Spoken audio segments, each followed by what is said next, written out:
the last fortress of humanity, a gloomy city shrouded in silence broken only by the whisper of the wind. The Lord of the Ancient Dragons watches over him from the depths of time, like a shadow cast upon the stones. Within these walls, every stone holds the memory of past battles, and the air is heavy with forgotten promises. People here live between light and darkness, hoping and fearing the awakening of the forces that slumber underground. Their history is written into narrow streets and high towers, where even the reflections of lanterns seem like echoes of an ancient flame. But even the almighty dragon could not reverse the inexorable course of events. They were developing at great speed. The elder listened to the heavy words about how our world could no longer be saved. He understood this perfectly well, but he wanted to believe in the best. The guardian of time, Otto stood motionless as a rock, but his eyes burned with the determination he wanted to show with his actions. He then declared that he was ready to burn his body and soul, using the power of the time dragon to open the way to the past for others. It was a final, desperate sacrifice. He believed that with this wisdom, bought at such a terrible price, they could change the future. The one who best mastered the secrets of time spoke with a quiet inevitability. He reminded everyone that they all belong to this time, this point of death, and none of them can simply leave this doomed world. Their destinies were intertwined with the dying flame of the era. The elder drove these thoughts from his head. And then, in the midst of general despair, a new thought sounded. Most likely this was the last chance of existence. Let he who does not belong to this time, whose soul is not chained to these crumbling walls, become the key. Let him, free from the bonds of a doomed present, try to follow the opened path into the past in order to find the root of the disaster. Let him try to change what seemed immutable. It was a call not for sacrifice, but for liberation, for the search for the only being, for a creature that could try to go beyond the boundaries of its predetermined end. There may still be something waiting for it. And this sentence was pronounced, becoming the last hope. Let the one who does not belong to this time rewrite the fate of humanity. The words echoed like a spell through the very foundations of the gloomy city, rushing through the layers of reality. And then they saw him. Horror gripped their hearts. They heard the voice of the forbidden god. The entity stood in the way of their final salvation. His voice thundered, promising that all their pitiful hopes would be swallowed up by despair. He intended to destroy the passage, the gate to the past. He saw humanity, which had wasted centuries on ruins, and now, with this sad hope, was turning to dust. But even in the face of such all-consuming despair, the answer was born not from strength, but from acceptance. A quiet voice rang out, "Better to die as heroes." It was an oath carved in the very darkness. Then the holy elder, the keeper of the last knowledge, began the ritual of sacrifice. He said that their age was coming to an end, and that soon everyone would die. And he called on the warriors to join this great fireworks display of doomsday. Everyone answered that they would follow him and die without regrets. One after another they sacrificed themselves, their souls merging into a single stream. At the same time, they continue to say that they, the people of antiquity, are presenting the final gift, the key to the future.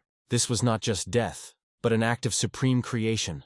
They laid the seed in the archive, in the very foundation of the coming times, for the future of humanity.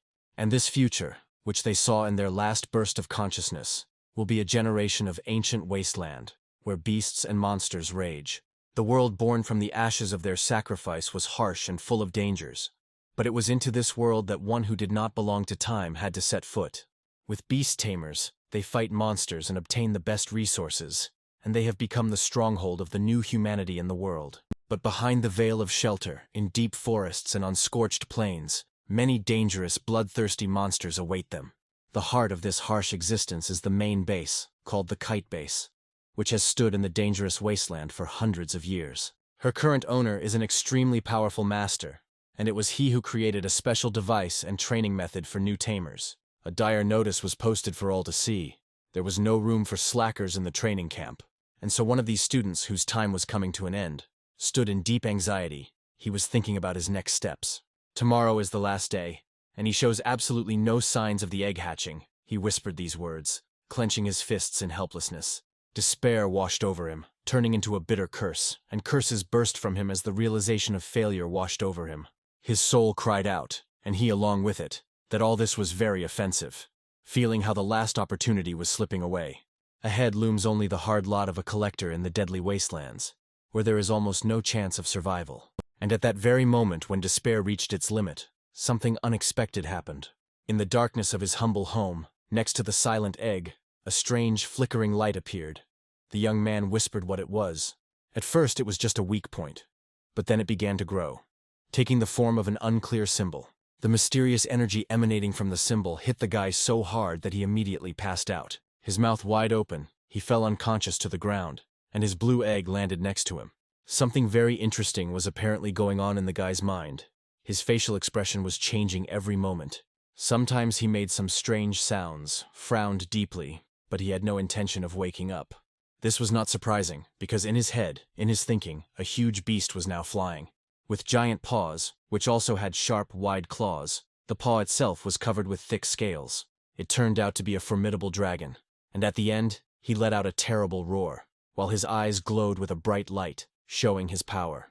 Afterwards, he showed his toothy mouth and himself in full growth, with his tamer, who could easily control him, showing off on him. A rude shout and a sharp one brought him out of his stupor. Someone was calling the guy, asking him to finally wake up. Opening his eyes, the protagonist noticed that he was being poked with a whip, which caused him genuine alarm. A voice told him to get up. The man was clearly not happy that the young man was sleeping. He asked him again if he really did this right there. When there was no answer, the man explained that younger students could not spend the night in the castle. These words surprised the protagonist even more. Then the question came again, in an even rougher tone. The man again held the whip in front of him, and looked demanding. The young man, still stunned by what had happened and the sudden awakening, muttered something incoherent and tried to collect his thoughts. He muttered to himself, looking at the empty space, realizing that it was just a dream.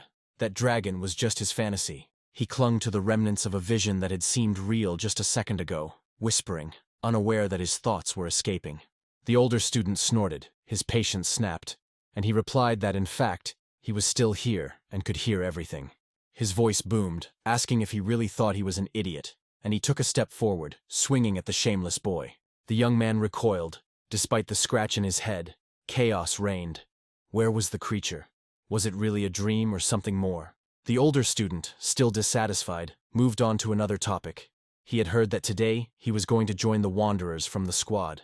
He paused deliberately, letting the looming threat penetrate the young man's consciousness, and added whether he would be able to return alive. And at that very moment, when the fear of the wasteland squeezed Su-Heng's heart, his gaze fell on the floor. There, among the scattered things, lay his egg. But it was no longer whole. One student followed his gaze, and there was amazement in his voice. Could it be that the hero's egg had cracked? Su-Heng exhaled, falling to his knees and carefully picking up the shell with the gaping crack. He didn't believe that he could have succeeded. Su-Heng let out a strangled cry of triumph. He had succeeded after all, and he jumped to his feet, clutching the cracked egg. The older student took a step back, his arrogant expression replaced by open bewilderment and annoyance. He grumbled under his breath. But then, quickly getting his bearings, his face broke into an unnaturally wide smile, and he began babbling that this was all a misunderstanding. Sir Su-Heng approached the guy and said that he would definitely inform the head teacher that he had completed his internship and become a master. Suddenly a female voice was heard. He cut him off, saying that there was no need to report. The guys looked at the girl with bewilderment. It was the main mentor of the base kite tower, Lu Yu, who decided to come to the main character and see what he was able to do. The teacher examined the crack and nodded, saying that now Su-Heng would be able to interact with her egg.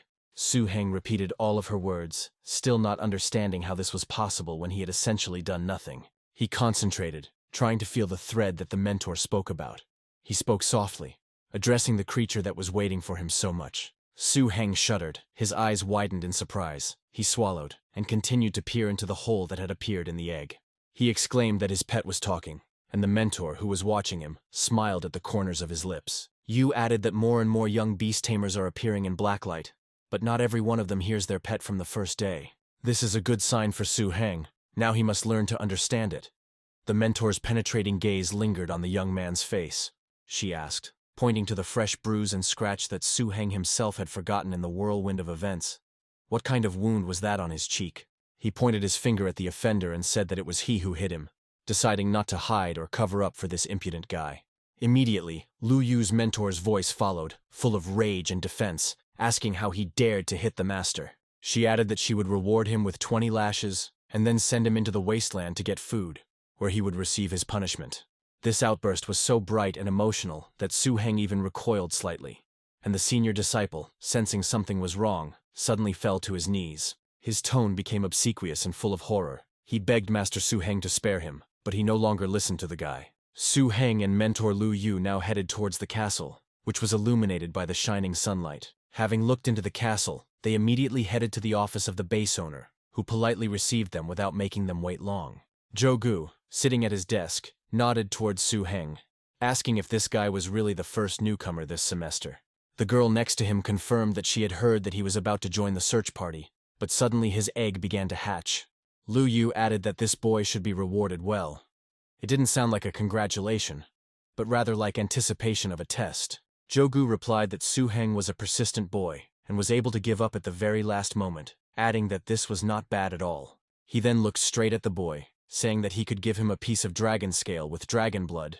This would speed up the hatching process. Su Heng listened in disbelief. Dragon blood was incredibly rare and valuable. After hatching, he would become stronger than other scaled ones. Then the master offered a second option, the opportunity to choose an egg from his collection for a second pet in the future. The saying, "A bird in the hand is worth two in the bush," flashed through Su Heng's mind, and he firmly decided to choose the first option. The foreman's face lit up with a satisfied smile.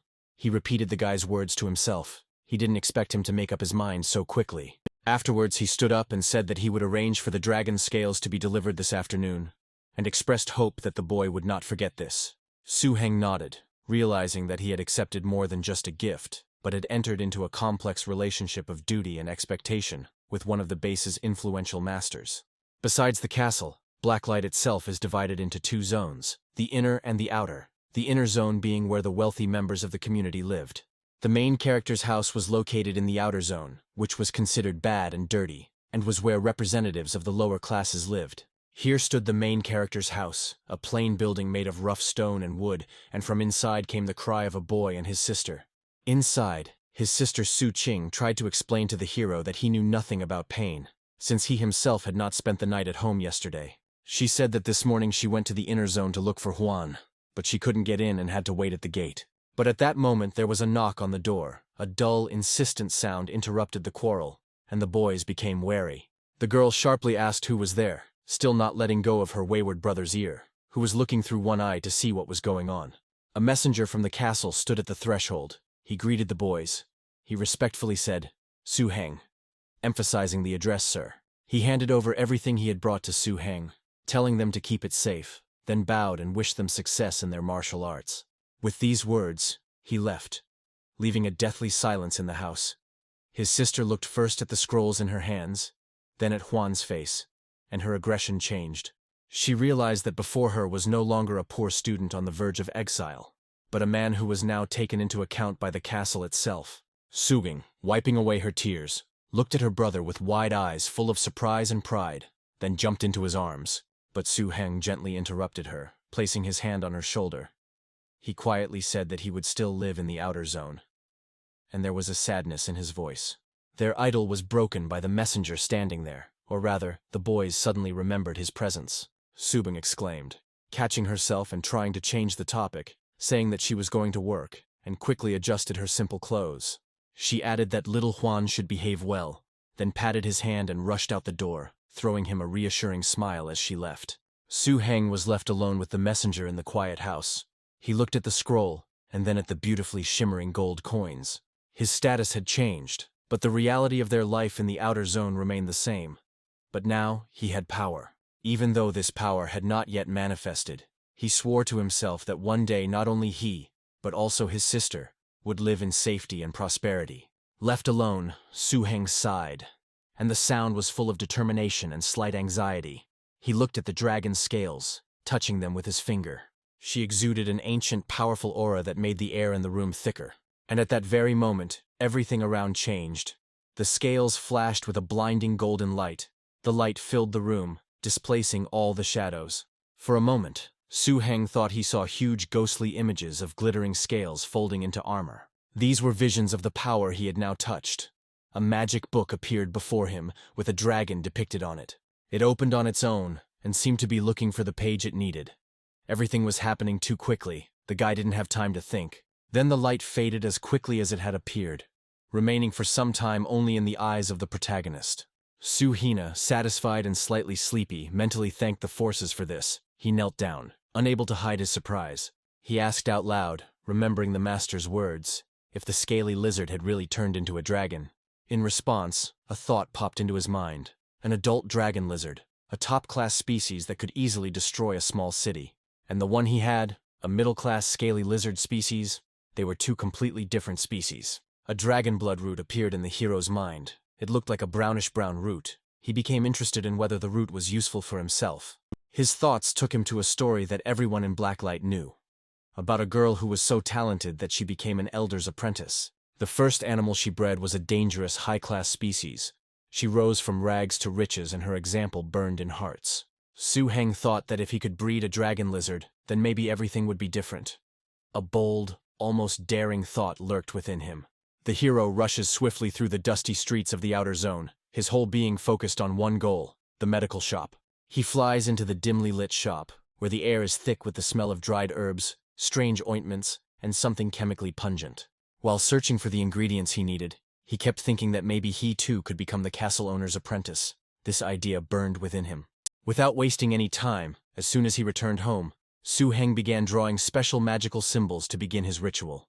Upon completion, he placed his blue egg in the vessel in the center of the magic circle, and it immediately began to glow.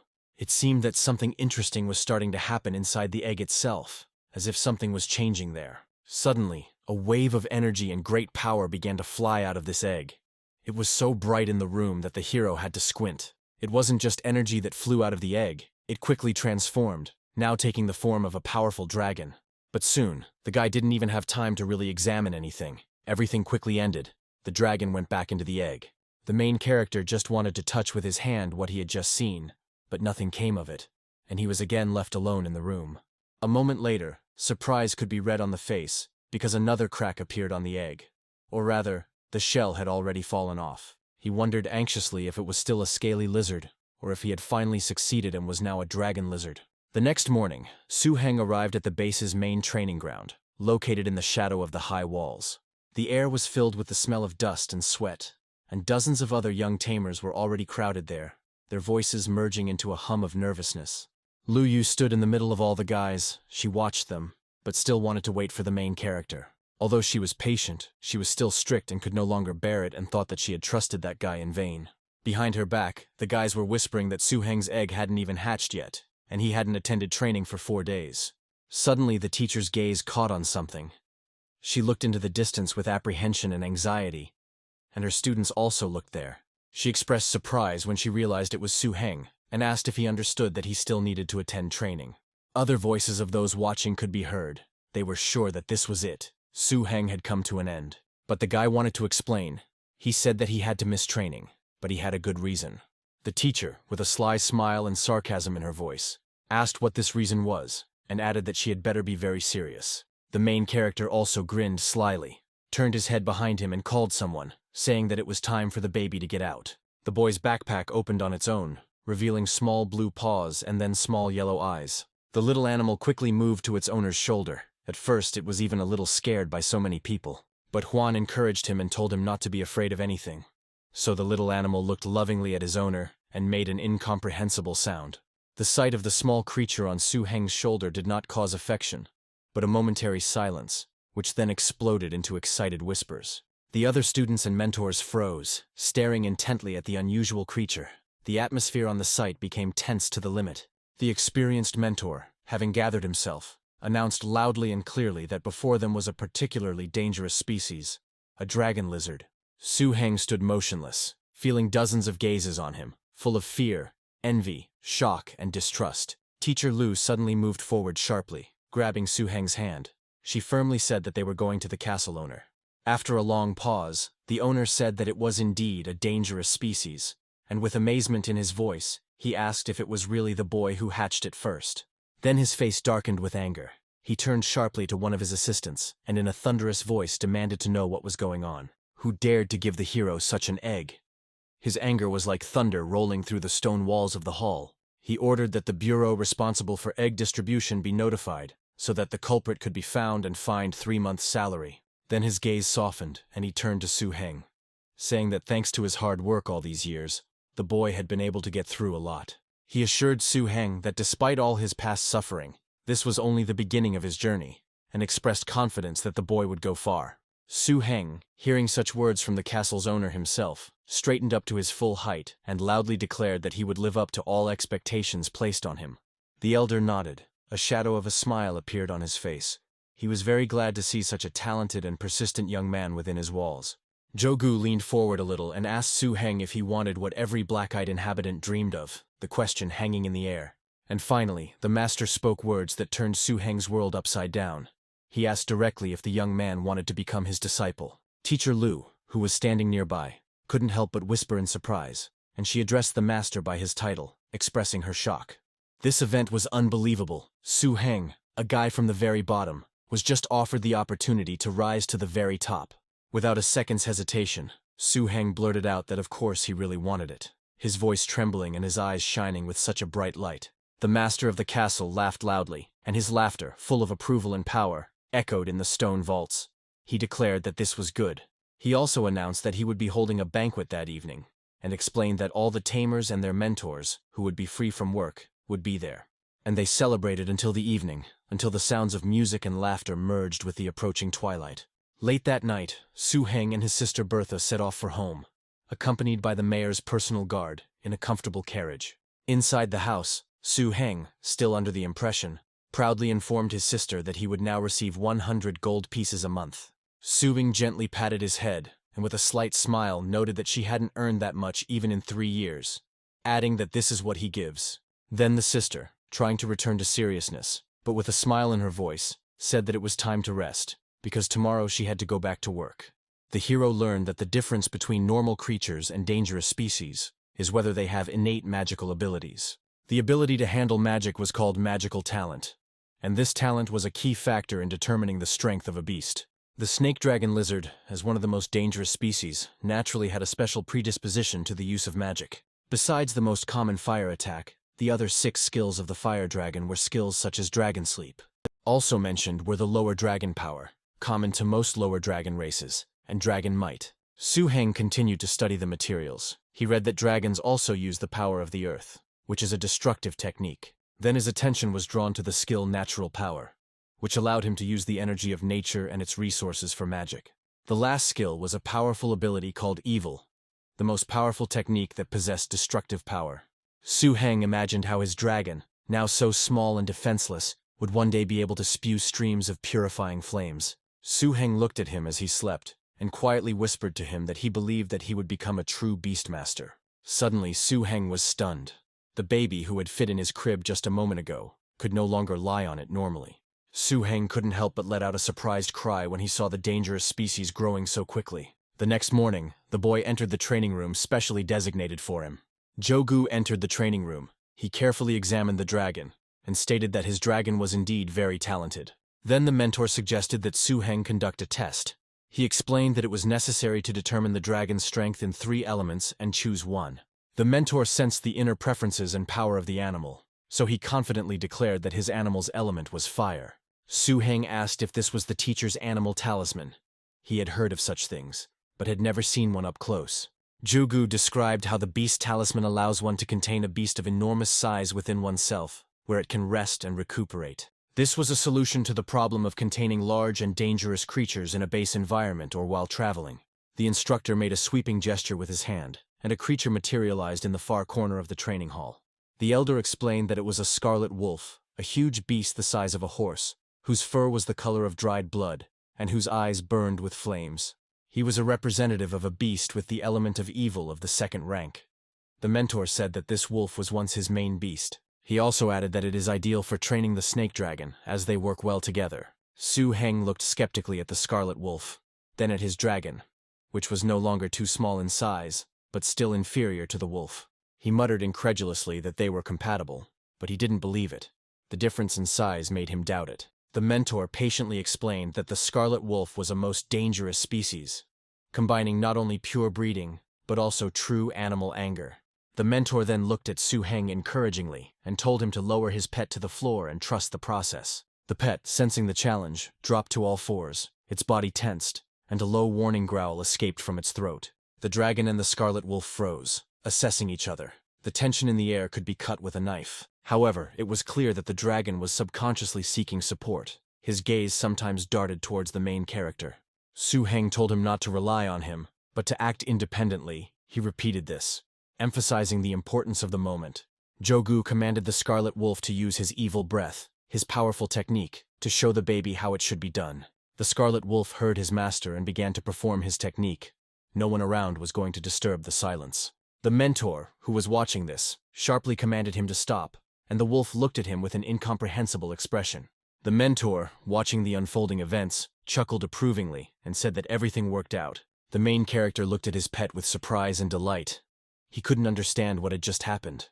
Su Heng approached the dragon in fear. The latter, breathing heavily but with burning eyes, approached. He wanted to press his head to his palm. Suddenly the pet began to use its growing power, trying out short, controlled breaths of flame that were more frightening. The mentor watched this with interest, commenting to himself that the kid turned out to be so smart. While the pet seemed to be fighting within itself, its owner stood nearby and shouted words of encouragement, saying that everything would work out for it. The dragon sneezed sharply, and a small cloud of strange purple-hued smoke escaped from his nostrils, which immediately dissipated into the air. The mentor immediately perked up, pointed at the smoke, and announced that the little animal had just now grasped the element of fire for the first time. The mentor continued with increasing interest, noting that his dragon truly had great talent. Then the mentor paused and, thinking about something, said that he probably would no longer need the Scarlet Wolf. This meant that the pet had already outgrown the level at which the wolf could be useful, and now it would require either stronger opponents. The mentor, seeing potential, decided to move on to the next stage of training. A strange silhouette rose from the stone floor in the center of the hall. The elder explained that it was a creature called a land platypus, formed from earth magic, animal essence, and fear. Su Heng looked at this dangerous creature with concern, and began to say that maybe it wasn't worth leaving him with the pet yet. He felt the dragon's wariness through the connection, and it let out a warning growl. The boy understood that it was, of course, the mentor who would decide, but there was clear concern in his voice for his protégé. The mentor looked carefully at Su Heng, then at the wary pet, and his face softened. He agreed that he was right. He reversed his previous order, and the earthen figures slowly sank back into the floor. However, something new began to appear out of nowhere, even more terrible and dangerous than before. The teacher thought for a moment as he looked at Su Heng and the dragon, and then a new idea lit up his face. He loudly exclaimed that of course Su Heng was right, and added that it would be too simple, so his pet needed another beast. A new creature appeared in the hall. This time it was not a terrestrial platypus, but a living beast of incredible size and power. The mentor proudly introduced him as one of his most powerful beasts, the embodiment of the harmony of fire, stone, and evil, a dragon. Su Heng, without taking his eyes off the lava tyrannosaur, asked if dragons were rare. The mentor laughed in response, confirming that of course this was rare. Su Heng was lucky, since the dragon was the first one to hatch from him. He emphasized that this was incredible luck, adding that without it, he most likely would never have received a second egg of such value. The guy mentally assumed that the grimoire with the rituals of ancient dragons must be a very serious thing. The mentor interrupted his thoughts by asking him briefly if he was ready. The creature that arrived had eyes that glowed like hot coals with rage. He was ready to take action right now. The baby stood at the feet of his master. He was incredibly scared, but the question of readiness was not being asked of him, so there was no choice. The elder then gave a command to his lava tyrannosaur, ordering it to move forward.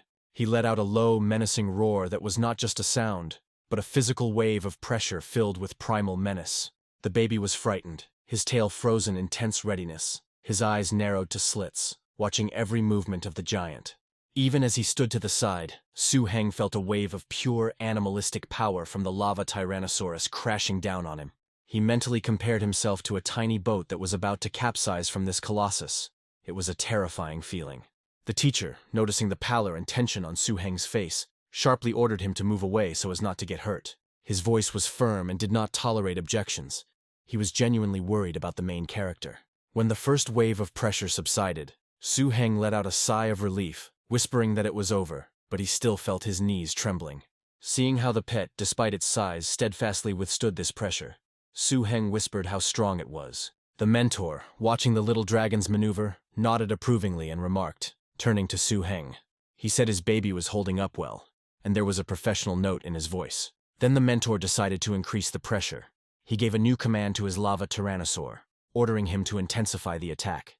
The lava tyrannosaurus responded with a powerful low roar that filled the hall with vibrations again. This time he didn't just demonstrate his strength, but began to act more actively, turning his massive head to follow the movements. The dragon, sensing a change in the enemy's tactics, was forced to continue moving, using its agility. Every step the giant took, and every swing of his tail created currents of air and vibrations that were disorienting and threatening. The mentor, seeing that his pet continued to dodge, said that now we'll see if he can withstand this. However, not much time passed, and the mentor smiled broadly and exclaimed with obvious surprise that this was it. He commented that although his pet was still quite weak, he was trying to use the dragon's base strength against the Tyrannosaurus's might. It was an incredibly brave and smart move to use the innate magical protection of dragon blood. He continued, noting that his dragon had a very high level of magical talent, but he didn't know if he could break through his beast's terror. Su Heng watched with bated breath, realizing that it was precisely such trials that tempered a true beastmaster. Suddenly, the mentor seemed to remember something. He looked up from the fight and turned to Su Heng. He asked the young man if he had already used the dragon scales he had sent him, his voice filled with curiosity. Su Heng immediately responded, addressing the master as a teacher, that he had used it as soon as he received it. Jogu looked closely at the pet and noted that it seemed to have absorbed the substance contained in its scales well. He then suggested that perhaps he had even been able to obtain some dragon blood, which would help him increase his talent. The mentor walked over to the shelf and pulled down a thick, tattered leather-bound volume. He handed the book to Su Heng and told him to take it. He began to explain that in this book he had collected the methods and knowledge that Su Heng would now need for his further training. The mentor continued to explain that the book contained techniques that would help him develop his beast. Su Heng bowed with deep gratitude and thanked the teacher for the precious gift. He understood that this was a sign of great trust. After some time, after leaving the castle, Su Heng was finally able to realize his dream by buying his family's old mansion. While his sister Su Qing was at work, Su Huang began cleaning their new, or rather, returned old house. Although he was unable to make the house what it was in his childhood memories, before the ruin, there was a deep sense of relief in his heart. Before telling Su Qing the good news about the house being bought, Su Huang decided to go to her work and pick her up to give her a surprise. He imagined her face lighting up with happiness when she saw their old home return to the family and told the pet that it was time to go. Suddenly, while still approaching his sister's place of work, his hearing caught a strange sound, a sharp bark or roar of some creature. Then, from around the corner of the nearest building, a desperate, terrified scream came from a woman's voice. Su Huang instantly recognized him. His blood ran cold. That voice belonged to his sister. Without thinking about anything other than her safety, Su Huang rushed towards the source of the sound, shouting her name. Bursting into the narrow, dirty alley behind the workshop, Su Huang saw a scene that made his heart clench. His sister was pinned against the wall. In front of her, blocking the exit, stood 3 rough-looking men, and next to them, 2 huge, skinny dogs with wild eyes growled and grinned. One of the men, with an unpleasant grin on his face, said that they just wanted to play with her, and there was an open threat in his voice. The men continued to mock, interrupting Su Qing, and said that if she played with them that evening, his dogs would not play with her. Their intentions were more than obvious. It was impossible to discern any conscience in their faces or eyes. At this moment, an icy, calm voice came from behind the men. Su Huang stepped forward, his face like a mask made of stone. He repeated their word with a murderous intonation. Then he slowly bent down and picked up a brick from the ground and swung it. His voice did not tremble. It sounded with concentrated rage, so much so that the laughter on the men's faces instantly disappeared, replaced by wariness. The tension in the alley reached its limit. The air was filled with a heavy, almost tangible fear. The gang leader, who had been thundering with rage just a moment ago, froze with his mouth open, his gaze darting to his whining dog. Su Huang felt a cold determination replace the initial trembling in his hands. He took another step forward, and his calm but firm voice broke the oppressive silence. The gang leader, recovering from the shock, muttered something unintelligible, and his hand trembled as he reached for his belt. He told his dog Jack to attack these offenders who dared to hit his Charlie. His voice thundered, full of pride and bloodthirstiness, as if he himself had taken part in this vile attack. The sister asked Su Heng to leave. She didn't want him to get hurt, and although it was clear that he didn't intend to do it, she tried to persuade him. The dog didn't think for long. He rushed at them with a growl. The main character stood like a wall to protect his sister. Another moment and Jack's mouth would close on the guy. The little pet didn't like this at all. He bared his teeth angrily. The bandit's triumph was short-lived. Suddenly a sharp, piercing screech was heard, full of pain and horror. It was Jack the dog howling, his furious growl cut off by Baby's attack, replaced by a plaintive, dying whine. Su Heng, seeing him, was very pleased with his actions. He continued to encourage his pet, saying that he was doing well and it was time to finish the dog. He just detached himself from Jack's body, leaving a bloody stain on it, and his blood also left its mark on the little dragon itself. The gang leader froze, his eyes wide with surprise and impending realization, his cry sounding like a groan of utter defeat. The rage that replaced fear turned out to be blind and helpless. A sharp knife appeared in his hands, pointed straight at the main character. He shouted to his stunned henchmen, urging them not to run, but to pounce and end this once and for all. Then they all rushed towards the boys, screaming, "Die!" and took out their knives, which were lying in their pockets and waiting for their moment.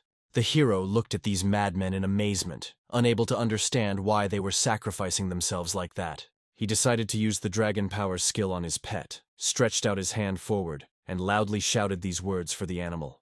His silhouette, low and collected, seemed to absorb all the darkness of the alley. He stood completely motionless. The gang leader asked out loud, cursing, what was going on. This trio could not pass by the dragon on their offenders. There was an overwhelming fear in his voice that was stronger than any rage, and he immediately offered the only sensible solution, to run away immediately. Suddenly the silence was broken by a new voice, rough and commanding. It turned out to be the security guards, attracted by the noise. One of the gang suggested blaming everything on those standing opposite them. Let the security arrest them, and while they sorted things out, they would have time to escape.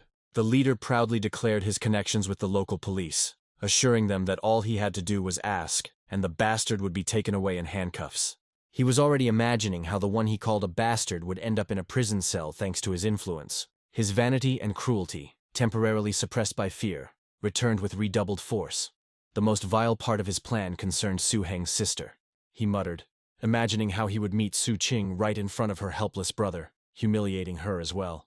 This thought, full of sadism and complete impunity, now seemed to him like a sweet poison, eclipsing all previous fears. He continued his vile thoughts, thinking that his dogs could not have died in vain, and that he should benefit from this. However, one of the guards who approached came out. One man. It was the one who recognized the leader of the gang and called coup. He blocked the road, and his simple question about where he was going sounded not like curiosity, but like a quiet command to stop. Seeing a familiar face, the leader was momentarily confused, but then his face distorted again, now with feigned bitterness and the role of a victim. He began his version of events, full of lies and distortions of facts. The guy called himself a victim whose dogs were cruelly and without reason killed. The chief guard's demand to arrest the culprit sounded loud and brazen. He was confident in the guy's words. The other two guards were in shock and anger. One of them started shouting indignantly, "How dare he touch Mr. Ku's dogs?" And then a calm young voice was heard. It was Su Huan. He did not shout or make excuses. He simply showed that very brick. But he did not admit guilt, saying that he had killed the dogs with this brick, adding that if the security guards had any questions, they should ask him. The guard addressed the hero with an angry speech, shouting at him how he dared to kill animals right on the street, saying that he would like it in the cell. The guard's threats hung in the air, meeting neither fear nor response. The guard's attention was distracted by the pet that appeared from behind. Their eyes darted towards him. What they saw made them freeze in place. The little animal was very angry and hissed at the guards. One of the guards breathlessly whispered, "If this guy is really a tamer, that changes the whole point. If a person next to such a beast was a tamer, then all his actions acquired a completely different, undeniable status."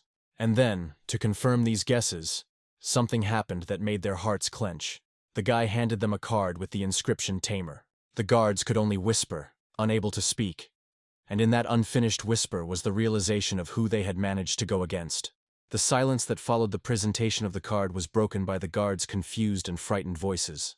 They realized it was the boss. The head guard muttered about the rumors that had been circulating in their base lately. Rumors about the burgomaster's second apprentice. His gaze slid from the tamer's symbol to the calm, confident face of Su Heng standing next to him, wondering if this was really that guy. At that very second, he took his pistol and fired into the air, shouting at the same time what kind of impudence was happening here.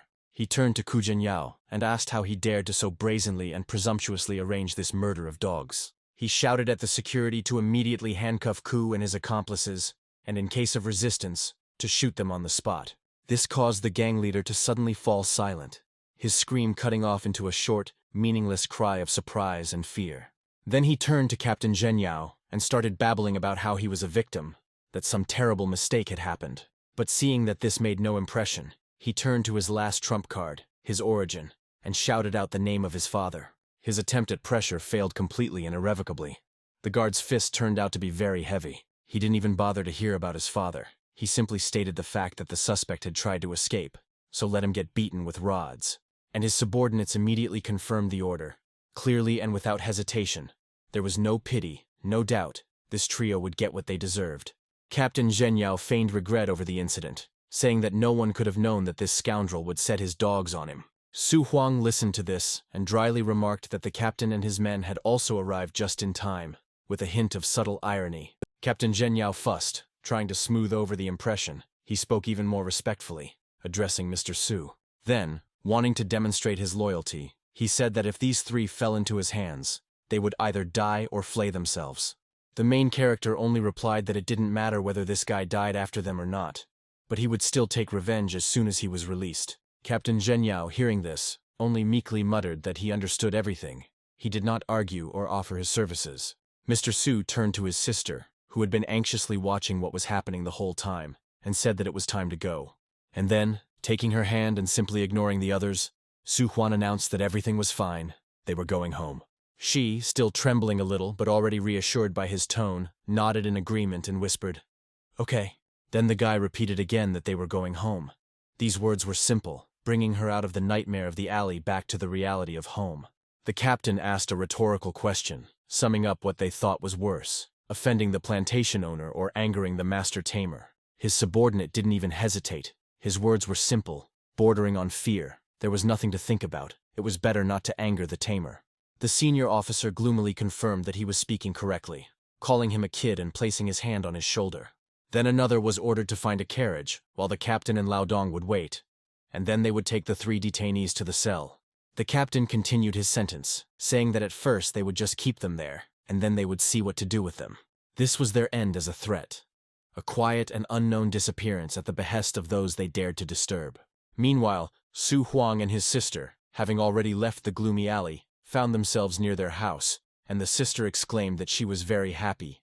Returning home to familiar, safe walls seemed almost unreal to the girl.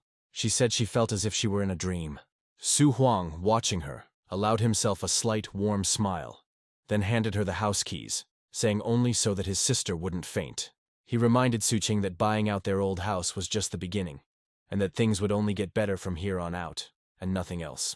Su Bing looked at him, her eyes shining. All fears and doubts seemed to evaporate. She joyfully exclaimed that she believed her brother. She said that only the best awaited them ahead. This phrase did not contain a naive dream, but the confidence of a person who had gone through darkness. The peaceful atmosphere of the house was suddenly broken by a quiet but insistent knock on the door. Su Huang, still alert after the night's events, suddenly opened the door and asked who was there. A calm voice responded, calling the guy forgetful and introducing himself as the deputy director of plantation management, Go. Su Ging asked again, clarifying his position, and asked why he was here now. Her tone was straightforward. The guest, without any embarrassment, got straight to the point. He explained that he had just received news from the police that Q's son had insulted Mr. Su. He then outlined his plan. He was going to transfer the guilty Ku to the 30th plantation to plow the land. He added that he thought Ku Dingquan, who was at least the leader, would be able to adapt to it. Su Huang listened to Deputy Guo's proposal with a cold, assessing gaze. He was glad that it was being taken into account. A little later, Guo noticed that Mr. Su's sister was a senior agronomist in their plantation system, so he offered her a promotion. Su Huang's sister, Su Qing, was stunned, but she sheepishly retorted that she was completely unsuitable for a higher position. But Deputy Guo immediately dismissed her doubts with insistence, saying that she was Mr. Su Heng's sister, so of course she was suitable. Su Xing, seeing her brother's determination, who silently indicated that consent would be correct, replied that she would be happy to help then. Su Huang said thoughtfully, looking into space, about how it seemed like as you became stronger, more and more privileges appeared. Now the main character was left to do his own thing, following his mentor's instructions and cooking for his little animal. Su Huang tried to persuade the pet, saying that it was very good for him. He would eat, grow, and become stronger, trying to motivate him in this way. The dragon made a dissatisfied sound, but was already ready to give in to persuasion. Su Huang, looking at him, thought. He continued that the food the teacher gave was of very good quality, just right for a young animal, and that this recipe was really important. However, the little animal tried the offered food and clearly didn't like it. Su Huang frowned as he watched this. As Su Huang pondered the problem, he considered the possible causes. His gaze fell on the bowl, and it dawned on him that it might be the ingredients. He recalled that he had blindly followed the recipe, but had not taken into account possible individual reactions or the freshness of the ingredients. But then lines from the book came to his mind, and he confidently exclaimed that this was true, that it was said so in the rituals of the ancient dragons. As soon as the dragon lizards hatch, they immediately eat their own shells, and then may not eat for a long time. At the same time, dragons, snakes, and lizards are quite picky about food. They prefer food in the form of living creatures. Su Huang, with a slight smile of relief and new understanding, said that he thought he understood what the problem was. Having decided to take action, Su Huang stroked the animal encouragingly and announced that he would now go and look for a new recipe for it. Turning to his pet with renewed determination, he assured him that he did not need to limit the animal's food intake, so it needed to eat more and grow faster. Over the next few days, Su Huang meticulously followed the new, more suitable recipe he had found in the ancient dragon rituals. The recipe required fresh, live, or rather, extremely fresh ingredients. Su Huang chose the best, sparing no expense. The results were not long in coming. The pet liked the new diet, ate with appetite, and it seemed to do him good. However, this led to an unexpected and big problem, all because of the satisfied appetite and quality nutrition. After only 5 days, Su Huang, looking at his protégé, exclaimed with amazement and slight panic that very little time had passed. A good intention turned into an unexpected challenge, requiring new flexibility and quick adaptation from the young trainer. The problem was not that the animal was sick or refusing to eat, but that it began to grow too quickly, perhaps exceeding all expectations. The beast was no longer a baby, but a full-fledged young dragon. Its size had noticeably increased. Muscles were visible under the skin. The protagonist sighed, saying that although there was no money left, at least his dragon had overcome its childhood stage and entered adulthood. He remembered that night fight in the alley, where his pet had difficulty coping with the dogs, but now it would not have been any trouble for him. The hero began to imagine how his dragon, now full of strength, acts. The beast freezes, its muscles tense, preparing to jump. Then, in an explosion of action, the little beast, or rather now a dragon, jumped and headed off to defeat its enemies. Su Heng confidently stated that his pet would be able to finish off such a fighting dog in a couple of seconds, in one breath. He realized that with such strong scales, an ordinary person without a firearm posed absolutely no threat. And even the numerical advantage lost its meaning. In his imagination, this group did not represent a well-coordinated detachment, but rather just targets. Su Heng exclaimed in fear. He remembered the important task given to him by his mentor. He needed to find him in the castle now. The boy was still amazed at the speed of change. It was surprising that only 5 days had passed since he had stopped being a cub. Having come to his conclusion, he decided that since this was the case, it was very important to be careful and keep it a secret, so as not to attract unnecessary attention. 10 days flew by in training and watching the dragon's growth stabilize, after which it was time to move on. Su Heng went to fulfill the mentor's request. He stood in front of the massive wooden door in the castle. A familiar, slightly hoarse voice was heard from behind the door, allowing entry. The elder, seeing the student, raised an eyebrow. He said that he had not seen him here for a long time, calling him a kid, and asked if he was really idle. Su Heng, maintaining his respectful manner, began to explain and began to apologize to the teacher, saying that he had worked hard to cultivate the dragon. Then, with a touch of pride, he moved on to the main news. Thanks to his recipe, the dragon had successfully reached adulthood. The teacher's reaction was immediate and much more emotional than Su Heng expected. The old man stood up abruptly or opened his eyes wide. Su Heng, a little embarrassed by such a violent reaction, tried to downplay the achievement, saying that it was only in 10 days. The teacher reacted to Su Heng's words with even greater astonishment, and told him that it took Bai Su a whole month for her beast to advance. He asked the rhetorical question again, asking how fast it would take for it to be considered really fast. The protagonist looked at his mentor and thought that things would be better without such a wild growth rate. Then the teacher's tone changed, and he suggested that Su Huang's dragon also had unique potential for growth. If the dragon has truly reached adulthood, then it stands to reason that it should already be familiar with its new, more powerful abilities. The hero explained that the pet now has the power of the dragon of the 1st and 2nd degree. The first, the power of the dragon called intimidation. The second was a dragon power called shock and awe, which sounded like a more active attack, of a crushing physical nature. But that was not all, Su Huang continued, saying that there was also a previously existing ability, which he called the breath of evil thought. It also rose to a new level and formed into something greater, a stream of evil thought. It implied a wider flow of power. This last point was the last straw for the old teacher's patience and amazement. He couldn't believe his ears. Su Huang, seeing the teacher's reaction, hastened to pay tribute, stating that all these successes were possible thanks to the teacher's hard work with him. Su Heng noted to himself with relief that he had not yet told the teacher about the other abilities he had mastered, such as the dragon's dream or the power of nature. The mentor noted that he never doubted the guy, and he suggested going to the training hall and seeing what his protege was capable of. They moved to a private training ground owned by the burgomaster himself. The teacher gave a clear instruction.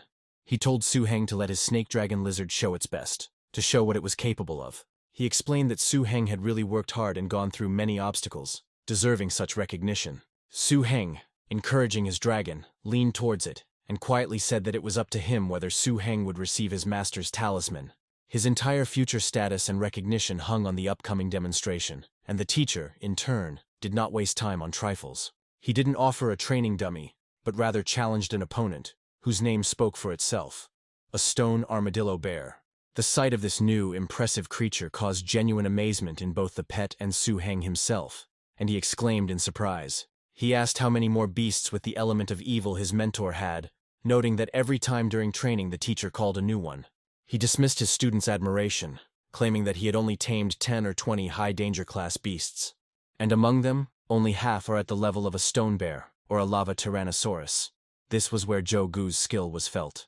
After the master described his collection, he challenged Su Heng to prove that he truly wanted to obtain the master's coveted talisman. He then repeated the command, which was both permission and an order to show everything that he and his pet were capable of. The time had come to see the real fruits of all their hard work. Not in words, but in deeds. The bear was already ready for such a fight. His roar sent a blast of air towards his opponents, nearly knocking them off their feet. The fight promised to be interesting. The dragon reacted instantly to this impact, his eyes shining with a bright fire. It was clear that the pet was determined.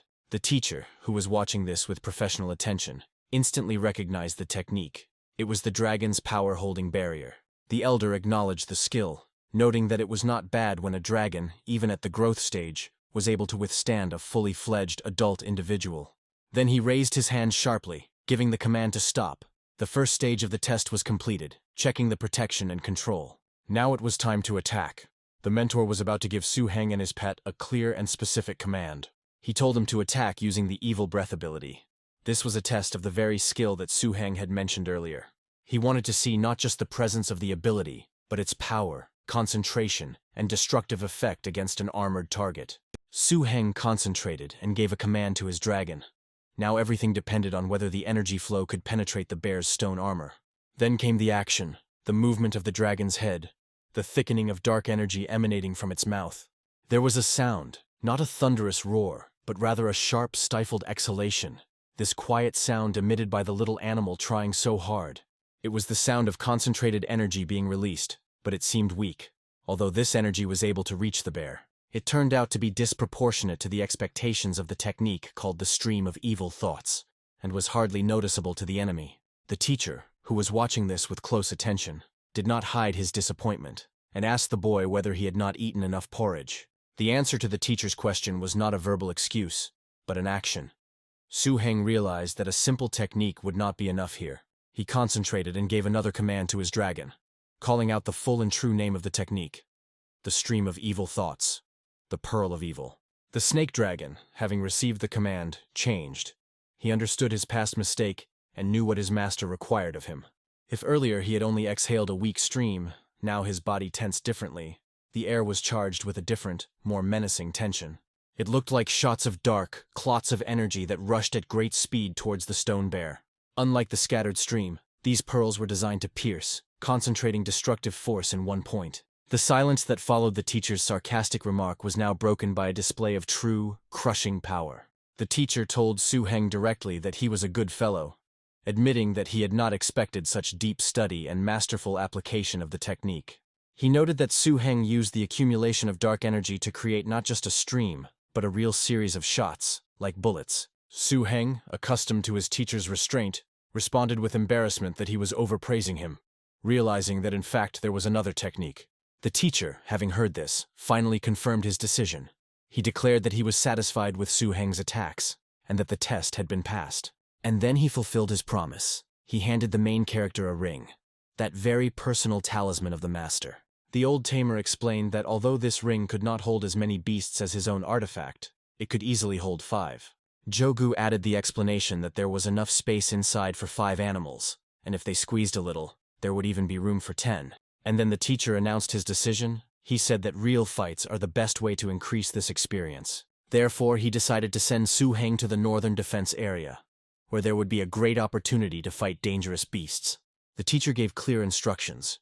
In 3 days, the boy had to report to military headquarters, inform of his arrival, and they would give him an assignment. He also described the structure of the defense. Behind the high walls of the main base, there were 4 defensive lines guarding the entire perimeter. Each section of the defensive lines consisted of military outposts and many beast tamers that formed a wall. He emphasized that the southern and northern borders were the most dangerous, where encounters with dangerous animal species occurred almost every day. This was where he directed Su Heng. Most of the materials in the city related to dangerous species were the results of hunting in these areas. This meant that this place was not only the front line, but also a source of resources for the entire settlement. And this is not the case regardless of what resources they are, be they alchemy ingredients, crafting parts, or just trophies. Within 3 days of preparation, Su Heng, following the instructions, received an advance payment for his next month's stipend as a tamer. And the hero did not hesitate to spend it. He spent most of this amount on buying ingredients for his dragon's food. He needed ready-made, nutritious, and long-lasting rations to keep the dragon strong in the field. The 4 defensive lines around the base were not simply created as a shield against wild animals. They largely protected the plantations. After all, the area of land suitable for harvesting in the safe zone was limited, and risks had to be taken. Working on these outer plantations was also one of the most dangerous professions, which the base's residents tried to avoid. Ku Dingquan, the same father of the bully they had problems with, was transferred to plantation number 30. And this plantation, as it turned out, was located in the security zone of the northern defensive line, the place where Su Heng was now heading. Su Heng arrived at his destination, the 7th observation point on the northern border, and the officer respectfully pointed to his new post. His arrival did not go unnoticed by the local garrison, and 2 guards watching from their post whispered to each other.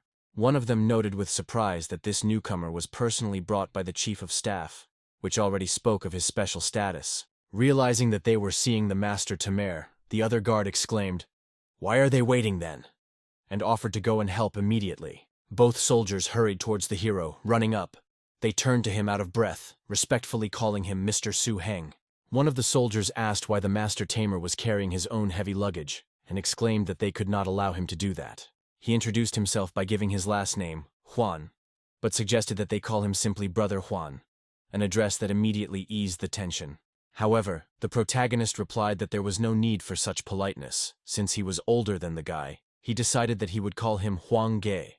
Huan began to whine and admitted that it was the first time he had met someone who was not a pompous master tamer, but one who was so simple and accessible.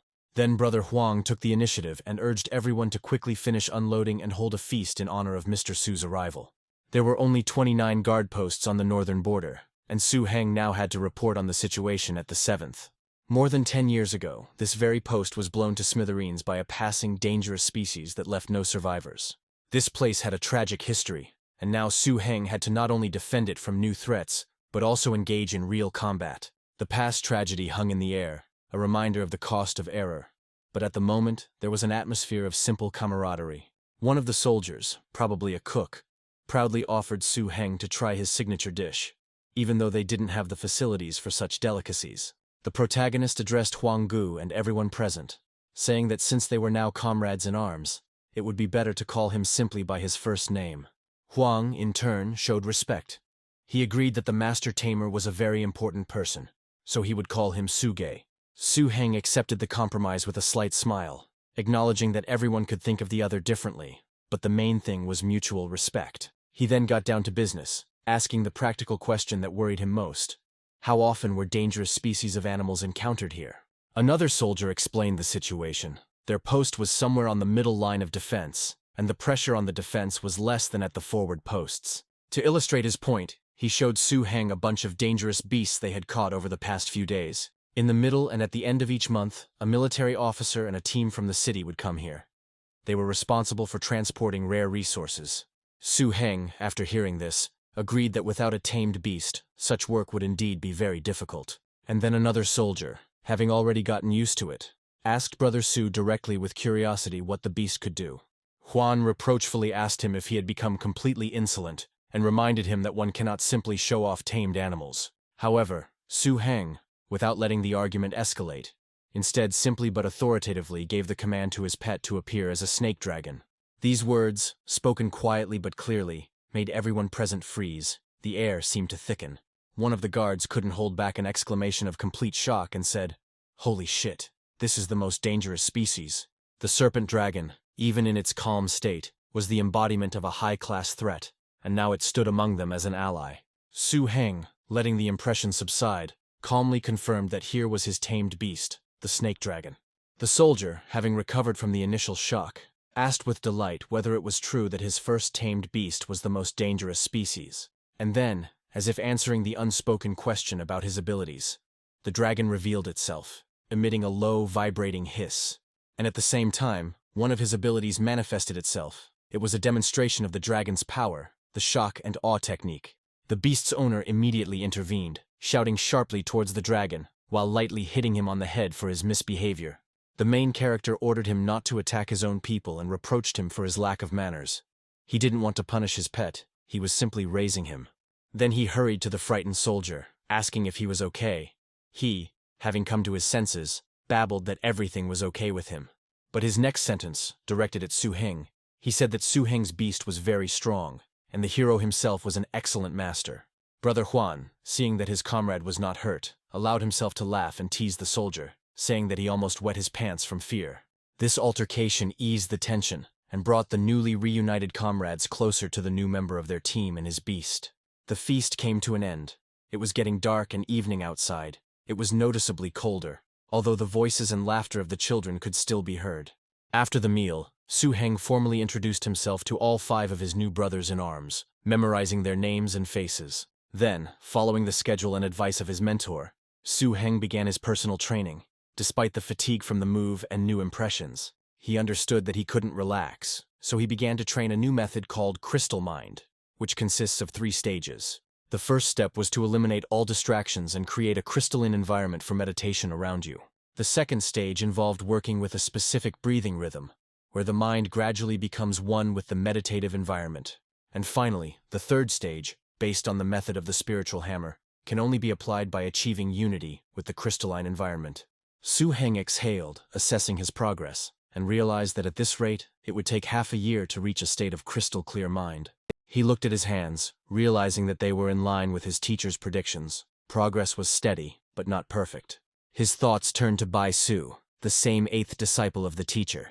He said that she had refined her mind in just a month or so. His thoughts were interrupted by a sharp, piercing sound from outside. The sound was alarming and insistent. It was an alarm signal. Meditation and internal comparisons instantly stopped. The first test in the new post began. The door to his room swung open, and Brother Huan stood on the threshold. He turned to the hero, saying that it was time to get down to business. There was no time for questions. Su Heng jumped to his feet and they ran outside together, an alarming hum mixed with other sounds hanging over the post. Having reached the observation platform, they saw the cause of the alarm. Something was moving in the dim light of the moon. Su Heng quickly assessed the threat. He recognized the creature. It was a dangerous second-rank species, the scythe beetle, also known as the scythe beetle. The protagonist quickly conveyed this information to Brother Huan, naming the creature and its rank. Now everything depended on their reaction. Brother Huang, hearing Su Heng, nodded, confirming his assessment. He added an important context. This kind is the most common in their sector. Then, without further ado, Huan began giving clear combat orders, first ordering all team members to prepare for battle. He quickly distributed positions. He and Lao Yu would take the machine gun position. Avan would take the forward sniper position. Xiao Hu and Xiao Lu will guard the 5th and 6th rifle posts on the first level, providing cover at the base of the walls. After finishing the distribution, Brother Huang made a rousing appeal to everyone to help Brother Su finish off these brats. In response to his call, the soldiers shouted in unison in agreement and readiness, the sound of their voices creating a tense but collected atmosphere. The battle began with a sharp, loud shot. It was Sniper Avin who opened fire, but the enemy was not so simple. One of the soldiers, observing through binoculars or thanks to his experience, quickly assessed the situation, a characteristic feature of a dangerous species, perception. Afterwards, it became clear that these creatures used a special technique, namely, the imposition of armor, with the help of which they could protect themselves. At first glance, it might seem that the intended bullets would not penetrate this armor, but only at first glance. But after a short time, the ammunition was able to pass through their defenses and reach these uninvited pests. A new sound was heard. Several creatures were defeated at the same time. Bullets pierced their bodies, leaving them no chance. Thoughts of 1,000 fallen were left behind. The main thing now was not to break the heads of the enemy, otherwise there would be no reward for this battle. The menacing scythe beetles possessed an innate and insidious ability, an armor overlay, that rendered standard bullets nearly useless. In this sudden silence, born from the roar of misfires, a new solution matured, which came to the main character's mind. The machine gun fire flared up with renewed vigor. A solid lead wall, dull and loud, should have pinned the beetles down, making them freeze for a moment. And that moment was all that was needed. The guy looked at the sniper and tried to control the process. The continuous curtain of fire created by the machine gunner provided an ideal opportunity for the sniper. A flash in the chaos, a single precise shot that must find the weak spot in the armor, that very microscopic crack. Everything froze in anticipation of the result. The air seemed to stop vibrating, holding its breath along with the defenders. Much now depended on this shot, not just the outcome of the skirmish, but also the belief that these new allies held the key to victory. A sniper's shot broke the silence, a clear, sharp sound that contrasted with the machine gun fire. He was like a cold needle piercing the very depths of darkness, and now all that remained was to watch to see if the armored enemy would finally falter. It paid off. There was a crunch, a quiet but distinct sound of breaking chitin. The armor cracked and it was possible to defeat the creature. The protagonist realized that this was a real battlefield of the northern border, harsh and merciless. Although the soldiers did not hold the title of Master Tamer, their names were not shrouded in legend. Their strength was born of harsh necessity. But their depth of understanding of the situation and their combat skills, honed in countless battles, were more than enough. This was enough to unite efforts at the right moment and bring down upon the enemy all the necessary coordinated and deadly force. It swept through the ranks of the defenders as one of the creatures turned away from them and began to flee, the instinct for self-preservation overcoming its rage.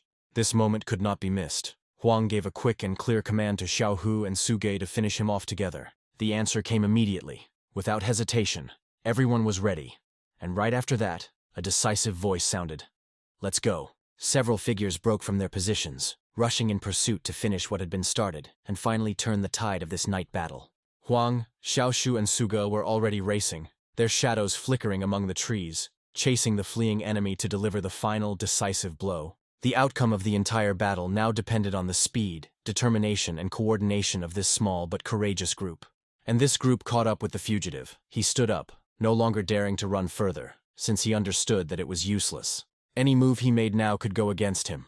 All he could do was watch the group's actions. Huang Ge gave a short but important warning to his comrade to keep an eye on the inner border. "Everything there is gilded, so you need to be on your guard." The answer was clear and unhesitating. It was already clear that these armored creatures required a special approach and vigilance. The protagonist's attention returned from the chase to their immediate target, the beetle, and he decided to approach it a little closer. A low voice rang out, full of cold curiosity about what would happen to him after the evil attack. The phrase was spoken like a spell. The moment of action had arrived. A decisive cry cut through the silence. The energy condensed. The air around Su Heng seemed to warp. Now all that remained was to see if this dark power, or rather the hero's beast, would be able to finish off the ancient creature. The dragon was always ready and always happy to carry out his master's orders. He flew towards his opponent, and was already using the method of an evil attack. The blow fell, but not on flesh, but on the defense. It was the beetle's last desperate attempt to activate its shield. Resistance arose, and it was clear that the evil attack was struggling with the remnants of the ancient creature's magical armor. The beast threw the beetle forward several meters, but its rage had not yet subsided. It was ready to attack again. And this was necessary, because the repulsed enemy was not yet defeated, and it was necessary to finish this fight. Although the sight was impressive, the creature left behind a trail of dust and earth, so powerful was the dragon's blow. A sharp, dry sound was heard. It was emitted by the opponent who was getting up. Apparently, he was ready to defend himself again. After assessing the situation, Su Heng stated to himself that it seemed like this armor really worked so well that it repelled the attack. Then a new force was put into play. A clear command was given to the pet to use the stream of evil thoughts, the Pearl of Evil. It sounded like a call for a technique that would strike at the very core of the enemy, completely immobilizing him. Sharp, lashing sounds were heard, and bubbles of energy burst against the creature's still strong shell. Watching the beetle's persistence, the boy couldn't help but exclaim in surprise and irritation at how thick its skin was. This ancient creature, whose body and spirit seemed to have been forged by the most primordial elements, was ready to endure much more. The silence after the failed attempt was heavy. Everyone understood that the usual methods were not working. The delay could cost them the victory. Then the call came with renewed vigor, urging the beast to use its powerful technique, shock and awe. It was a fierce call to attack. The command echoed, amplifying the message. The dragon's magic thickened in the air, filling it with a chilling, paralyzing aura. The beetle, which had recently been fighting back furiously, suddenly slowed down. Its movements became abrupt and constrained. His body began to go numb. A soft, drawn-out sound was heard, like a creaking sound. The dragon's magic was working. And at that moment, when the enemy was completely immobilized, the final crushing order sounded, the power of the dragon, to tear him apart. All the pent-up energy, all the anger and determination was put into that final push, into the blow that was supposed to kill. But the ancient creature seemed to be trying to find within itself the last strength for despair. Although the outcome was already known, the beetle lunged forward with unexpected speed, the light staccato sound of its claws on the frozen ground growing quieter with each step.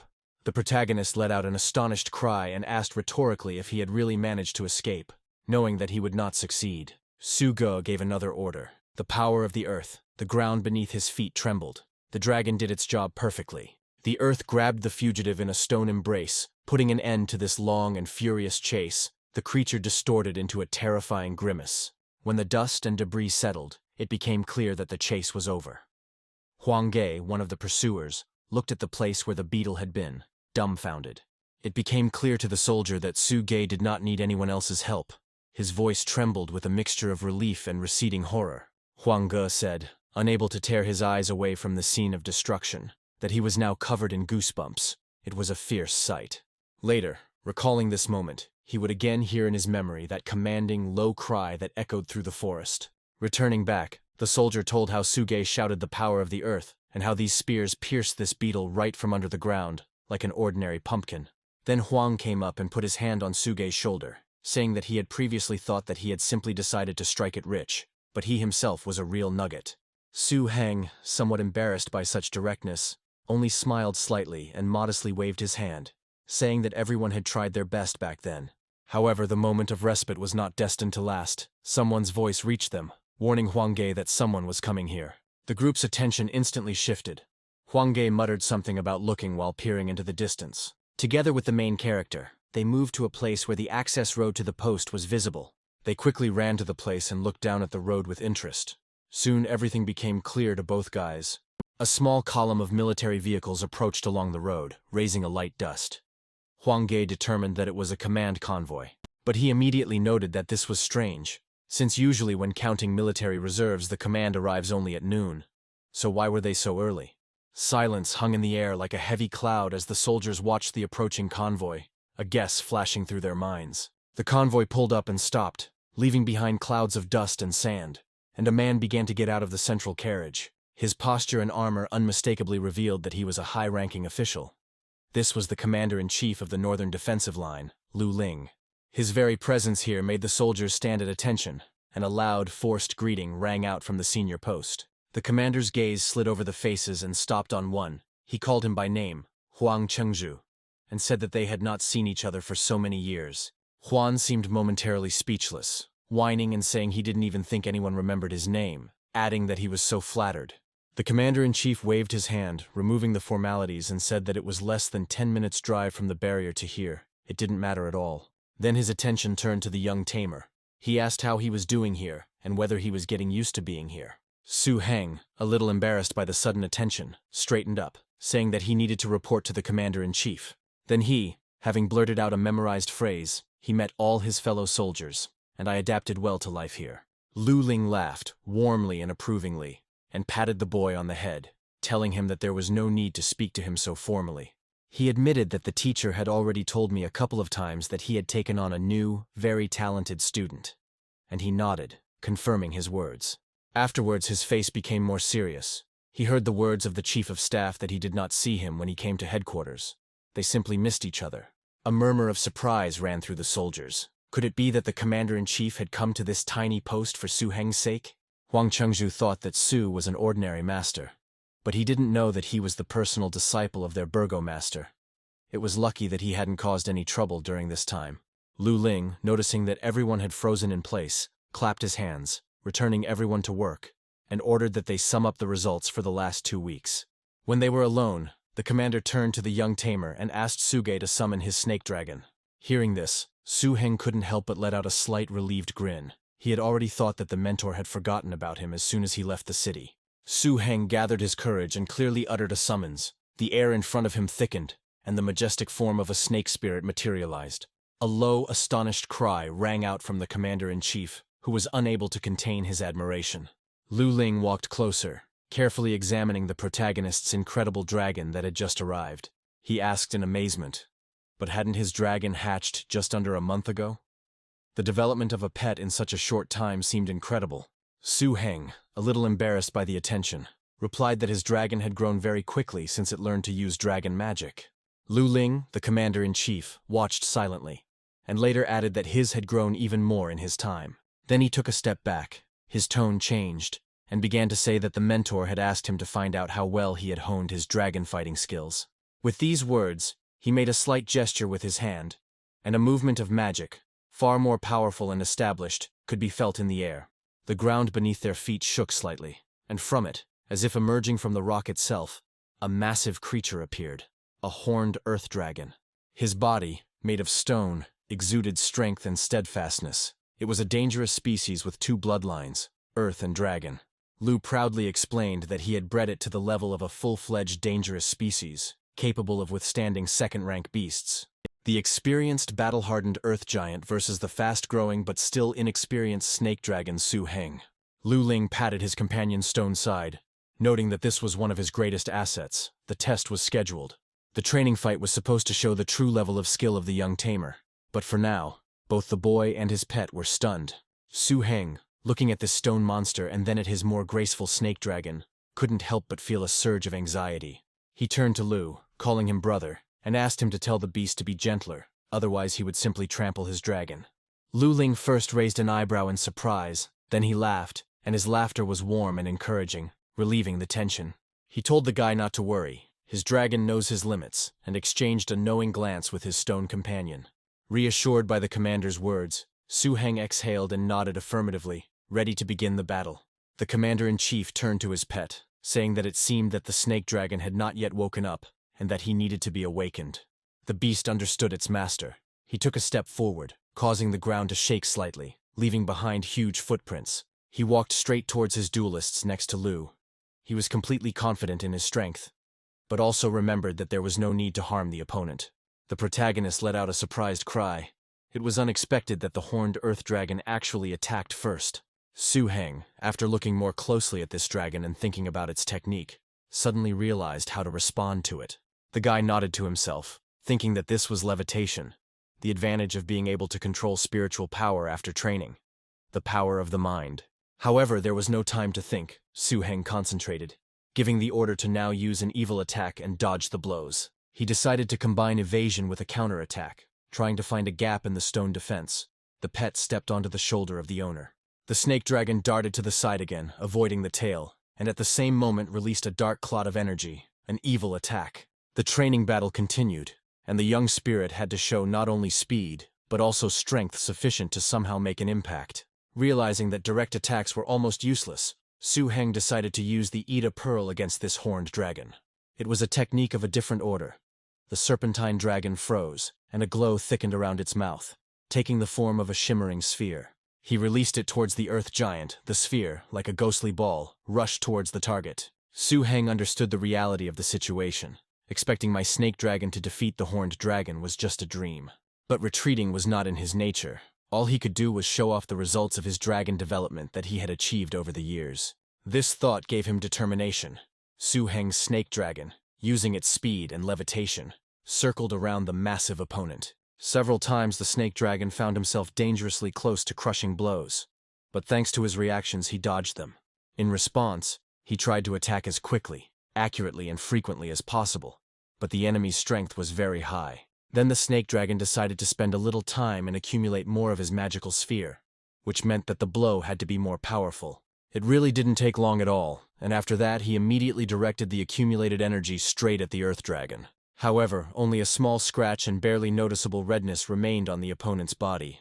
Su Heng sensed that his companion's strength was running out, and he knew that exhausting tactics against such an opponent were futile. So he decided to change his approach. He gave a new command, this time aimed not at attack, but at restoration, using the power of the earth. It was a wise tactic. Instead of continuing fruitless attacks, he ordered a temporary retreat to use earthly energy. Su Heng realized that it was time to attack and commanded, gathering all his concentration to use the power of the dragon, the dance of the earth now. It was not just a call to attack, but an announcement of the use of the combination technique they had been practicing. And the earth responded. A low, growing rumble was heard. It was the sound of a rumble. The ground around the horned dragon began to move. The very ground beneath the stone giant's feet began to shake, trying to disrupt his stability. It was a dance of the earth. The earth dragon simply slammed both of its massive front paws onto the ground, and the serpent dragon was thrown back by a wave of powerful energy. Su Heng cried out in worry as he saw his beast struggling to rise, clearly shaken and weakened. Lu Ling laughed. He said that it was a good tactic, but his dragon's strength was already at the 9th level, so his earth dance was no problem for him. Su Heng, still worried about his pet, responded by asking if they hadn't told him to use everything he could. Lu Ling smiled softly again. He didn't mean to offend. It really did look that way. But he just already understood what snake dragons were capable of. His words meant that he saw Su Heng's potential and current level, and his assessment was exactly what the mentor wanted to see. Then he threw his arm in a friendly manner over the hero's shoulder, and said that his snake dragon was developing much faster than his had. Soon after the commander-in-chief's departure, winter arrived, time passed, and the harsh realities of service took over. There was no idol. It was terribly cold at the guard post. The walls were not as high and strong as those at their base, which could provide shelter from the cold. The cold penetrated to the bones. One of the soldiers chattered his teeth. He tried to say that he was very cold, but his words were drowned out by the sound of chattering teeth. Another soldier, watching his torment, replied that he should become a master tamer. He has spiritual cover. He is warm. The silence and cold were broken by a sharp, piercing sound, an alarm bell, immediately followed by a loud, commanding shout. All drowsiness and complaints about the cold instantly evaporated, giving way to a demonstrated readiness. The duty officer reported that guard post number 3 in the northern part had called, and a group of dangerous species had attacked plantation number 25. The commander, Huang Ge, immediately gave orders without wasting a second. Xiao Hu and Su Heng will now go on call from the 3rd post. He appointed 2 of his most effective fighters, including Su Heng, for sorties, while Lao Yu and Awan would remain to guard the house. According to Captain Li, the situation is really serious now, as almost the entire 25th plantation has been completely captured. The situation was worse than expected. Huan continued to report that more than 20 individuals of the dangerous species had entered the territory. All the plantation workers are now locked in the staff quarters, with about a dozen broken guns to fight back with. But it was only a matter of time before the animals got inside. The clock was ticking, and it was a matter of minutes, not hours. The guys were going to gather support for all patrol base posts number 3 and number 4 in the northern sector. The assembly must be completed by 4 o'clock in the morning, since the attack will begin exactly at that time. The commander told Xiao Hu to drive faster. Plantation number 25, post number 3, gate 6. Su Heng's group arrived at the gathering point at the gate. Huang Chengzhu, I request to report that Huang Chengzhu, Zhao Xiaohu, and Su Heng from post number 7 on the northern border have arrived at the designated location. They were met by the coordinator, who told them to come quickly and added that he would transmit information by radio. As they were moving towards the scene, the scout's voice rang out. Those bastards had broken through the 6th gate on the northwest side. They are now in the grain area, tearing pieces out of dead bodies. All the survivors have been moved to the staff quarters. Then the command order was given. All combat units, all vehicles will line up in the shape of a spear. A warning followed to be careful, dangerous species, poisonous wolves, which are resistant to attacks and can easily bite off a head. A desperate, panicked voice came from the radio. Kill them and free the people. It was time to counterattack. The silence of the night was broken by an intermittent knocking. So desperately were they shooting the uninvited creatures one after another. These wolves were also very frightening in appearance. When they were furious, they bared their teeth, and their eyes lit up with a bright, evil color. One of these wolves climbed onto a high cliff and howled throughout the area, calling on the rest of his relatives to continue the attack. Suddenly, the forward movement slowed down. Hung Ge, who was sitting next to the driver Xiao Hu, asked to move back a little. He turned to Huang Gu and asked if he had also heard that wild howl. He was talking about that very unusual wolf howl. Su Heng remembered hearing from his teacher that a dangerous species like the poisonous wolf could evolve into the final form of an alpha wolf. His voice broke as he noticed something strange in the enemy's behavior. Something was clearly wrong with the wolves' movements. Su Heng gloomily stated that it must be their leader. He is guiding them. No wonder so many individuals broke through. Having a smart leader changed everything. This wasn't just an attack, but a planned operation. His skill was poisonous fog. At first, there was only surprise, but then the wolf used his special skill, releasing this poisonous fog onto the group of soldiers. A moment later, when the first clouds of fog reached and the soldiers smelled a sharp, acrid odor, even through the filters, the horror became palpable. The order was given to turn on the infrared sight, be on guard and not to lose sight of your teammates. But Huang Ge understood that the situation was worse than just limited visibility. It was not that simple. He asked Xiao Hu to move back. At this moment, Huang Ge's gaze turned to Su Ge, and a huge shadow of a poisonous wolf appeared on the roof of one of the cars. The soldier driving the car couldn't hold back a scream of horror. The windows shattered, and the wolf was about to get to those inside. It wasn't just a big wolf. Its shape was unnatural. It rolled the military vehicle over onto its side, and other wolves approached it. The protagonist explained that it was just a companion, a shadow wolf, a special ability of the leader of the poisonous wolves, a shadow double. Their worst fears were confirmed. The real alpha wolf, the one who had created this fog and led the attack, was heading towards them. They were trapped, poisoned, and now had to fight on two fronts, against the poisonous fog, the illusion, and against the leader. There was a deafening roar. The windows of this car also burst. The sound was dull and powerful, but in the toxic fog it lost its clarity. The real battle began. The clang of metal, the shouts of commands, the growling of wolves and the hissing of poisonous fog mixed into a hellish symphony. The boys had little time to think about a plan of action. They could, like their comrades, simply capsize. The tension was incredible. Huang Ge exhaled with difficulty, feeling the weight of responsibility and the physical fatigue from concentrating. He, firing at the massive shadow wolf, shouted that he couldn't even slightly penetrate its armor. The bullets seemed to simply disappear.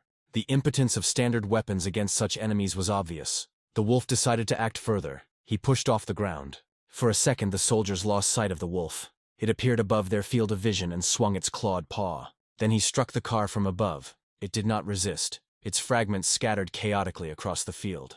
At this critical moment, Su Heng realized that there was no time to wait any longer. Something irreparable could soon happen. He called upon his snake dragon. He had to act now before the wolf ate them all. He instantly found himself next to his master, looking straight at the leader of the wolves, and it was not clear that he was even a little afraid. His body emitted concentrated spiritual energy, followed by a command, dragon power, shock, and awe. It was the same technique he had used before, but now it was enhanced with desperation and complete dedication, a wave of paralyzing terror. Without wasting a second, Su Heng gave the next command. A stream of evil thoughts, a pearl of evil. It was the highest manifestation of an attack, a fusion of two techniques. The serpent dragon released not just a sphere, but a whole stream of condensed spiritual energy that took the form of a shimmering, multi-layered pearl.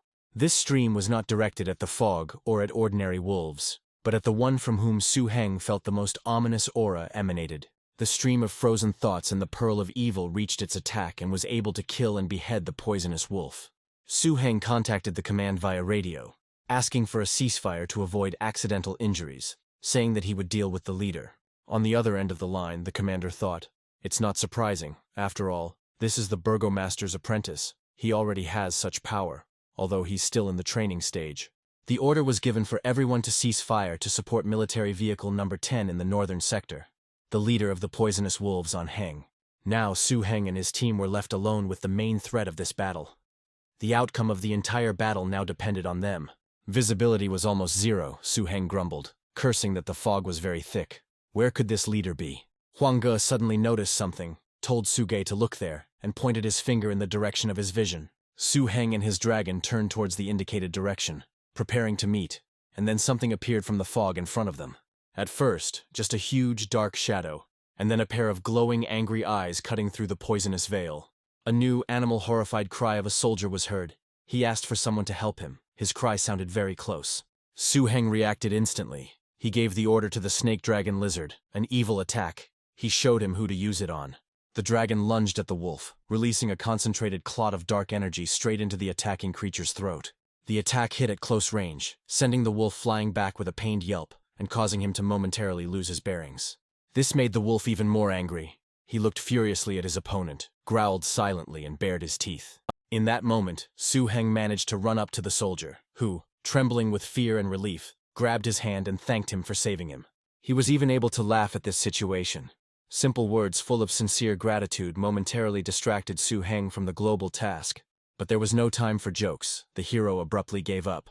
"Don't stand there like a pillar. You need to run." His command was necessary. He had no time for consolation. It was necessary to focus on the threat that was about to strike. And the threat came. A huge figure of the leader of the poisonous wolves emerged from the fog. He was much larger than the usual specimens, his fur merging with the poisonous haze. The protagonist hesitated, but only for a moment. The leader let out a roar that shook the air, his claws digging into the ground. Su Heng muttered, "Damn beast," feeling the pressure of his auras, but there was no retreat. He gave a command to his dragon. Earth Dance.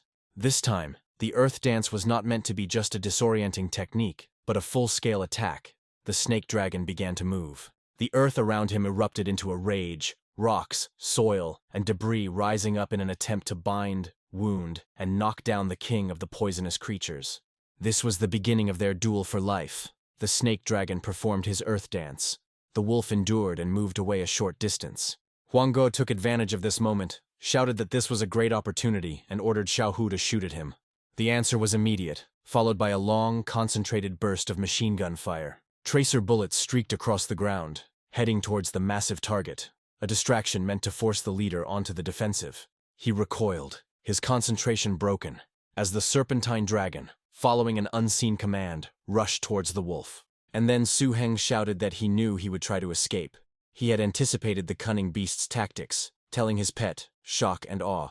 The serpentine dragon was already in the perfect position to release a wave of paralyzing terror. He focused directly on the leader at the moment of his uncertainty. This attack was supposed to not just slow down, but completely freeze the wolf's will. Gathering all his spiritual power, his body flared with inner light, and he released a concentrated stream of pure spiritual energy. The fog around the leader swirled and began to dissipate. The huge body fell dead to the ground. The duel was over. It was time to return. Huang Ge turned to Su Heng and asked how he was, why he was in a bad mood. He asked with a hint of concern, seeing his silence. Su Heng slowly shook his head and replied that everything was fine. He was just thinking. He paused, collecting his thoughts. Huan said that in the past, Master Tamers were not usually brought in for invasions of this scale. But if it weren't for him, there would have been more losses. He added that this time the guy really saved them.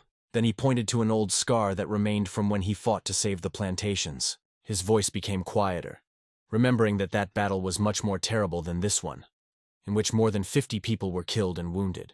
He described a nightmare from the past. An armored car was smashed to scrap metal by a huge steel gorilla in its mature form. Everyone in it died. In the end, it was Lord Cao, the then commander-in-chief of the Northern Front, who personally killed the beast and ended that bloody battle. Huan handed Su Heng a flask, telling him to drink a little. It would make him feel better.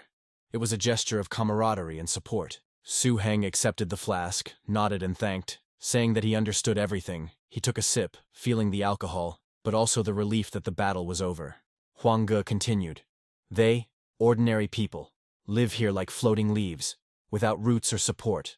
Life is fragile, and every day is a struggle. Su Heng listened, realizing that his journey had only just begun. He looked at his comrade, and when he finished, he turned to him. To lighten the gloomy mood, he put his hand on his shoulder and said there was no need to think about such things. It was better to just go home. Hwanga laughed, his face lit up with warmth again.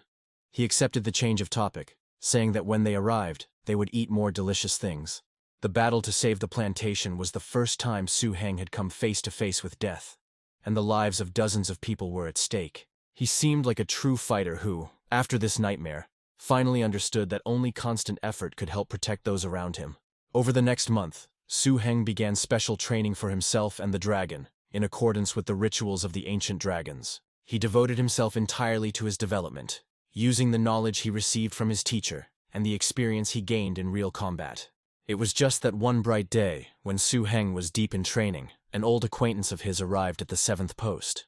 The voice was loud and friendly. He greeted the hero, calling him brother. With him was his pet, a super dangerous species, a fiery magical lion. The creature radiated warmth and power, a stark contrast to the cold aura of the serpentine dragon, and the hero wondered if he would be able to ride his dragon. The acquaintance, smiling broadly, quickly ran up to Su Heng, shouting his name and, without formality, calling him a kid. He heard that last time he took part in the battle for the plantation, performed very well on the battlefield, and the commander even praised you. Su Heng turned to his third brother. He remembered how he said that he had to come here every month. A month had already passed since the last visit. The third brother laughed, slightly embarrassed, and replied that it didn't matter. He just had a couple of free days, so he decided to visit him. And now he wanted the guy to summon his snake dragon lizard so that I could train him and make up for lost time. Su Heng hesitated for a moment as he weighed the offer, but eventually said he agreed, intrigued by the opportunity to fight. Then he nodded and determination flashed in his eyes. He began to summon the snake dragon. He made a gesture, and the ring on his finger glowed. The dragon, now larger and more powerful, materialized next to him, ready for a new challenge. The third brother recoiled, his eyes widening in amazement at how quickly he was growing, and asked if the boy had the perfect formula. Su Heng shrugged. His answer was simple and honest. He said that he always used the formula that the teacher gave him. The third brother froze for a moment, then, holding his hand out in front of him, said to put the pet away, because he didn't need to test it anymore. He then conveyed that according to the teacher, once the snake dragon reached the middle stage of growth, its training on the northern front would end. This meant that Su Heng was close to the end of his time on the front lines. His comrades cried, "Could it really be so soon?" They told Brother Su that they couldn't let him go so quickly. They wouldn't be able to sleep anymore if he left now. The protagonist responded with disbelief, pointing his finger behind his back. Maybe he should ask the dragon to sit with them. Then Hwanga said that he didn't mean anything by it, and that it was Avon who said it. He decided to shift all the responsibility onto him. Avon said, "So what if he couldn't sleep?" Su Heng laughed, saying that now they wouldn't be able to get away or run away. The next day, an important meeting took place in the Blacklight Training Hall, where the main character, Su Heng, was in such a hurry. Having reached the place, he exhaled, literally falling off his feet from exhaustion. In front of him stood Zhou He's chief manager, Lin Fu, waiting for him. He told Su Heng that he was a good guy. If he could hold out for so long, it meant that he really hadn't been lazy this month. The manager turned to the burgomaster and congratulated him on taking on a good student, although he was not as talented as his first sister. He, in turn, turned to his student. He didn't think that the internship would end so quickly, in just a month. Su Heng, after listening, nodded slowly.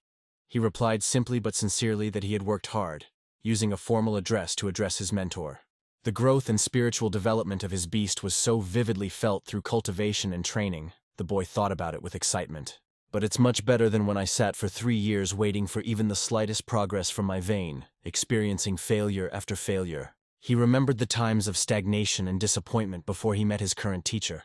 Could such an experience be called difficult? The teacher, after listening to Su Heng, replied that the fact that his snake dragon lizard had been trained to such a high level exceeded expectations. The burgomaster's praise was high and encouraging, and the hero asked if they had already agreed to transfer him to another military post. The answer was unexpected, no. The teacher wants him to take part in the Six Lands tournament next month. He began to explain that the tournament was held once a year, and was a dueling tournament. It was held for the opportunity to get into the ruins of the Bloody Forest. Su Heng, hearing this, asked if he really needed these ruins, and if there weren't any other bases near this one. The teacher explained that from the outside, these very ruins are separated by a hidden energy barrier, which makes them inaccessible. The ruins themselves are occupied by an extremely powerful and terrifying race of beasts, the master of which is a being of terrifying power. When 6 representatives from each base joined forces and attacked him, The beast was forced to come to an agreement. Su Heng listened and asked, "Since this opportunity to enter the secret lands is rare, it doesn't mean that I will have many strong competitors." The mentor laughed. His laugh was encouraging, and told the boy, calling him a fool, not to worry. He then explained that the area was truly a treasure for new masters like you, and less attractive to true experts. Su Heng, having received the explanation and encouragement, felt a surge of determination. Since the teacher said so, he would definitely try. The teacher added that besides him, 4 more would be competing this time. The tournament would be serious among the 5 selected candidates. Su Heng asked about the place where he would undergo the training that his teacher had just informed him about. The mentor answered simply but meaningfully. In the forest, he winked at the main character, watching his reaction. On the southern section of the defense line, south of the wilderness, there is a large black forest that covers a vast area, the grizzly forest. There lived an astonishing number of bears with bodies up to 4 meters long and weighing a ton. These creatures were physically powerful. Sometimes bears appear that amaze with the power of their fight, such that even the masters are afraid of them. They surpass the usual classifications. Su Heng, after hearing this description, asked if the grizzly forest was a dangerous place. Although the question was rhetorical, the danger was obvious. The answer was vague. The mentor said that he would understand when he got there. No explanation or consolation followed. Preparing for such a test required not only physical, but also mental focus. Su Heng himself checked his resources. The monetary allowance of 250,000 steel coins was almost used up. He thought about the needs of his growing snake dragon. To maintain its current growth rate, there should be no shortage of food. He realized that moving the advance payment forward each time was not a long-term solution. He needed to find a stable source of income. The protagonist began to think that in fact, tamers have many ways to make money. Pet healer tamers are capable of healing illnesses and wounds, and they earn a good income. It was a path of service that brought in a stable income. Pets associated with vegetation can increase crop yields, also good pay. This was the agricultural path. Aquatic and electric pet tamers also collect resources. They could extract rare materials or provide energy. But it was clear that with the help of the ancient dragon, a more effective method could be found, one that was inaccessible to ordinary tamers. Su Heng went to a bustling trading market known as a gathering place for black lanterns to look for opportunities to make money. Initially, the guy wanted to take advantage of the opportunity, but he didn't find anything the whole day. The market was full of only ordinary goods. And then his attention was drawn to a loud, insistent cry, saying that they were ready to buy black fat at a high price. It was a specific demand that attracted the protagonist, and hope once again settled in his thoughts. Intrigued, Su Heng approached the merchant and asked him directly if he was really buying black fat. The merchant, seeing the potential seller, perked up. He confirmed his plans, then asked a clarifying question whether he had the goods. However, Su Heng replied, no, he just wanted to ask the man why he needed all this at all. The merchant became irritated, saying that he shouldn't care if he had the goods. He would buy them, and if not, then he shouldn't interfere with his business. In the merchant's newspaper, the boy read that 1 milliliter of thick black fat was equal to 83 coins, and 1 liter was already 1,000 times more. These figures shocked Su Heng. He didn't expect that someone would buy black fat at such a high price. It seemed he had found a way to strike it rich. He remembered what the ancient dragon's writings had said. The description came to his mind. The slime from the surface of the black octopus, dark oak resin and thickener are mixed in a ratio of 3 to 1 to 2. Su Heng, inspired by the opportunity, summed up his thoughts. All that was left was to figure out the thickener, and he would be able to make money. To find the missing component, he turned to his comrade Xiaoxi and instructed him to press twice. Xiaoxi fulfilled the request. He had already unquestioningly followed all of his master's orders and instructions. Now he watched this whole process with interest, and after some time Xiaoxi happily reported the result. Finally, everything was ready. The main character joyfully announced, stirring his creation and adding the last ingredient. There is a department of dangerous biological and energy research. Their function is to study dangerous creatures and strange energy phenomena. The research department manages 3 institutes that purchase the thick black fat, and this is what the hero wanted to know more about. However, thinking about the scale of the department's purchases made him wary. The idea of a quick sale promised huge money, but also concealed enormous risk. If he were to release a large quantity of goods onto the market at once, he would have to be extremely careful to ensure that the ancient dragon's secrets were not revealed. The black tree was rare and grew slowly, and some herbivorous species liked to eat its young shoots. The sudden appearance of a large volume of fat on the black market would inevitably attract unwanted attention. Therefore, The best solution was to find one reliable store, quickly sell a small batch, and immediately disappear without leaving a trace. After some time of careful searching among the counters and shops, his gaze finally fell on the desired inscription. Above the entrance to the building hung a sign stating that the Hong Trading House was located inside. Soon after, in the semi-darkness of one of the inconspicuous shops, he silently placed an impressive container in front of the seller and named the price. He named 30 liters, 250,000 coins, and blurted it out as if there was nothing unusual in his request. The buyer was of course pleased with this, but she still clarified, asking where he got so much money. Su Heng only looked back coldly, and there was a firmness in his gaze, making it clear that it was better not to receive an answer to this question. The frightened merchant nodded quickly, muttering that he wouldn't ask, and agreed to the deal. The door quickly slammed behind the hero. A sober plan was brewing inside him.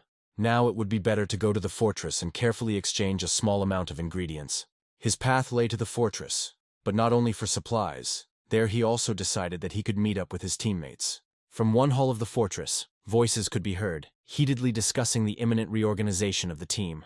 Among them was Wang Xun. They participated in special training together. He considered Su Heng to be a mediocre person with no talent. Also present was Luo Chong, a tamer from a wealthy family, who controlled a red-scaled dinosaur and a blood wolf. Nearby stood a girl named Rana, the strongest among them, with her controlled beasts, iron magic trees, and sleeping butterflies. Another girl asked if Luo Chong really doubted the master's decision. Even their teacher wouldn't dare disobey, let alone themselves. She added that they were all familiar with Su Heng, but they had to admit that they had underestimated him, because his main pet was a snake dragon lizard. At that moment, the voice of the fortress manager was heard. He informed the protagonist that the owner was still busy, but his comrades had already arrived. He invited him to meet and get acquainted, and he himself, not wanting to disturb the youth, left, leaving the future team alone with each other. There was a brief silence in the hall until it was broken by one of those present, Wang Xun, who looked at the new figure in their circle. A phrase was uttered in which it was difficult to discern whether it was a simple statement of fact or a hidden mockery. The captain arrived. Rana added, "Yes, captain, but only with one beast," and these words were followed by a restrained but clearly audible laughter. The remark hung in the air, filling the space with awkwardness, and an awkward silence followed. The oppressive atmosphere thickened, like a heavy cloud pressing down on everyone present. No one knew what to say next. The first to break the awkward silence was Lin Yuxin, who took a step forward and addressed Su Heng, who had become a tamer just over a year ago. Lin Yuxin introduced herself politely, explaining that she had only recently become an official tamer and currently only had 2 pets. In response to this, Su Heng calmly stated his name. He explained that he had become a tamer only 2 months ago and now also held this status. Luo Chong involuntarily let out a sigh, admitting to himself that it was cool to achieve this in 2 months and immediately obtain a powerful creature. Su Heng, addressing the guy directly, said simply, but with unshakable confidence, he declared that he was much better than him. Luo Chong exploded at such impudence. How dare he say such a thing? If he thinks he is stronger, then let him prove it right now. Without wasting a second, he immediately summoned his first battle beast, and a massive figure materialized in the hall with a menacing roar. A massive red-scaled dinosaur stood in the way, filling the space with its imposing bulk. Su Heng thought that if you can't crush your opponent, it's better to run into a wall than show weakness. He noted that the dinosaur's development was indeed quite good, but it seemed to be a species that was not of the highest danger level. At this point, Rana intervened, reminding the guy that the meeting was organized by the owner of the castle, and he should think about the consequences of his actions. The protagonist pointed out a much more serious offense. He summoned a beast right in the castle, and he doesn't know what the garrison will do to him for it. Caving in to the pressure of logic and the possible consequences, Luo Chong called his dinosaur back in frustration. He gave Su Heng a venomous warning, saying that he had better not face him in the competition in a month. Su Heng didn't respond to the threats, and he didn't even have the desire to unite with such people to fight for the Black Lanterns. His words hung in the air, describing the gulf of misunderstanding and rejection between him and the others. He did not wait for an answer and left. The door slammed behind him, leaving the group to listen to a ringing silence bordering on an echo from a closed door. The silence that followed his departure was broken by Luo Chong's angry cry, cursing in frustration. However, Wang Xun tried to calm him down, telling him not to worry, since they still had time. The thought of a future confrontation calmed his wounded pride a little, while Su Heng himself, having retired, was thinking about something else. The teacher informed him that they were going into the grizzly forest tomorrow, and this news made him see the situation in a different light. These disgruntled teammates were probably also part of the test prepared for him by the teacher, part of the training plan. So he decided to make full use of this special training in the grizzly forest. As soon as he returned, he would become a worthy captain. The next morning, the soft chirping of birds could be heard outside his house, heralding the beginning of a new day and a dangerous journey. The next morning, an unexpected guest appeared at Su-heng's house, as if he was awkwardly knocking on the wooden door. He introduced himself as the head of the Black Lantern Guard, Zhang Cheng, and said that he would accompany Su-heng to a special training session. An invitation came from the second-floor window of the main character's house. The chief of the guard, along with his escort, looked up. Zhang Cheng entered and laid out a map of the area on the table. Su-heng looked at it carefully and listened to the boss. He showed him the place where their black fire was, then began to explain the geography, running his hand over the map. A small settlement near the grizzly forest was called the Iron Settlement, and there was also a tree settlement nearby. The distance to the Iron Settlement was quite short, making it a convenient point for preparing to enter the danger zone. However, as Zhang Cheng explained, only half of the route was on the repaired road. The rest was quite winding and difficult. In addition, along the way they could encounter various troubles, be it wild animals or unfavorable weather. Su-heng just nodded in response. Accepting this information, he did not delay for long preparations. His answer was, "Let's go straight away."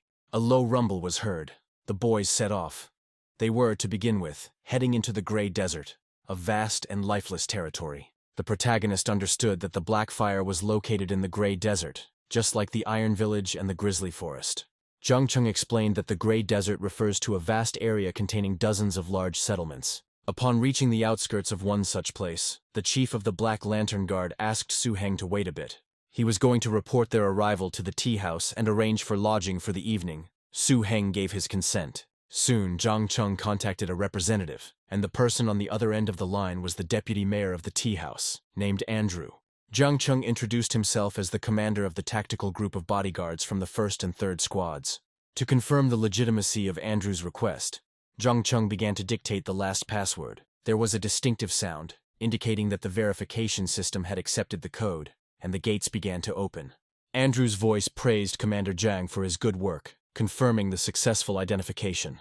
Zhang Cheng was acquainted with the deputy mayor, and he addressed him in a friendly tone and introduced Su-heng as an honored guest. He asked to arrange a good place for them to live. Andrew responded readily, assuring that he could rely on him.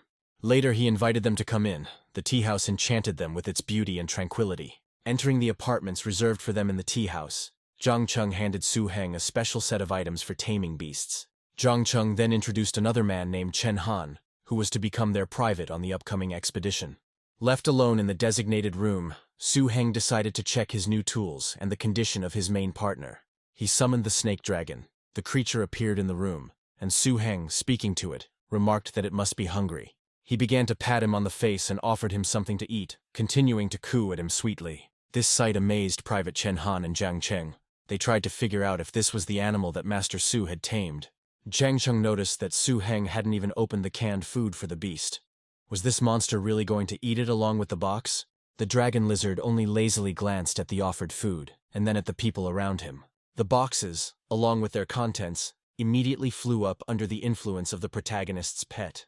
He began to swallow them with greedy appetite, despite the stunned faces of the others.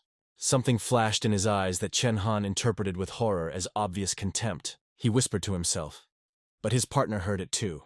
"It despises us, doesn't it?" Feeling both humiliated and frightened.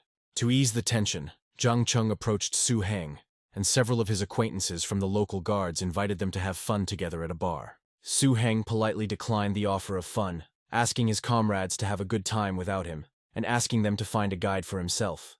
At that moment, a girl appeared. The guys didn't even immediately notice that someone had entered the room. She came into them and asked again, turning to the main character, if he really needed a guide. She apologized for the intrusion, explaining that she had not meant to eavesdrop, but had been sent by Grandpa Andrew to deliver souvenirs.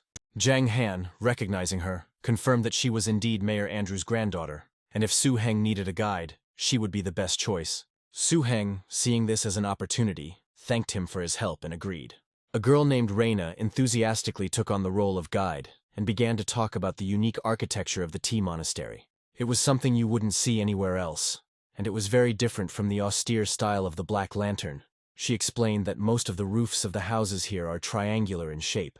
The buildings themselves can be square or rectangular, which creates an interesting three-dimensional impression. Traditionally, residents paint the walls of their houses black and brown. The entire city, including residential buildings and shops, was located on the slopes of the mountain. A little higher up in the mountains, there was a tiny fortification made of stones and earth.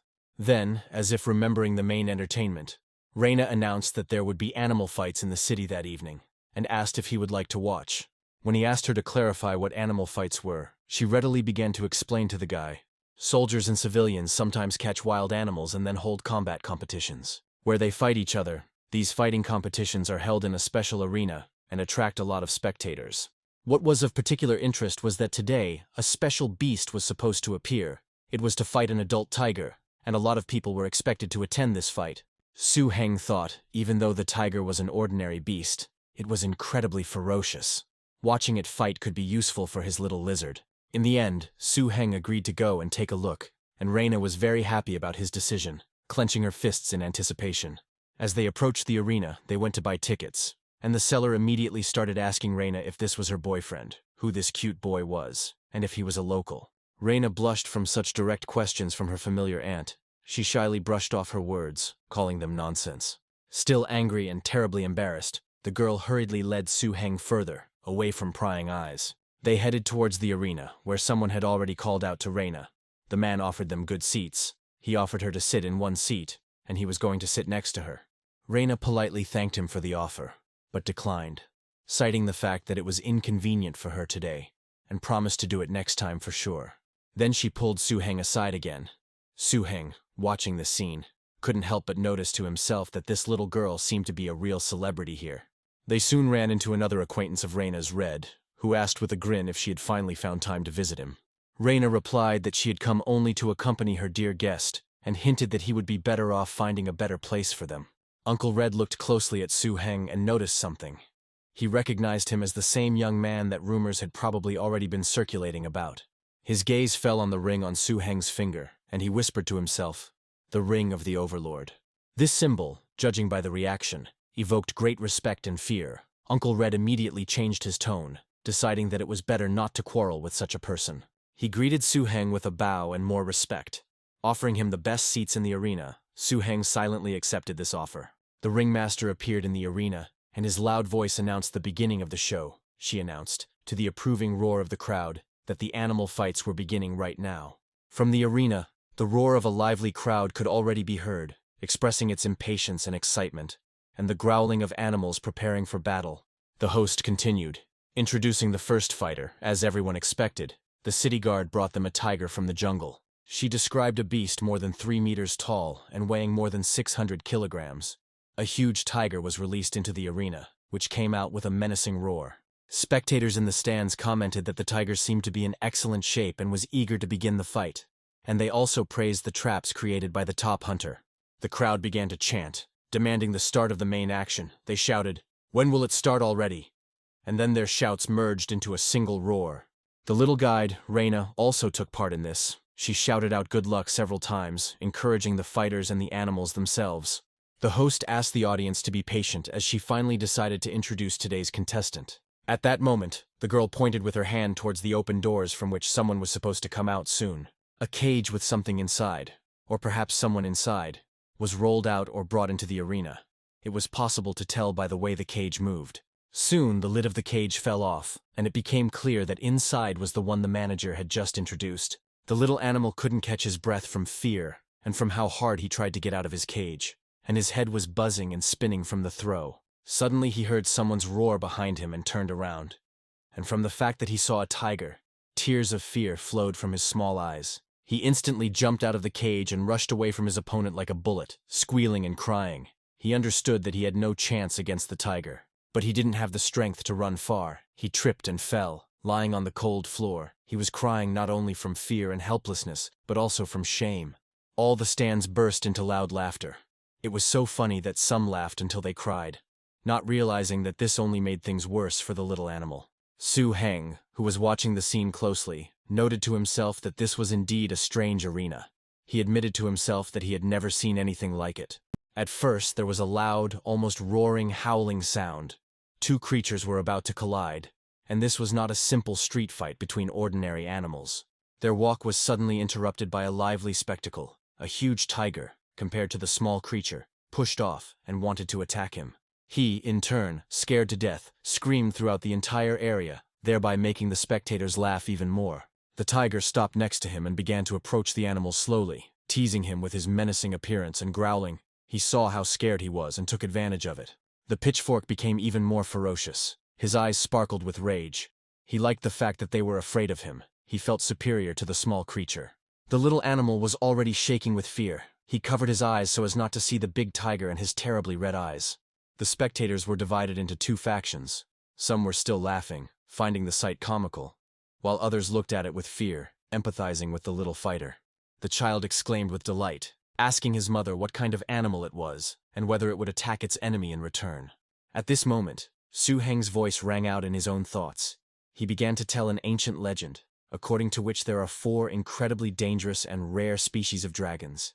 These include the mysterious, fabulous, wonderful, and mythical species. He listed them, and his words sounded like deep respect for these legendary creatures. Su Heng continued his thoughts as he watched the fight. He noted that such speed and reaction were definitely not typical of an ordinary beast. His gaze slid analytically over the small creature, noting the golden mark on its forehead and the rounded shape of its body. This beast belonged to a mysterious species. He knew that they had a rare ability that was unique to their species. These creatures were quite rare, and were born to search for treasures, which they feed on, and not to fight. Their tracks can usually only be seen in very dangerous places, so unexpectedly encountering him here was a great rarity, and such an opportunity could not be missed. He then turned to his companion and asked her if he could have this little animal, pointing to the small creature. Reina, a little embarrassed, confirmed that yes, the rare beast was acquired by her grandfather, Mayor Andrew, from the chief winemaker of the tea monastery named Ku Man. Su Heng politely but firmly asked Reina to take him to her grandfather, the owner of the beast. They went to his office but were refused even though Su Heng was his granddaughter's guest and friend. Mayor Andrew could not agree to this request. He firmly explained that the rules of the fight could not be violated. The girl looked at her grandfather with pitiful eyes, holding his hand, not understanding why he couldn't do this for her. But he didn't care. The fight can only be stopped when one of the opponents is defeated.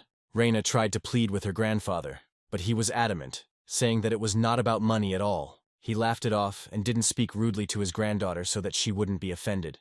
But she still pouted her little lips in resentment. Then Su Heng addressed him directly. He said that he knew that the mayor bought the animal from Ku Man for 1,000 steel coins and offered 4,000 for it. Mayor Andrew, impressed by the generous offer, still tried to maintain his principles, saying that his family had never violated the rules of the fighting arena. Su Heng, understanding the true reason for the hesitation, assumed that the mayor was worried about the bets already made and the tickets sold, and asked not to misunderstand him. At that moment, discontent could be heard from behind the door in the office. One of the irritated spectators, apparently having learned about the possible cancellation of the fight, began to get indignant. They shouted that they had bought tickets and came to enjoy the spectacle, and if the fight was cancelled, they would not come next time at all.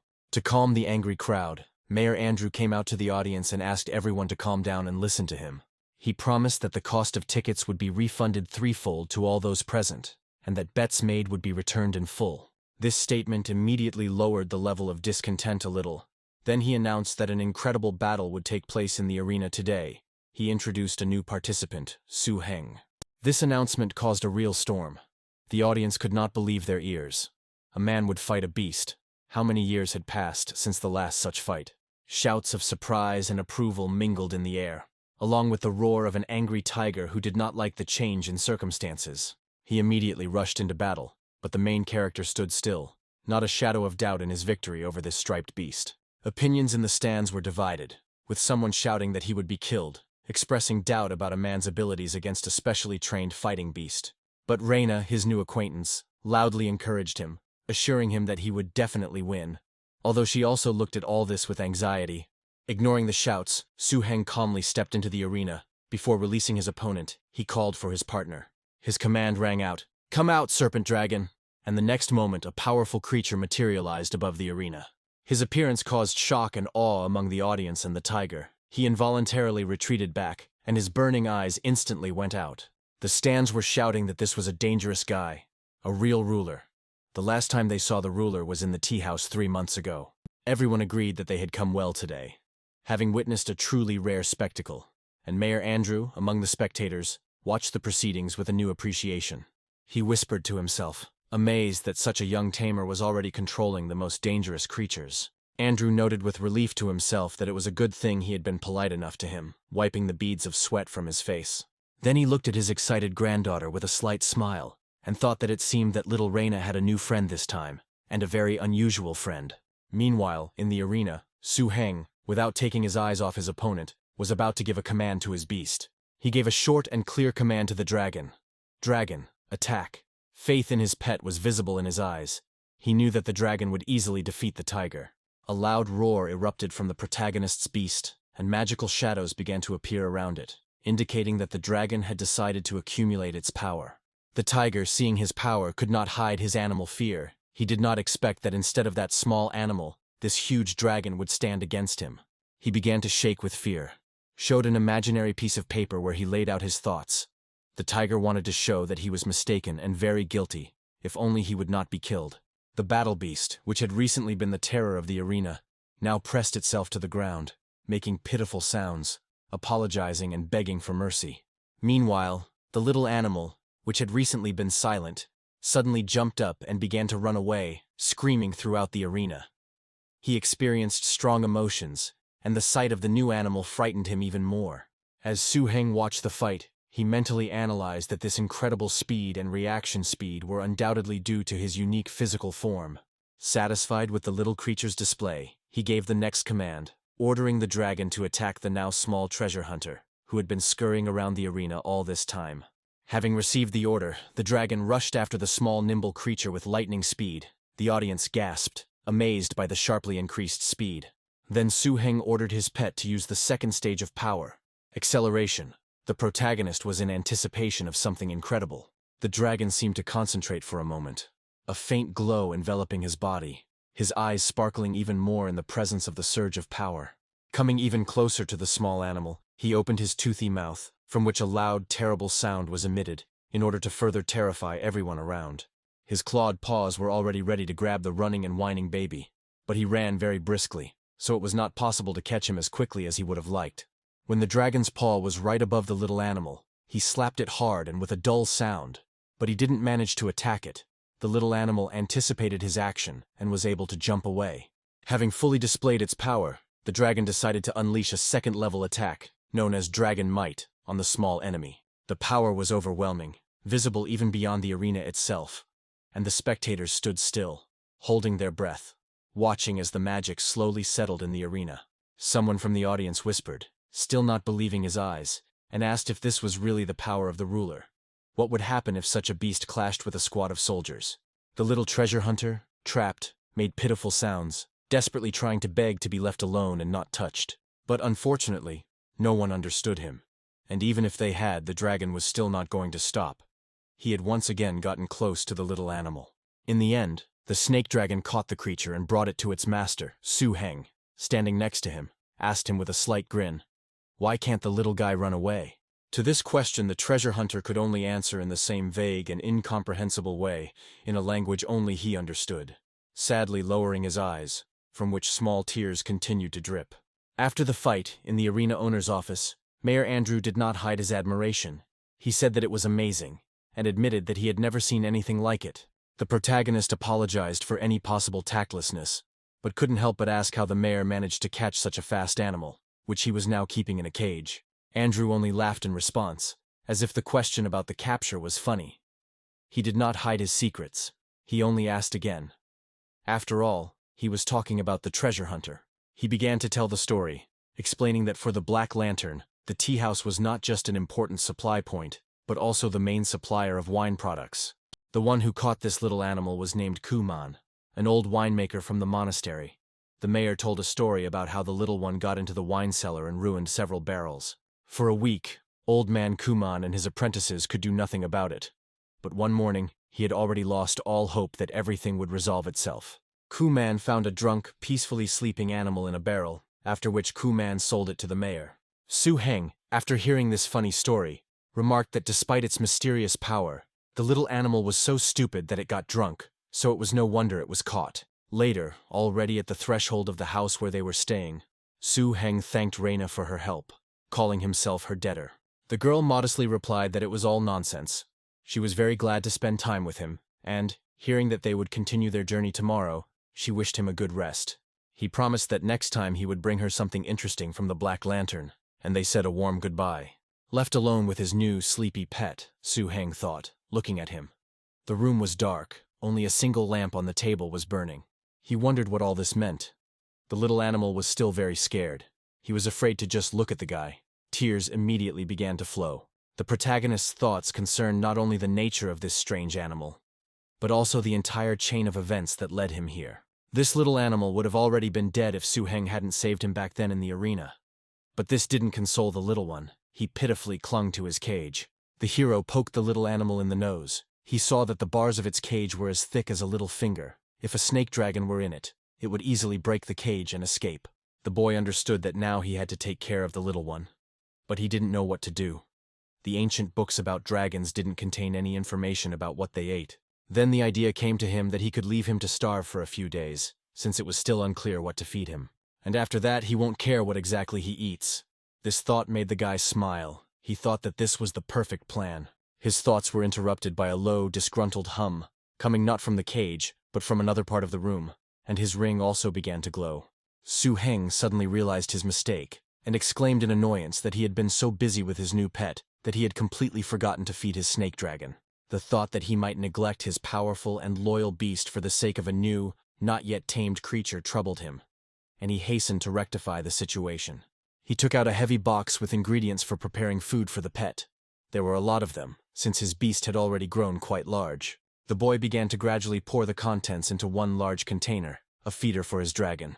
As a result, a whole trough of food had accumulated, which the hero was now stirring, still thinking about his next plans. He told the snake dragon that if he ate 3 times more than usual, they would be able to reach the Iron Village by tomorrow evening.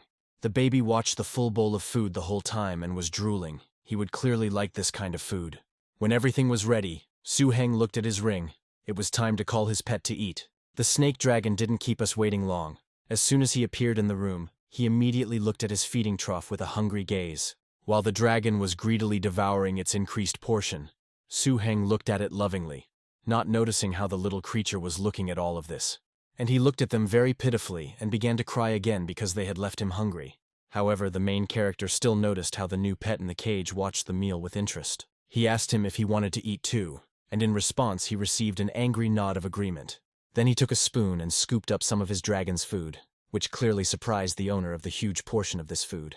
Su Heng handed him some of the food in surprise, and the little treasure hunter sniffed it carefully before starting to eat it with obvious pleasure. He decided not to gobble it all up at once, but to slowly enjoy the food and this joyful moment, which was not given to him as often as he would have liked. Su Heng noted to himself with some surprise that he never thought that a treasure hunter would like the same food as a snake dragon, and the dragon didn't expect this either. This discovery greatly simplified the task. Now he was sure that the little animal would definitely not go hungry on the way, and it could be fed from the general supply of provisions for the dragon. Seeing that the baby had finished eating, Su Heng asked if he wanted more, and suggested that he wait a little to get it, a careful step towards establishing rapport and trust. But as soon as the boy turned around, he realized that he had nothing more to offer the baby, since the dragon had already eaten everything. He then turned to his dragon, who was jealous of his food being shared with another, and explained to him that if necessary, he would have to eat less.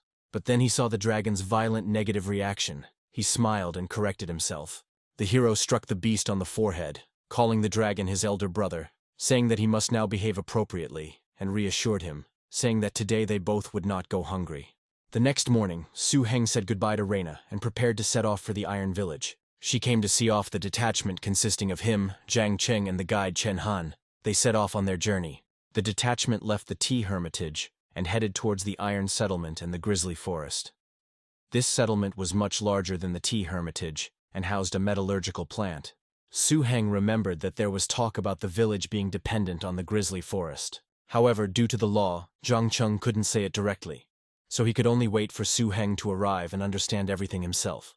And indeed, as soon as they entered the Iron Village, one could immediately feel the difference. That's why Su Heng felt the air was thick with smog, and there was a pungent smell of burning steel smelted from coal in it.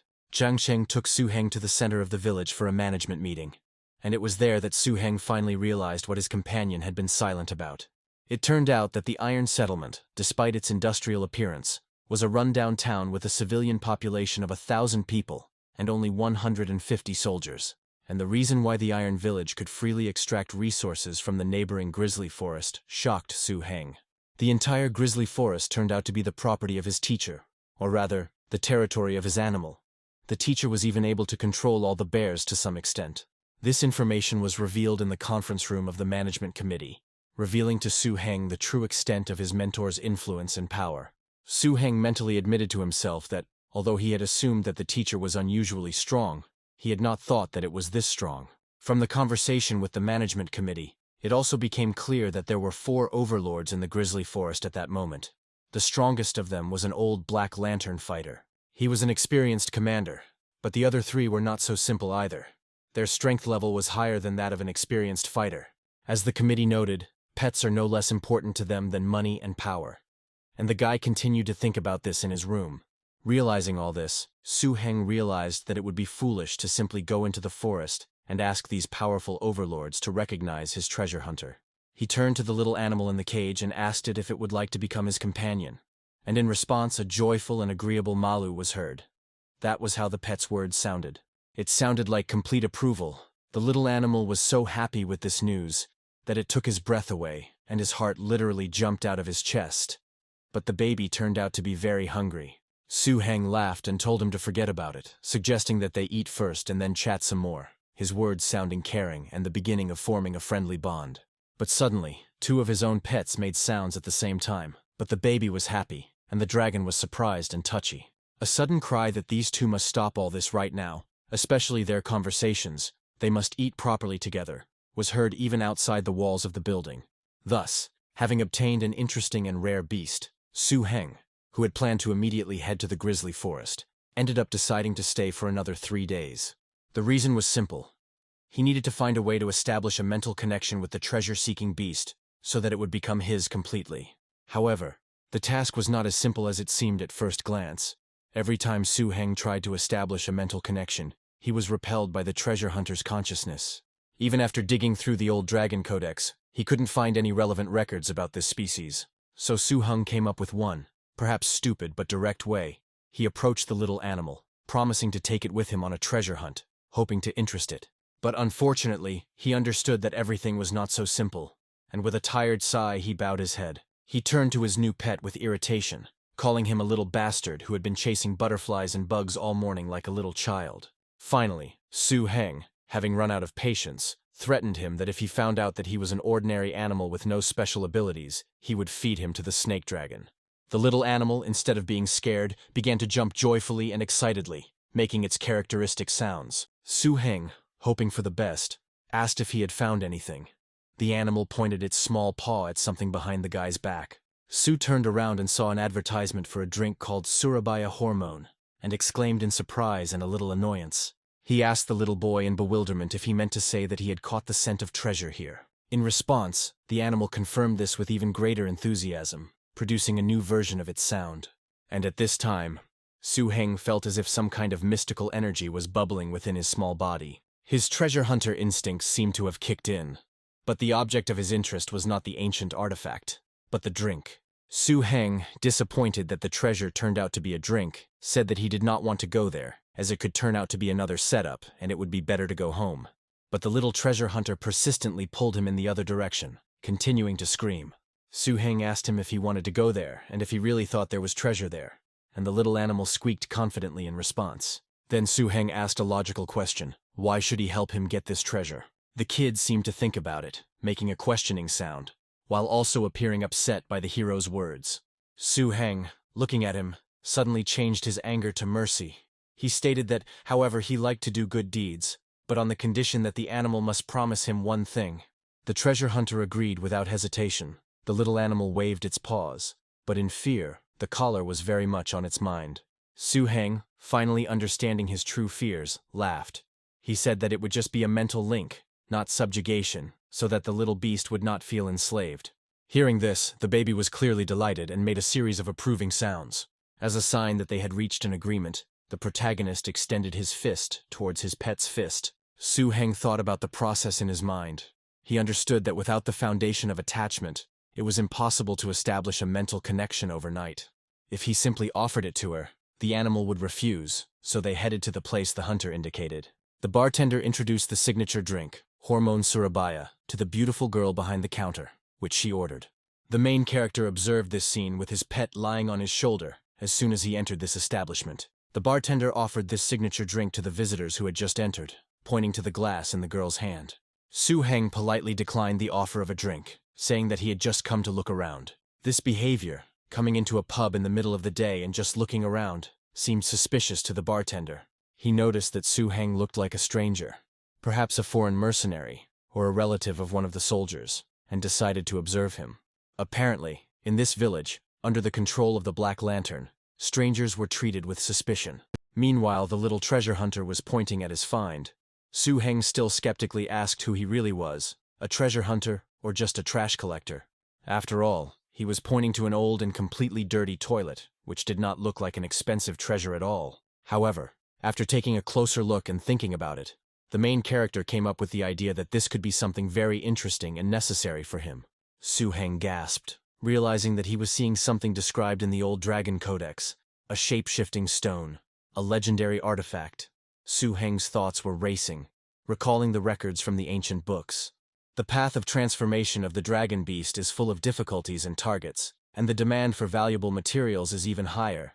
Transformation stones are the main material needed for transformation. He never thought that he would ever encounter something he had never even dreamed of. Turning to his little companion, he warmly thanked him, admitting that he was a real treasure-hunting magician. However, their conversation was interrupted by the bartender's rude voice, who asked what he was doing there, only disturbing the peace of the customers. Su-heng quickly got his bearings and pointed to the stone, asking how much it cost, expressing his desire to buy it. The bartender was surprised that someone wanted to buy this item. He confirmed that the boss found the stone in the ruins of the wilderness. But even after several experts looked at it, they all found it useless except for the curvature. So here it is used as a decoration. The bartender hesitated, saying that if he simply sold it, other buyers might think that their bar lacked style and that it was a very expensive stone. He tried to get rid of it by offering to buy Su-heng something to drink, but Su-heng insistently demanded to know the price. The irritated bartender finally blurted out a huge sum, 10,000 steel coins, saying that if he paid, he could take the stone right away. However, Su-heng, without further ado, took out his wallet, glanced into it with a nonchalant air, and counted his savings. He counted out the required amount, throwing coins on the table, saying that this should be quite enough. The bartender swallowed, shocked to see such a large sum of cash, and could only exhale as he looked at the coins. He turned to look at the suspicious visitors who, like him, thought it was too much. Su-heng coldly reminded the bartender that he had paid even more than the stated price, and now he had to provide the stone. Su-heng's behavior and generosity finally opened the bartender's eyes. He suddenly realized that he was dealing not with a simpleton, but with someone important, which was confirmed by the ring on the guy's finger. He respectfully addressed Su-heng as the Master Tamer, apologizing for not realizing it earlier. He stated that he was confident the stone would be delivered. Su-heng replied that the masters were making every effort to protect it, and expressed the hope that they would not deceive him or anyone else again. The frightened bartender assured that this would never happen again, and the guys kneeling next to him quickly nodded their heads, agreeing with his words. After taking his gem, Su-heng left, slamming the door loudly. Thinking about his luck, he now had the transformation stone. He thought that there were two ways in which a master could tame a beast in a short time, and one of them was connected with this very stone. Another type is when the animal itself agrees or even wants to be tamed by the master. And at this point, the beast-seeking treasure falls into the second category. It clearly did not resist the guy's presence. For 3 days, Su-heng puzzled over how to tame the new beast. They went on a treasure hunt in the tea house and tried all sorts of delicacies. Su-heng even acted as the mother and told the treasure-seeking beast a bedtime story in an attempt to establish an emotional connection. Of course, it's not that simple, but Su-heng used a trick. He deceived the beast, saying that after finding these treasures, he could collect them in one place. Now the little animal treats Su-heng like an angel and can't wait for him to take it in. However, Su-heng trains him like a dog in the training ground in his backyard, combining affection with discipline. To speed up the baby's dependence on him, Su Heng also trained the treasure hunter's speed, setting aside time every day to train the beast. All so that the snake dragon could train him, instilling fear in him and forcing him to move at maximum speed. When the beast was treated too cruelly, Su Heng, like an angel, would intervene and stop the snake dragon's violence, because he could easily order his pet to stop training him so hard. He scolded his dragon, asking why it was making fun of the treasure hunter again, and if it could calm down. The dragon, in response, only asked himself in bewilderment, wasn't it he himself who told him to chase the little animal? But for the little treasure hunter, this performance worked perfectly. The rescue from the clutches of the snake dragon caused the child to develop a rapid growth in trust and gratitude towards Su Heng. The little animal joyfully rushed to him, seeking protection, and Su Heng consoled him, telling him not to cry, to calm down. He would accept him and listen to him. Thus, Su Heng's plan to establish emotional dependence and strengthen the bond worked like clockwork, and soon they reached the edge of the grizzly forest. Guide Zhangcheng pointed to the river, explaining that if they crossed it, they would pass the outer boundary of the forest and reach the inner one, where someone would be waiting to pick them up. Su Heng thanked him and was ready to set off. He was determined to take further action. They left behind the relative safety of the village and entered the realm of his teacher and dangerous bears, where a real test awaited him. Soon Su Heng met his first guide in the forest. She arrived on her formidable beast, which seemed to appear out of nowhere. It was a woman named He Ju who introduced herself as the master of the grizzly forest, but she suggested calling her sister Chu, calmly descending from her pet, a red fire tiger, which belongs to a particularly dangerous species. The guys greeted her politely and, like soldiers, calling her Ms. Tishu. It was clear how much they respected her. The protagonist simply waved his hand in greeting, addressing her with a slight smile as Miss Tishu. She reported that the burgomaster had already notified them via communicator about his arrival in the forest for a month-long training, and admitted that she had not expected him to show up until today. Su Heng apologized for the forced delay, without going into detail about his adventures in the village and with the treasure hunter. Sister Jiu let the two boys go, saying they could go back, and when asked about their luggage, she simply decided to call on her second pet. She commanded her monkey to come out, touching her magic pendant with her hand, and it instantly lit up. A powerful figure of a silver-backed gibbon appeared in the clearing, and Su Heng immediately realized that it was a very dangerous species. This beast was at least in its full development stage, and from its appearance it was difficult to tell whether its power had broken free from the shackles of the race, and whether it had advanced even further. Sister Joe ordered the silver-backed gibbon to deliver the items to the base, demonstrating the efficiency and order that reigned in her domain. She turned to the gibbon and pointed at the load. He looked fierce, as if he had not listened to her at all, but soon his expression softened. Then the guys called him Mr. Monkey and decided to take him to the luggage. Then Heijo asked Su Heng, since the base was still far away, if he would like to ride there on her tiger. Su Heng thanked him politely but declined, saying that he would fly on his snake dragon and summoned his powerful pet. The dragon's appearance impressed Sister Ju, who noted that he was truly worthy of being the master's disciple. Since his first beast was a highly dangerous species, her respect for him obviously increased. She looked at him in fascination. However, she was quick to add the warning that riding and fighting were two completely different things. She hinted that strength in combat does not necessarily guarantee safety and comfort in flight, especially in unfamiliar and dangerous terrain. But Su Heng had already mounted his dragon and commanded it to rise into the air and begin flying over the forest. It was necessary to catch up with Sister Ju. Suddenly a menacing roar was heard, and the hero shouted, asking what the dragon was going to do. But it was already too late. Su Heng felt the increasing speed of his pet, so much so that he could no longer say anything, or even just breathe.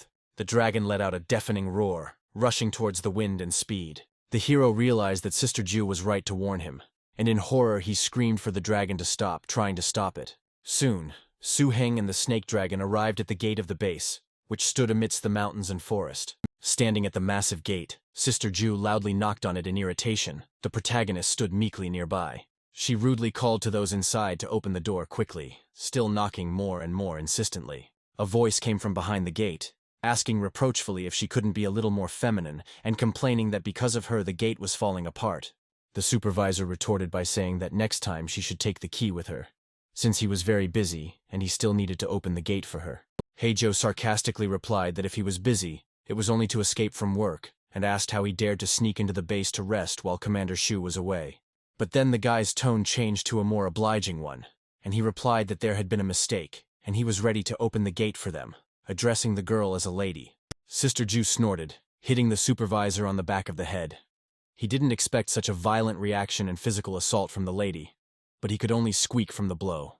Heijo ordered to go and take care of the luggage and accommodation of her younger brother Su Heng, pointing at the protagonist. Su Heng observed this strange manner of communication, and Sister Ju explained that currently, only she and that guy Shui Yu were in the grizzly forest at the base. She explained that initially there were several sergeants in the detachment, but later these sergeants could not withstand the harsh conditions and applied for a transfer.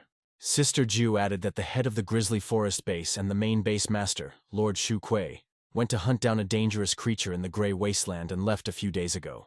Another master, Lin Jianyao, was waiting for him to arrive at the base, intending to take him with him to undergo part of the special training for masters, but he started on his own.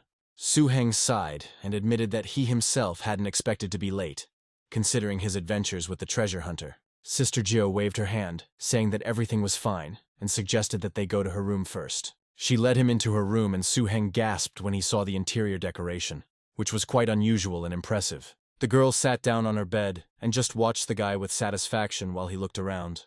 She noticed his reaction and asked with a grin if he was really that stupid, and asked the guy to turn around in her direction. Su Heng replied sheepishly that the decor was just a bit unusual, pointing to the wall behind him where animal heads were hanging. Sister Ju retorted by asking if he thought she was a local maid who did nothing but clean. After she invited him to sit down, patting the spot on the bed next to her with her palm, the hero was shocked and stood in a stupor. Sister Ju laughed at his reaction and said that she wouldn't tease him, understanding that the decor of her room might be too eccentric for a newcomer. Sister Taju got down to business, suggesting that before coming here he had not known about the special training program for masters in the grizzly forest. She emphasized that special training is not only about honing combat experience, but also the associated benefits, hinting at awards. She then asked him if he knew about energy fruits, to which Su Heng was surprised, and asked if there were energy fruits in this forest. Sister Ju confirmed that the grizzly forest is rich in bear fruits, which are energy fruits, and Blacklight Castle uses them very often. She added that they increase the strength and endurance of dangerous creatures, and are useful for evil beasts and attacking pets, walked over to the curtains and pulled them apart.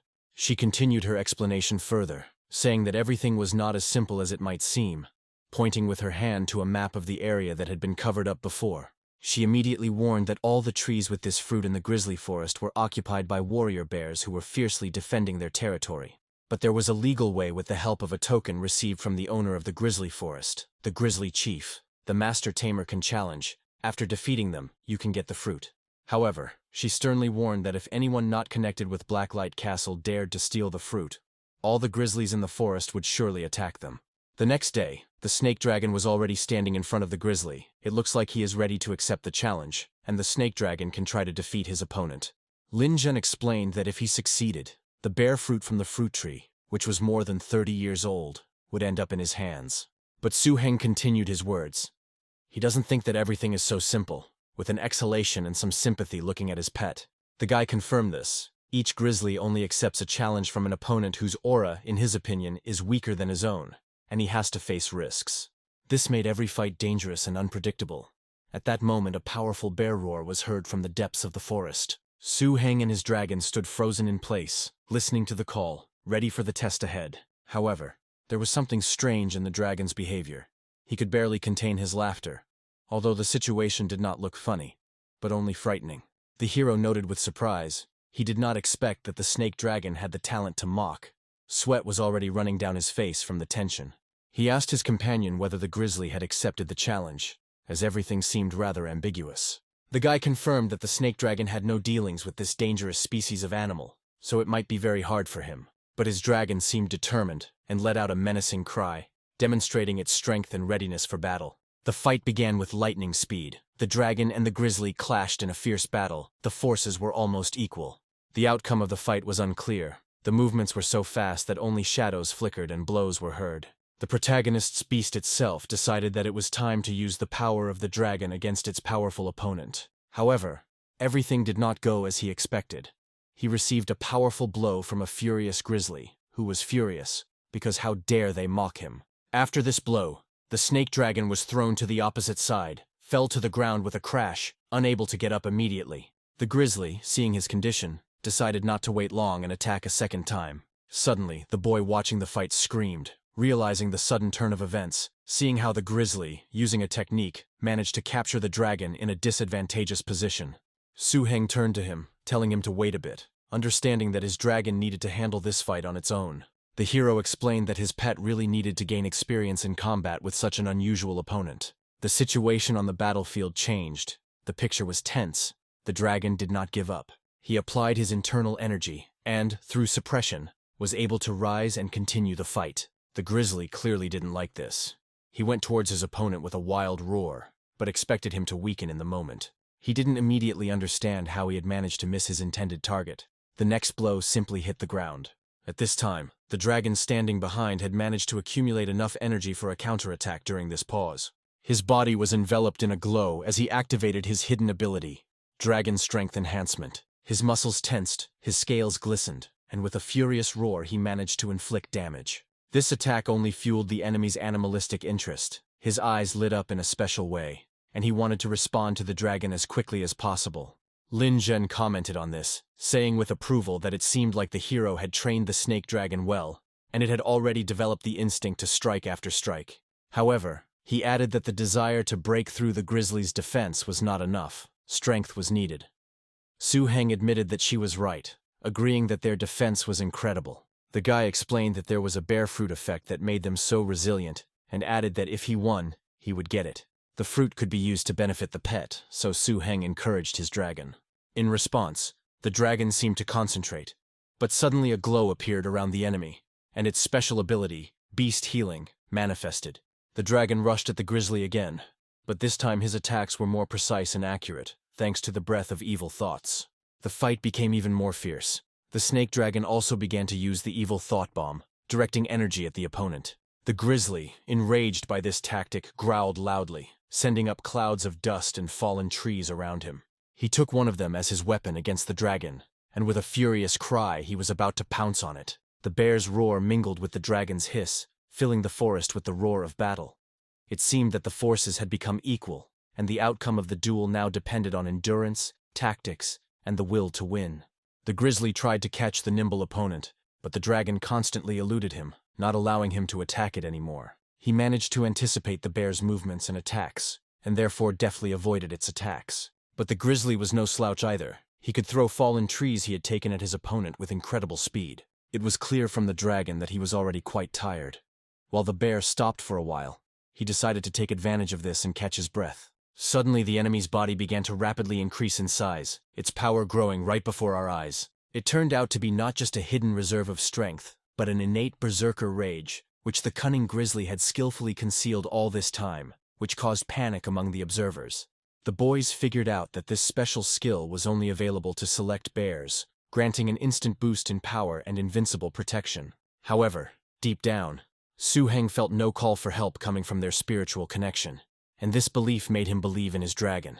Although it was not really obvious that the dragon did not need help, he hesitated, not understanding what to do now.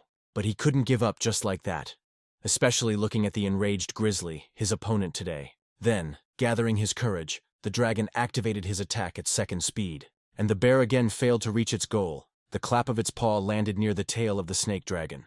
The pet's technique was like a sudden flash of lightning tearing through the darkness, a swift and unexpected maneuver that changed the dynamics of the entire battle.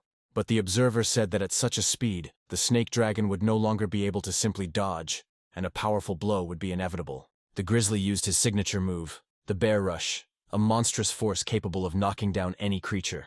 However, the dragon was not going to simply take the blow. A plan had already formed in his head on how to defeat his opponent. He had already begun to carry out the plan, and new spikes appeared on his tail, which indicated his incredible thinking.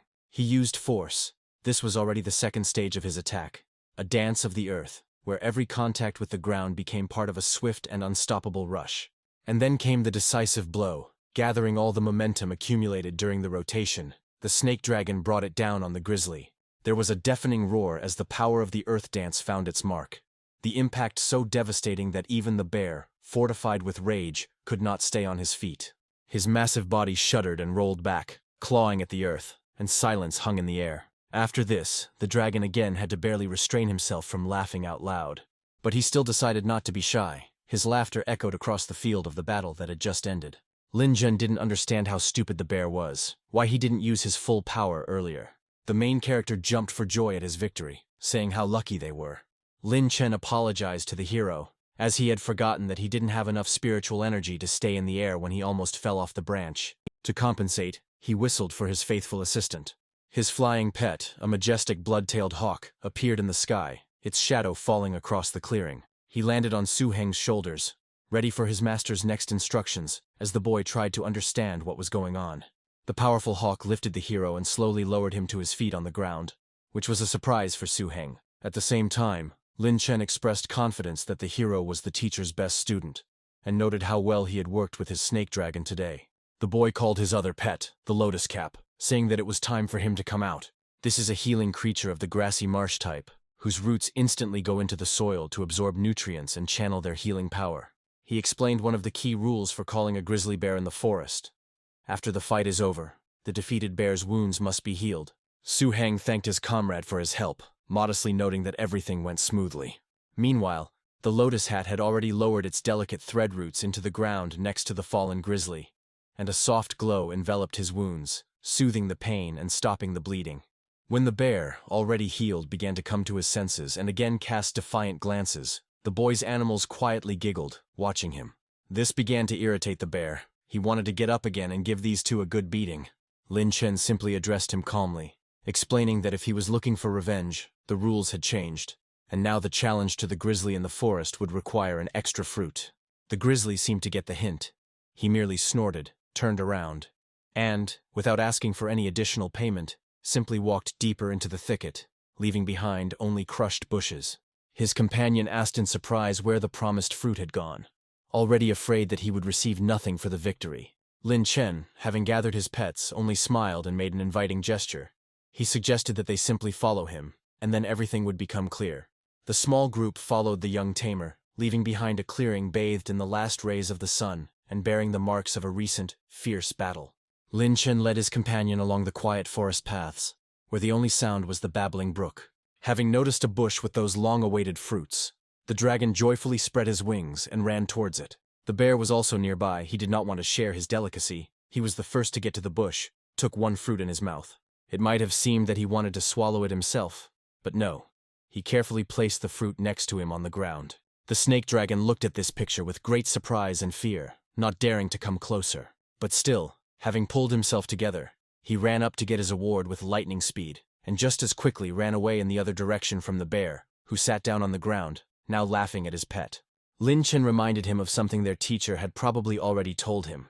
Every territorial grizzly bear would grow a small fruit tree. Lin Zhen's companion was surprised to see that when he received the fruit in his hands, it was indeed the promised bear fruit, although it turned out to be much smaller than he had imagined. He quickly asked how to use this find, and Lin Chen explained that the pet should simply eat the fruit as soon as possible after collecting it. After all, the mysterious energy contained within it begins to evaporate within a few minutes. He noted with slight envy that he needed to act immediately. The comrade immediately called his snake dragon, inviting him to have a snack. However, the expression on the dragon's face when he saw the fruit was far from delighted. This made his owner indignant, convincing his pet that this was a very good thing. Then he suddenly asked Lin Chen if he had any water, to which Lin Chen only asked in surprise if he was going to cut up his pet later, not understanding why he suddenly needed water. Swinging the bottle of water, Lin Chen poured the water onto the fruit as the protagonist had asked him to. Su Heng ordered the dragon to eat again, and he ate the washed delicacy with gusto, chewing it thoroughly, wanting to taste every part of it. Lin Chen requested that the snake dragon be allowed to absorb the bear fruit right here, and only leave after all the energy had been absorbed, otherwise the loss would be too great. The guy just raised an eyebrow questioningly, scratching the back of his head. Then, instead of answering, his comrade called upon his pets, holding out his hand with a shining ring in front of him. New powerful figures appeared in the clearing. A stone python, a mature and dangerous species whose scales rustled like crumbling gravel, and the king of beasts, the lion. Their appearance instantly changed the atmosphere, filling the air with a quiet but tangible power. The owner gave the lion and python a short command to guard. The hero stated that he would have to work a little harder to absorb the bear fruit. Su Heng thanked his brother for his help and protection, to which he received a restrained response. He was always happy to help. The elder explained the rules again. The fruit cannot be preserved, so after collecting it, It must be consumed and digested right in the thicket before returning to the base. If there is no strong enough animal to accompany you, it is best to stay in hidden and safe places such as caves or trees. At this point, the snake dragon, who was being coaxed into eating the fruit, began to show restlessness, hissing softly. Only the protagonist worriedly drew the attention of his comrade Lin Zhen to this. The elder brother patiently explained that the mysterious energy of the fruit transforms the body and cells of a living being at an extraordinary speed. The body will be able to produce a stress response, and this is how the fruit effect is ultimately revealed. 13 days have passed since the snake dragon swallowed his first bear fruit. During these days, not only did he noticeably grow in size, but his appearance, posture, and even his look became more serious, approaching the beginning of mature age. His scales took on a new sheen, and his movements took on a confidence that had not been there before. The forest around him seemed to be listening to his new, deeper breathing. After all, he had eaten 8 or 9 bear fruits in the last 10 days, and his natural talent for mockery and provocation had blossomed. In 13 days he fought nearly 10 grizzlies occupying bear fruit trees, and his winning percentage was almost 70%. The reason for such a high success rate after the first day, when he took a risk and defeated that stupid bear, was the hero, the beast behind the scenes, searching for treasure. It was he who chose which bears the snake dragon would fight, weeding out those who were too strong or cunning. All this time, Lin Chen himself had only been able to collect 1 bear fruit. The treasure-seeking beast was the real reason why the snake dragon was able to collect so many fruits. Lin Chen hadn't yet guessed about this little secret to success. The boy's thoughts were interrupted by the dragon's quiet hiss. He reported that he again felt the presence of that same bear from the first day, the one who possessed the berserker attack technique. There was no time to think. It was time to go to the meeting. They moved into the thicket, where the rustling of leaves under their feet merged with the growing familiar hum. The protagonist wondered if this was some kind of battle again, the hum turning into a deafening roar while the two watched from behind the bushes. The ground beneath their feet began to shake, announcing the beginning of a new duel.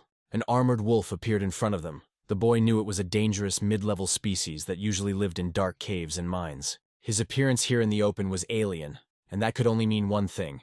He was someone's pet. The voice from behind the trees admitted that he had underestimated the grizzly, since the armored wolf could not cope with him. Then the armored wolf came out into the clearing. It was a creature whose armor had virtually no weak points, a species that was on the verge of being especially dangerous, comparable to a weak, dangerous, top-tier species. The fight, however, ended much faster and easier than might have been expected. The grizzly seemed unable to offer worthy resistance to the powerful opponent. He fell into the pond, and the splashes from his plunge flew in all directions. Su Heng remembered Huangge's words that the Blacklight clan was created hundreds of years ago. In the process of their development, they fought and made enemies. A powerful competing force had a large number of masters. They are able to control these armored wolves because they controlled their habitat. And now they appeared here, in the grizzly forest. Their goal was clear. They came for the same fruits. One question tormented the hero: how to save that very bear now? If even Blacklight himself could not figure out how to save the fruits from such invaders. The boy watched from his hiding place, holding his breath, and saw one of the clan extracting the juices from the fruits. But then his gaze caught a barely noticeable movement among the trees, and he was quietly surprised to himself. Taking a closer look, he realized, cursing mentally, that it was a scout. There was a sharp, abrupt sound, like a click or a chirp, and now the hero and his pet watched the creature with their mouths open. The stranger who controlled the wolves clearly did not expect that someone was hiding in ambush. But as soon as he heard strange sounds, he turned around, realizing that there was someone there after all. His curse, full of fury and surprise, broke through the silence of the forest, betraying his confusion and anger at the fact that his plans were revealed. Following these words, a new, colder command was given. The stranger ordered his wolf to check who dared to eavesdrop. He climbed onto the wolf, and they quickly rushed off to search, not yet knowing who exactly. A few tense minutes later, the forest was once again plunged into relative silence, the dragon trying to escape as quietly and unnoticed as possible. Su Heng realized with relief that it was still possible to escape from the heavy armored wolf if he acted carefully. He needed to get deeper into the forest, hide his identity, and set all the local grizzlies on this poacher. He took out his communication device and quickly typed out a message, saying that a poacher had been spotted and asking for reinforcements to be sent as soon as possible. But in response there was only dead silence and a flashing indicator. The device was discharged. Indeed, he had lived peacefully for so long that he had forgotten to charge the device, especially since there were always people nearby who were ready to help. He cursed silently. No matter how hard and dangerous it was, he had to convey the news about this intruder to his own people himself. He made a soft, encouraging sound to his serpentine dragon, and they rushed deeper into the forest, trying to blend into the shadows. However, their escape did not go unnoticed, as a sparkling energy illuminated their path. The stranger's voice, full of cold fury, rolled behind them. He was perplexed by the power that had appeared. He ordered his heavily armored wolf to use its skills to catch up and kill this little rat and its poisonous pet. A new sound echoed through the forest, not a roar, but a low, vibrating howl, after which the body of the massive wolf suddenly became covered in a dull metallic sheen. It rushed forward with a terrifying speed, unexpected for its size. He used the 5th stage of the evil attack, Shadow Tread. The pursuit began. At this critical moment, the protagonist noticed the approaching enemies in time. Su Heng's mind raced with thoughts, trying to decide what to do now. He gave the command, ordered the snake dragon to use an evil attack, the 2nd speed, but with a specific goal, to head towards the giant trees, the ancient giants. He responded with a sharp, determined hiss and lunged to the side, his body blurring in midair for a moment as he activated his skill. Mentally analyzing the situation, Su Heng realized that although the acceleration was inferior to the wolf's shadow's gait, it allowed him to change direction abruptly. And since the heavy wolf probably couldn't maneuver as easily at full speed, there was a chance of it crashing into the trees. But the best plan was to lure the pursuer to his elder brother, Zhen alone. Behind them, a furious but somewhat distant roar was heard, and the terrifying loud sounds of the wolf knocking down trees as it ran. The clan boy shouted, not understanding. So this rat really knows how to run away. His voice, full of irritation, confirmed that their tactics had begun to work. Then the stranger raised his hand with a ring on his finger, calling for another of his pets. His powerful pet, a thunder tiger with 3 attributes, a creature of a particularly dangerous species. Its presence immediately changed the balance of power. The powerful beast with sparkling fur and a piercing gaze seemed like the living embodiment of a storm, ready to crash down on any enemy. The guy moved onto it. Now, with such support, the chase could continue, until a heavy armored wolf, having broken out of the thicket, froze at the edge of the clearing. However, after a few days, the whole thing also set off on a journey for its owner. He could not abandon him. The air was electrified again, but now with the anticipation of a fight between equals, the tiger was on their tail, activating its attack, the claw. He was able to touch the skin of the protagonist's beast, and a bright light of the most powerful energy flashed over it. The attack left an open wound on the snake dragon, which itched and ached unpleasantly. Su Heng couldn't hide the shock in his voice when he saw the thunder tiger. It was a particularly dangerous species in its prime. His tone changed from pursuing to assessing and clearly concerned. At this rate, even if he doesn't catch up with us, he'll kill us. Then came a new, desperate command to his pet hunter to lead them to the nearest territory of the bear leader. Apparently, he had decided that a direct fight with the thunder tiger was not the best idea, and now his goal was to pit the 2 powerful creatures against each other in order to escape in the confusion. The hero, realizing the danger of this plan, shouted to his pet that they needed help, and all 3 of them rushed forward with even greater speed in order to break away from their pursuers. At that moment, he gave a command to his dragon, ordering it not to simply run away, but to use the earth dance to try to stop or at least slow them down. The serpentine dragon responded with a sharp hiss and darted to the side, its body momentarily merging with the uneven ground. Before he emerged in the path of the enemies, he tried to create chaotic vibrations and obstacles under his feet. It worked. The road was barricaded and was able to slow down the violators at least for a while. In response, the stranger desperately commanded his heavily armored wolf to clear the way and break through to the target at any cost. The fight in the open clearing threatened to escalate into a chaotic pursuit throughout the forest, the enemy using the ring enhancement. With the power of this, the wolf was able to break through the rocks and boulders raised from the ground. Now it was possible to chase further. The road was clear. The guy from the clan hoped that he would still be able to catch up with the guys. Catching the protagonist's gaze, he asked him sarcastically if he really thought he could escape. Using the commotion caused by the dance of the earth and one of his hidden skills, Su Heng and his pets managed to escape and hide in the thick of the forest. Only the rustling of leaves remained near the enemies. The boy stated that the hero had disappeared, and immediately ordered the thunder tiger to find them. The mighty beast let out a low, booming roar and began sniffing the air, trying to pick up a scent. But after a few moments his demeanor changed. He froze, became wary, and made an indistinct growl, turning his head to the side. The boy asked the thunder tiger with concern what was going on, watching as his pet seemed to have picked up on something much more important. From the cave, fierce eyes glowing brightly red were visible. This someone was clearly not happy with the uninvited guests. The stranger blurted out that it was the leader of the grizzly, and there was alarm in his voice. The leader suddenly jumped out at the violators of his peace with a wild roar, intending to tear them apart right here and now. The guy from the clan still couldn't believe that they could have bumped into him like that. Without thinking, he shouted the only sensible word in this situation, which sounded like an order: run. The protagonist understood perfectly well the reason for the panic. The leader could have called upon the entire pack to attack the intruders. Even if the stranger and his armored wolves were strong, they would not have been able to cope with the combined fury of all the bears in the area. After some thought, Su Heng ordered them to return to base, saying that if they were late, there was no telling how much fruit would be stolen from the grizzly forest. Realizing the scale of the threat, they could no longer afford to waste time chasing one poacher. They had to warn everyone. And without further ado, they rushed back to the clan's stronghold, but suddenly the boy told the dragon to jump faster. His voice even broke a little. He screamed so loudly from surprise. But everything worked out for now. The dragon had very quick reactions and carried out its master's order. After a high jump, the boys landed softly on one of the branches of a tall tree. The stranger's voice, full of annoyance, came from behind the trees as he noticed that they were still alive. He regretted that the little bastard had been lucky enough to escape. Su Heng's tone changed from surprise to fury as he asked how they found him. The enemy responded with disdain, calling him a bastard and explaining that his Thunder Tiger had a skill, Star Mantle, that allowed it to locate its target. The protagonist cursed, calling this skill fucking. But then he immediately began to think about what he should do. The stranger praised their tactics of holding him back with the help of the bear leader, and then trying to escape and report what happened. But it was easy for the masters to escape from the bear.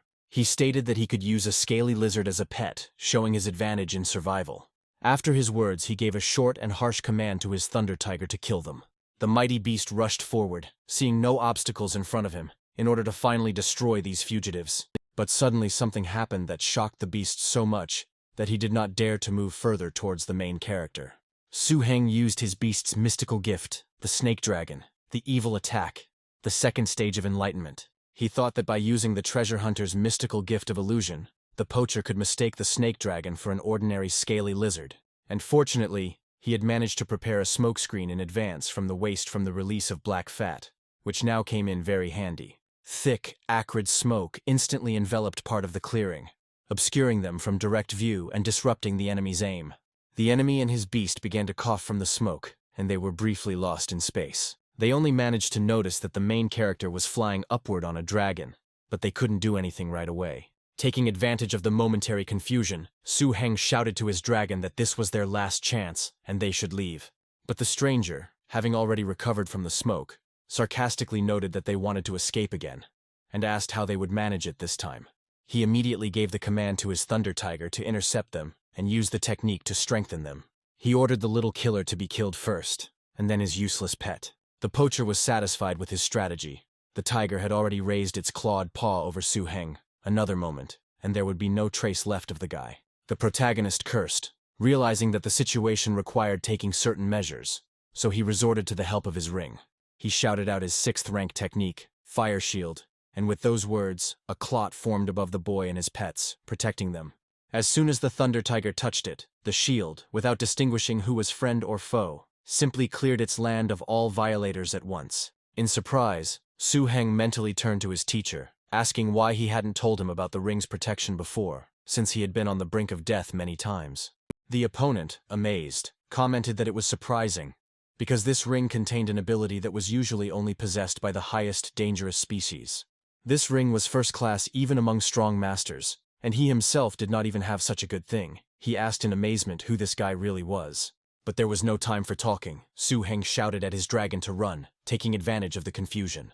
The poacher, seeing them trying to escape again, became furious, not caring who they were. In desperation and anger, he summoned another pet, a Bengal mountain lion. The appearance of a new powerful beast made the hero cry out, "How many beasts does this guy have? You can't mock a person like that." The stranger swore that he would kill them that very day, no matter what, with his sly smile. Suddenly, Su Heng's dragon stopped running, its paws landing on the ground. This unexpected act made the stranger ask in surprise why he didn't run away. Instead of answering, the protagonist asked his own question, pointing to a small creature that had quietly appeared nearby. He asked the boy if he recognized the animal, And the poacher immediately answered. A green hummingbird, the pet of the scout, Lin Zhen. And as if to confirm his words, a new, powerful and cold voice came from the forest. It was Lin Zhengyao himself who asked menacingly who dared to offend his brother. The poacher challenged the boy directly, saying that in the grisly forest he wouldn't have the courage to stop him. In response to the threat, Lin Zhengyao only smirked and shouted that he would not only dare to stop him, but also kill him. Then he sarcastically called him a bastard from the City of Fire, which clearly irritated the guy from the clan. Hearing this name, Su Heng thought, City of Fire, the full name of the city is Sunfire. This city, being one of the deepest and most prominent among the large concentrations of people, has always been a rival to Castle Blacklight.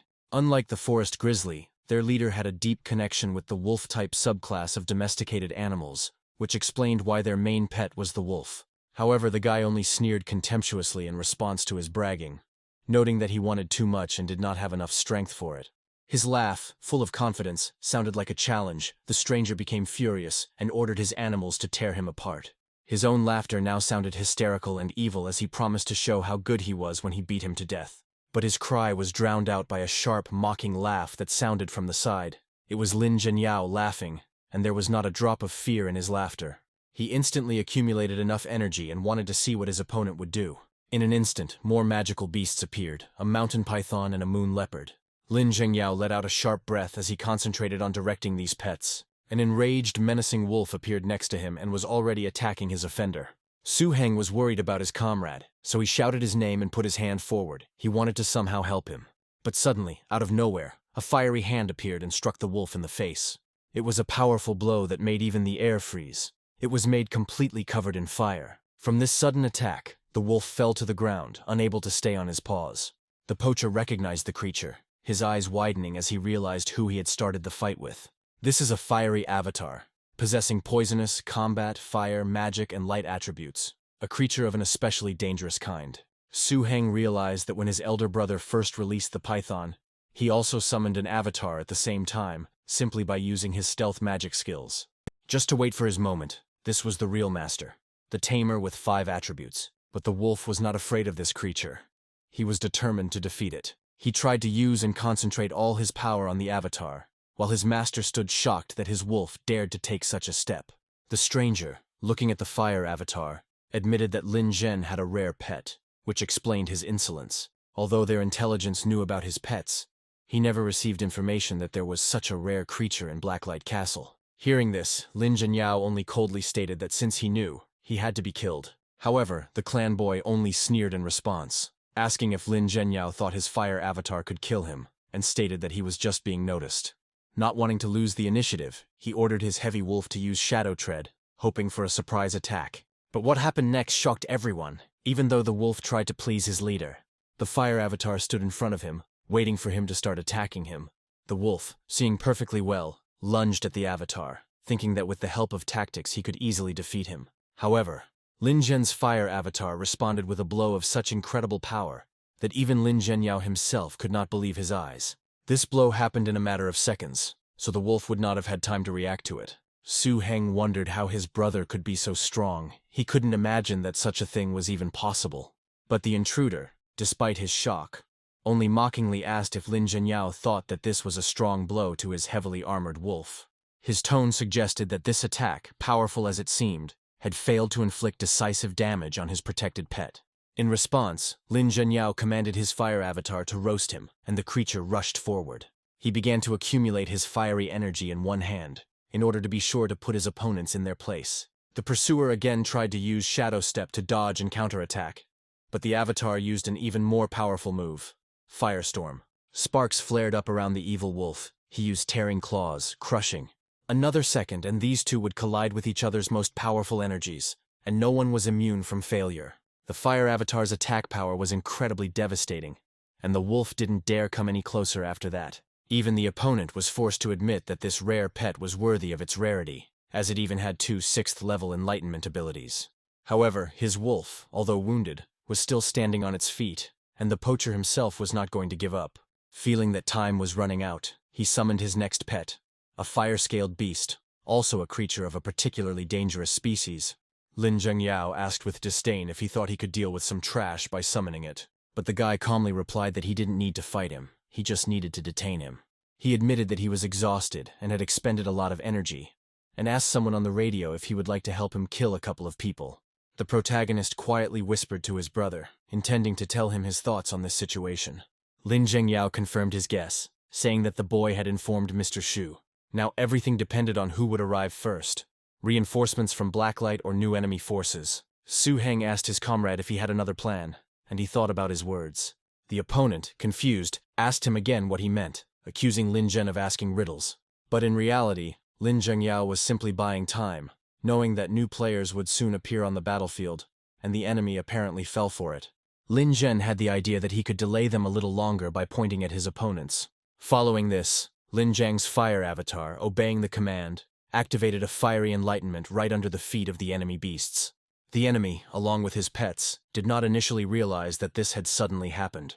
In response, the enemy commanded the newly appeared pet to use a fire strike, a fire exit. The fiery, scaly beast obeyed this command and did as it was told, and smoke began to appear and thicken around it. But from this haze, to their surprise, their rival, a snake dragon lizard, appeared. But the guy from the clan quickly understood everything, and angrily asked how the rat could approach them. Su Heng commanded his beast, shouting to use the evil bomb. His comrade meekly awaited the outcome. Next, he decided to use the evil thought bullet, and with this, the dragon created a powerful aura.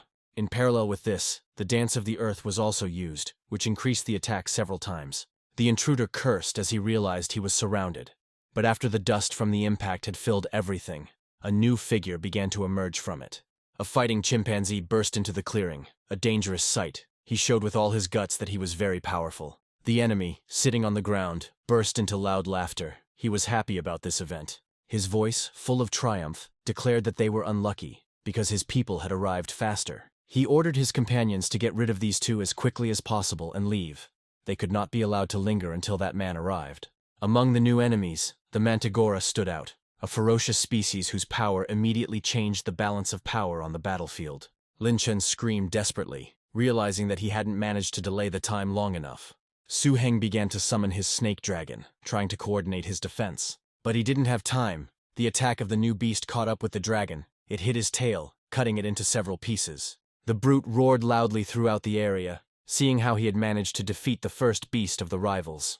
Not wanting to stop, he immediately swung for his next maneuver. His shadow was so huge that it covered all the heroes at once. Seeing the fighting chimpanzee heading straight towards his brother, Lin Chen shouted a warning. But the chimpanzee seemed to have been waiting for this moment. He pounced on the avatar, and no one could help him. He met him with his own combat technique, the giant leg. At the critical moment, a red fire tiger appeared in the clearing, and behind it, it instantly threw back the brute. Then the boys saw Zhu Yi and Shui Yu, and the main character exclaimed with relief that they were saved. Zhu Yu, full of rage, shouted at the poachers, "Fools! Do they really think that there is no one in Blacklight?" The poacher leader, seeing Shui Yu, was surprised how he had gotten here from the city so quickly. Zhu Yu coldly replied that if he weren't here, those bastards from the City of Fire would have gotten their way, and he declared that they were finished today. The poacher just chuckled in response, calling Shui Yu an idiot and stating that if he was here, it meant they were prepared. He threatened that it would be better for them not to come, because this secret weapon was intended against Master Shu, but this time, it would bury all four of them. He boasted that many masters had died because of him, and even Blacklight's master would be shocked to see him. With these words, he called his most formidable pet, the steel-armed monkey, whose appearance made even the most experienced fighters shudder. The steel-handed monkey turned out to be not just a dangerous species, but a mature individual of a very dangerous species. The situation had become critical again, but there was no panic on Lin Zhen and Zhui Yu's faces, only concentration. It was not in vain, because the counterattack turned out to be stronger than their monkey, and threw it back in one go. She flew so far that her opponents couldn't even react to it. Realizing that there was no point in competing with them any longer, everyone turned around at once and began to run away quickly. The protagonist, Su Heng, cursed when he saw their reaction, and he didn't immediately understand what had happened to them. And then Zhu Yi explained that this was one of Master Shu's strongest pets. And as if to confirm his words, the earth behind them heaved, and a new beast appeared on the battlefield, a nightmarish earth dragon. Zhu Yu explained that it was the strongest mature super dangerous species, belonging to the terrorist species. The iron monkey, the poacher's pride and secret weapon, was destroyed by just 2 blows from this monster. Su Heng and the others watched in silent shock, not believing their eyes and wondering if this was really a power of an extremely dangerous kind. The hero was still in shock when he began to fully realize the full power of this force. The poacher leader cried out in horror. Realizing that Shukai was already here, he recognized that he was the Grandmaster. Before they could finish their speech, the guys saw a terrible glow above, like a portal from nowhere. They tried to escape, to dodge the flashes coming from this glow, but it illuminated everything around and struck these violators, no matter how hard they tried to avoid it. However, the head of the clan still managed to escape from this field. While he was running, he screamed and cried, shaking from the overwhelming fear. Shukai himself, the Grandmaster of the Blacklight clan, appeared, a warlike figure standing atop his fearsome beast. His tamed one was of impressive size, his eyes blazing, reflecting the full power of his gait. Shukai calmly surveyed the battlefield and admitted that he didn't expect those guys to infiltrate the grizzly forest while he was gone. He then praised Su Heng and the others, noting that they had done a good job of holding off the enemy and calling for help. Then his gaze fell on the fallen creature, and his voice became cold and commanding. Lin Zhengyao and Jue Yu were standing over his severed body, no longer able to help him in any way. It was clear that Lin Chen was deeply grieving for him, and he was wondering what to do now. The Grandmaster asked only one question: who did it? He demanded to know who exactly dealt the decisive blow that led to this result. Su Heng pointed to the Mantigora, explaining that it was the pet of that vile poacher from Sinfire. Shukai nodded and then told Ju and the others to return to the base and rest. Sister Chu meekly replied that she understood everything. The guys stood humbly, watching the Grandmaster. Shukai said, as a parting shot, that he would sort things out on his own. His nightmare dragon let out a low, threatening roar. Meanwhile, the poacher leader, hiding in the hideout, furiously whispered to his surviving accomplices that the plan had been sound, but had been thwarted. He guessed that their other comrades, Lei Ge, Lin Tu, and Ma Zheng, were most likely killed by Xue Yu, all blaming the stupid scouts for their failure. It was suggested to kill them, and also inform their own people to prepare, since the people from Blacklight were too cowardly. After these words, a series of agreements were heard. It was necessary to take revenge for such actions. Then, one guy from the clan asked their leader, Luo Yu, what about him, what he was going to do next. The poacher leader waved them off, telling them not to bother him and to decide for themselves. But at that moment the ground beneath them shook, and then a deafening roar was heard. They asked in horror what was happening. Some began to look around themselves, and some immediately looked at the sky. The answer came instantly. Shukai's nightmarish earth dragon, acting on its master's will, unleashed all its might on their hideout. When the dust settled, it became clear to everyone who had made such a terrible sound. As soon as one of them told everyone to run, the rest immediately obeyed him and rushed into the thicket of the forest. Soon everyone returned to the grizzly forest base, where it was calm and light, and they could rest after the eventful events. At the main entrance lay a huge pile of slain rival animals. Shukai summed up by saying that most of the invaders had been destroyed, but there were still 2 who were not behind it. The main threat was eliminated, and the forest and its fruits were protected. Sister Ju said that it would be dangerous if they were caught by surprise. Shukai inspected all the areas, and the damage was not too serious. Out of the hundreds of bear fruit trees in the grizzly forest, only a few dozen were collected. However, about 100 bears were killed or injured, which can be considered a heavy loss for the entire grizzly pack. He predicted that the chief of the bear warriors, who owned the grizzly forest, would be furious when he learned of this. But the rest, he added, was not in their power. Blacklight would take revenge on Sinfire, and they would answer to the bear leader. He turned to Lin Zhen, noting that his losses, Heizhou and Jue Yu, as well as Lin Zhenyao, will also receive a reward for their timely support. Xue Yu mentally sighed in relief that he wasn't asked why he was AWOL in the forest. But Xue Yu, as if reading his mind, suddenly asked if he shouldn't be in Rivet Town, and what he was doing in the forest, getting punched in the face for it. He tried to get out of it by saying that he came to support Lin Zhen and Su Heng. But Shukai snapped, saying that he didn't care about him and ordered him to get his ass back, implying that he should return to his duties. Shukai just nodded obediently, scratching the back of his head and saying that he was on his way. Shukai then turned to Su Heng, praising him for foiling the plot in Shinfire thanks to him, and promising him a reward. He assured that the burgomaster would be pleased, and since Su Heng was on his territory, he should choose a couple of good things from the base's warehouse. However, Su Heng modestly refused, stating that if it weren't for brother Lin Zhen's timely appearance, he would most likely have died. He suggested giving the award to his brother Lin Zhen, saying that he was more deserving of it. Shukai praised him for getting along well and assured him that they would both receive a reward. The castle master will decide on the reward and compensation for Lin Zhen, so Su Heng need not worry. He then invited Su Heng to go with him to the warehouse to start choosing. Su Heng, feeling tired after a hard day, politely asked Commander Shu to wait until tomorrow with the choice. Shu Kai agreed. Later in solitude, with the moonlight shining through the window, Su Heng reflected. After a long time of work, he could finally rest. But if he wanted to choose a treasure, he needed to consult the dragon's code. He thought about the evolution of domestic animals, the final direction of which was always the transformation into a real dragon. However, this path was fraught with many dangers and required countless treasures and materials. He compared his snake dragon and the treasure-seeking beast. The cost-effectiveness of turning the latter into a dragon would be higher. After all, with a treasure-seeking dragon, the chances of obtaining evolutionary materials should be much higher. The treasure hunter, like the snake dragon, had several ways to transform into a dragon, but there were only 9 of them, unlike the dozens of ways for the snake dragon. 8 of these paths would weaken the treasure hunter's ability, turning him into a mixed-type dragon. The only way to preserve this unique ability was to transform him into a treasure-hunting dragon beast.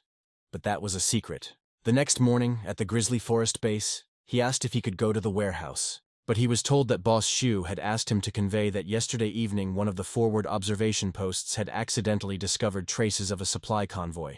Without delay, Boss Shu already went to destroy the convoy yesterday evening. His reward will have to wait until the boss returns. Hearing this, Su Heng suddenly turned to his snake dragon. He said that a great idea had come to his mind, and the dragon perked up at these words. He looked questioningly at his master, who only grinned ominously into his eyes. Without hesitating for another second, the two of them ran in the same direction, without notifying Sister Ju of anything. She noticed that Su Heng had been acting strange and even scary all day, referring to his thoughtful yet determined appearance. Su Heng explained his idea. Sister Ju training the red flame tiger reminded him of how the grizzly bears in the forest were neglected. Not to mention the special diet. After the poachers' invasion, the grizzly bears in the forest also suffered great losses. And in the ancient code of dragons there is just the right recipe for bear fighters. In addition, he can use the beast to find treasures. After all, who said that in order to get the bear fruit, you have to fight? He suggested making the most of the grizzly bear's last days in the forest, and taking another step forward. They began working under Su Heng's guidance, with the help of the treasure-seeking beast and the snake dragon, as well as the formula contained in the old dragon code. They prepared very tasty and healthy dishes. Su Heng treated and fed the bears.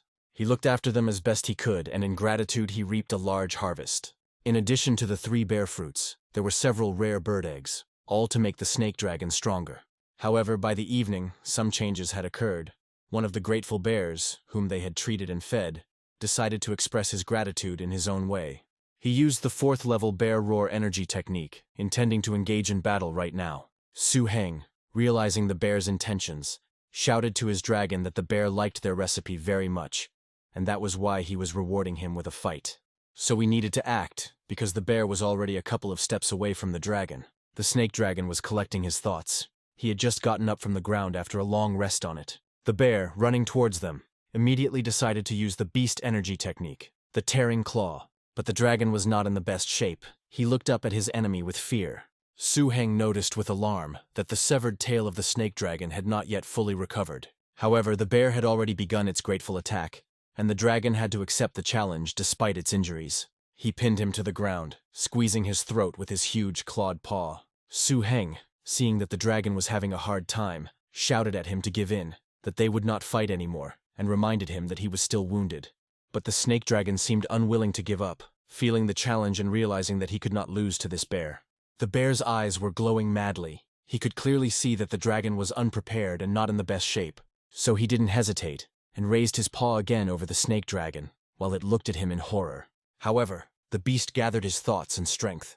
He tried to stop the bear, taking his paws in his own. He began to focus on his inner strength, and it seemed to be working.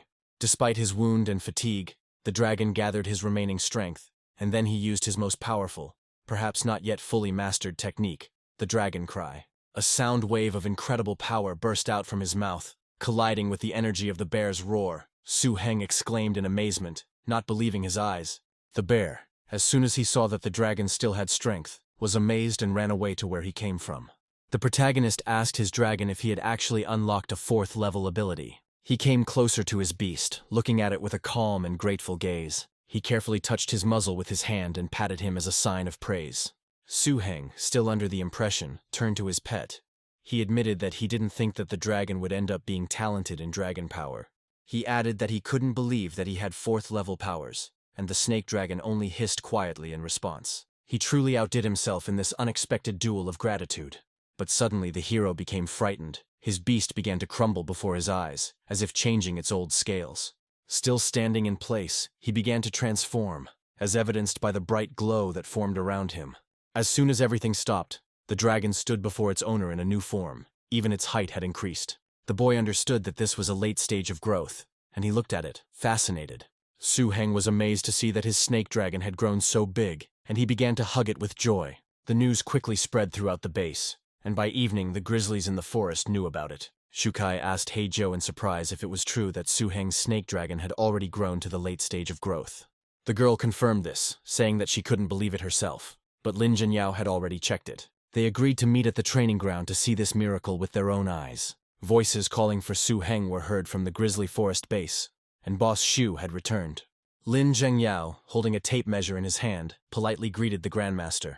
He began to say that taking care of the supply convoy took a little time, but he had already heard the news about Su Heng's snake dragon reaching the late stage of growth. Lin Zhengyao confirmed that the pet fully meets the standards for late-stage growth.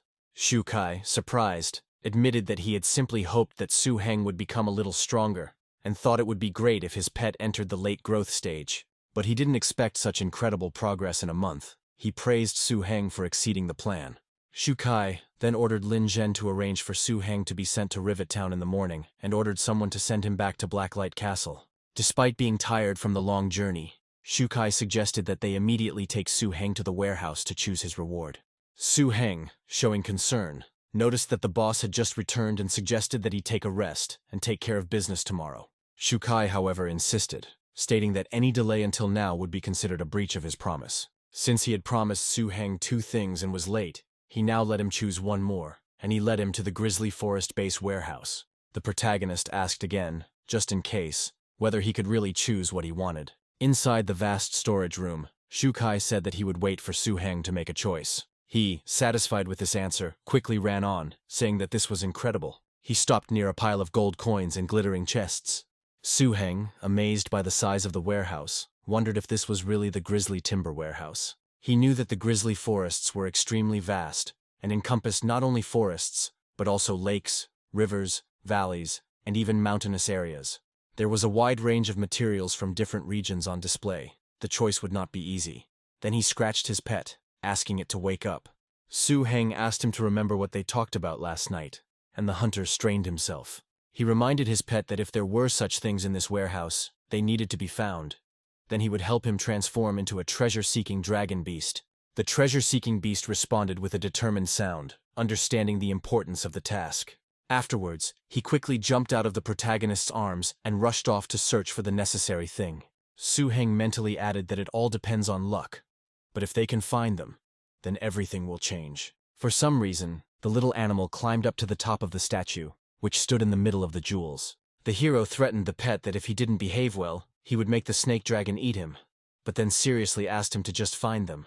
The treasure-seeking beast responded again, full of determination, angry that its owner had not taken it seriously. Finally, after a long search, Su Heng chose a large piece of evil fibrous root and a dried magical flower. Shu Kai suggested choosing one more thing.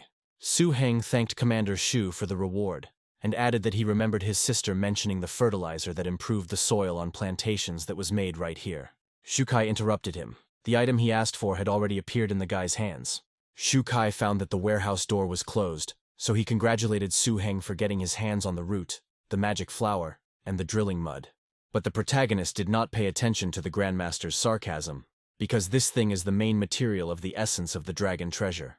The next morning, Su Heng and his entourage arrived in Rivet Town. They were greeted by warning cries to be careful with the master's treasures. The guys helping were smiling and trying to handle the boxes they were moving carefully. Lin Zhengyao, seeing them off, warned his younger brother that Boss Shu had recently destroyed many of Sinfire's gathering points, so they needed to be careful on the way. Shuyu came over and asked Lin Zhen what he meant by this and who he looked down on. He stated that when Su Heng arrived at Rivet Town, he entered their territory, but promised to bring Su Heng back safely. Lin Zhengyao agreed. saying that he would return then since Boss Shu had business for him to attend to. He said a warm goodbye to Su Heng, saying that they were always waiting for him in the grizzly forest. Su Heng replied that he would definitely return and thanked him for his concern. Zhu Yu, impatient, interrupted their cooing, saying that it was time to go. He ordered that the fire extinguishing systems be checked again, as they would be leaving soon. He added that they needed to be prepared for this trip to get to the meeting point in Blakelat. Everyone humbly responded that they understood everything and were ready to begin implementation. Meanwhile, in the enemy hideout, confirmation came from their informant in Rivet Town. Today, a group of city guards from Rivet Town will escort a big shot to Blacklight Castle. According to the information received, it was this big shot who most likely interfered with their operation. They identified him as the guy with the firekeeper's ring. The poacher leader said with satisfaction that this was very good, and added that he had also received news that Lin Zhenyao had left the base. This meant that their target would be less protected en route, and the poacher leader gave the order to wait for the convoy.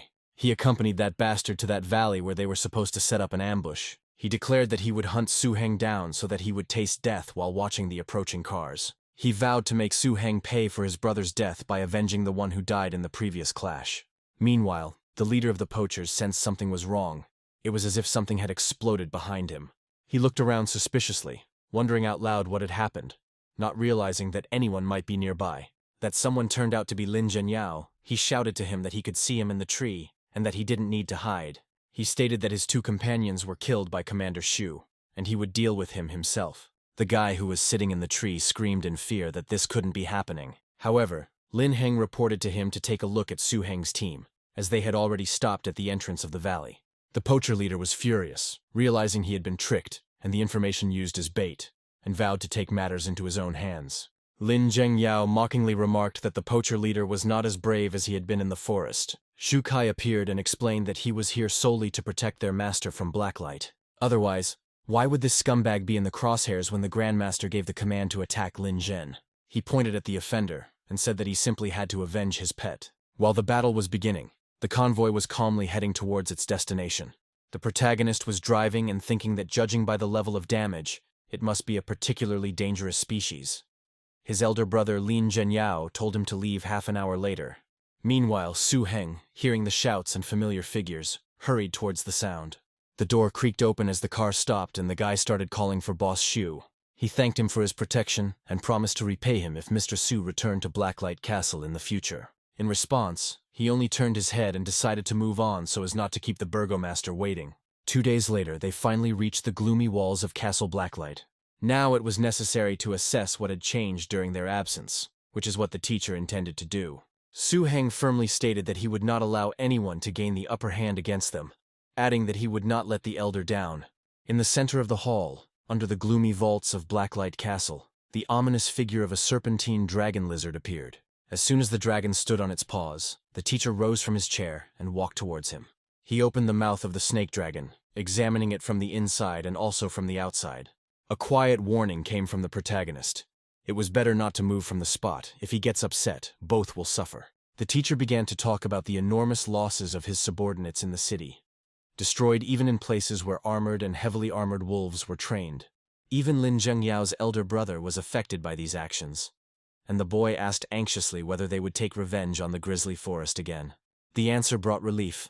The master of the grizzly forest had secretly returned, and now anyone who dared to go there, except for the highest ranks of Sinfire himself, would die. The teacher addressed the hero, saying that this time his successes were a source of deep satisfaction. Not only did he exceed all training requirements, but he also played a key role in the investigation, and was offered the choice of any reward he wanted. Su Heng, instead of a valuable reward for himself, he dared to ask if the master still had the same supreme dragon scale that he had been awarded before. His modest desire to receive another such gift caused surprise. The master expressed bewilderment, because the young man's contribution was great. And then the young man asked no longer for himself, but wanted the reward to go to Lin Zhen. With all sincerity, Su Heng recalled that in the grizzly forest, if not for the self-sacrifice of his elder brother. After all, he gave up his main beast to save his life. He would never come back. Having heard this, the master nodded with approval and thought, tapping his finger on his chair. He acknowledged that Lin Zhenyao was truly an outstanding candidate who had reached the peak of his spiritual cultivation, and master would send Lin Zhen a young green flame tiger. This is a rare and dangerous species, similar to the one that the main teacher Lu Yu had. This news was met with admiring cries from the hero. In addition, a villa was prepared for Su Heng himself in the inner fort of the castle, and the master advised him to go to his sister's home and arrange for the move. After all, the Six Lands tournament was about to begin, and there was no time to be distracted. Su Heng bowed with deep gratitude. After receiving a generous reward, the master decided to teach Su Heng an important lesson. He pointed out to the young man his excessive inclination towards moral considerations, which in their world could become a weakness. In the world of masters, the mentor emphasized, strength is held in high esteem, and in battle it is necessary to fight, unconditionally demonstrating one's superiority. He allowed Su Heng to ascend to the second level of his treasury, and choose, in addition to the dragon scale, 2 more items of his choice. Only those with strong spirits survive, and only the strongest have the right to win. Su Heng respectfully replied that he had learned his lesson. On the way home, Master Zhou. His words deeply sank into Su Heng's soul, causing him to ponder for a long time. The incident with Sinfire had already made him realize that he could and should make choices in accordance with his moral principles. These heavy thoughts were interrupted by familiar cheerful laughter coming from the house. My sister was again talking animatedly with someone. Su Heng couldn't help but wonder who his sister was talking to this time, and a slight smile touched his lips, briefly dispelling the gloom of his thoughts. Su Heng's reverie disappeared as soon as he stepped over the threshold of his home. His younger sister rushed towards him, her face lit up with a joyful smile and relief. She cried out, happy that her brother had returned, and in her voice one could hear the anxiety that she had been suppressing for a long time. She immediately confessed, lying on the ground and hugging the guy, that she heard from the guards about the attack on him on the road. Su Heng hastened to calm her down, gently assuring her that everything was fine and that the incident was already behind her. Then his gaze moved to the guests sitting in the room. He did not know them. Sister introduced them. These are colleagues who came to while away the evening. Lin Mengwang from the General Services Department of the Plantation Administration. Also, Jin Mei Li from the Materials Processing Department of the Resource Management Bureau. Both guests seemed to have come to make acquaintance, and their visit promised a new development of events. However, the young man had already begun to suspect where this was all heading, and with slight annoyance he tried to object to his sister as to what she wanted. But his sister, Su Qin, interrupted him, her words suddenly harsh, reminding him of their late parents and that he had to fight for his life. To build a family, create a business, strive for a better life. She declared that she had selected for him the very best, with curvaceous figures, who knew how to cook and run a household. In her opinion, a hard worker like him, always on the go, is probably looking for someone who could take on all the household chores. Su Heng, feeling tired and internally rebellious, tried to gently refuse, citing a desire to rest in his room, even skipping dinner. Despite his rejection of the idea with the bride, Su Heng was unable to completely resist his sister's persistence. The entire dinner passed in an awkward, tense atmosphere. The situation only changed when Su Heng, in order to somehow diffuse the situation, he pulled out his treasure-seeking beast. The funny and diligent creature instantly attracted the attention of all 3 women. He amused them for a while, which distracted them from the awkward topic, allowing everyone to relax a little. But as the evening drew to a close, the sister asked her brother to escort the guests home, and Su Heng obediently agreed. However, Lin Mengwang and Jin Mei Li politely refused, insisting that they did not need an escort since they lived very close by. They literally just need to cross the road and they will already be home. They thanked Su Heng for his hospitality, remarking that they had a good time, and lightly joked about his excessive formality. Su Heng didn't insist for long, and they went outside. But suddenly the protagonist noticed something. Just as the group was about to cross the road, the silence of the night was suddenly pierced by a sharp cry full of alarm. The guy stopped the girls.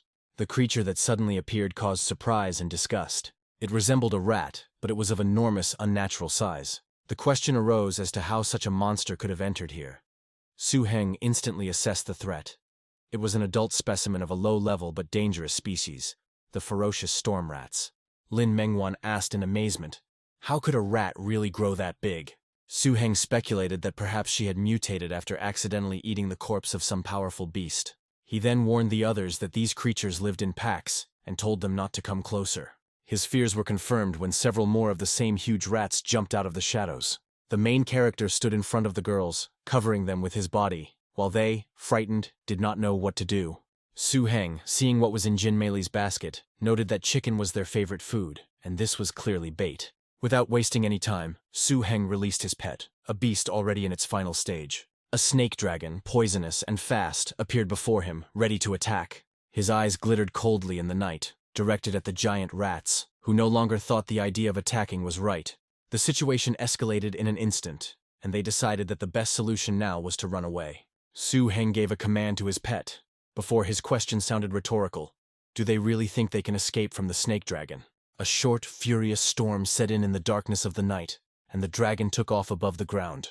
He was nimble and deadly, operating with ruthless efficiency. The rats, seeing that they were being chased, turned around in horror, hoping that it would not affect them. But their hopes were killed, as were they themselves, insanely quickly. Less than a minute passed. A fully grown, low-level, dangerous storm rat, which would have given his pet a hard time just a couple of months ago, was now dispatched with astonishing ease. The main character said that today he killed her as easily as he would kill an ordinary chicken. This was a clear indication of the growth of strength of both Su Heng himself and his tamed beast. While he was thinking about this, the guards ran up to them. Stopping, they watched what had happened with amazement. One hesitantly asked if they were already dead. 4 ferocious rats were killed in a matter of seconds, which is worthy of a true master tamer. One of those present assessed the situation. Su Heng, having already analyzed the incident, explained that at this time of year the rats do not have enough food, and recommended asking the security bureau for a blood-tailed cat. The guards who arrived at the scene respectfully confirmed that they would follow his instructions. Then Su Heng added another order. He wanted the carcasses of these 4 rats to be delivered to the chambers of the inner fort. Let them just say that Villa 73 is taking them, Su Heng.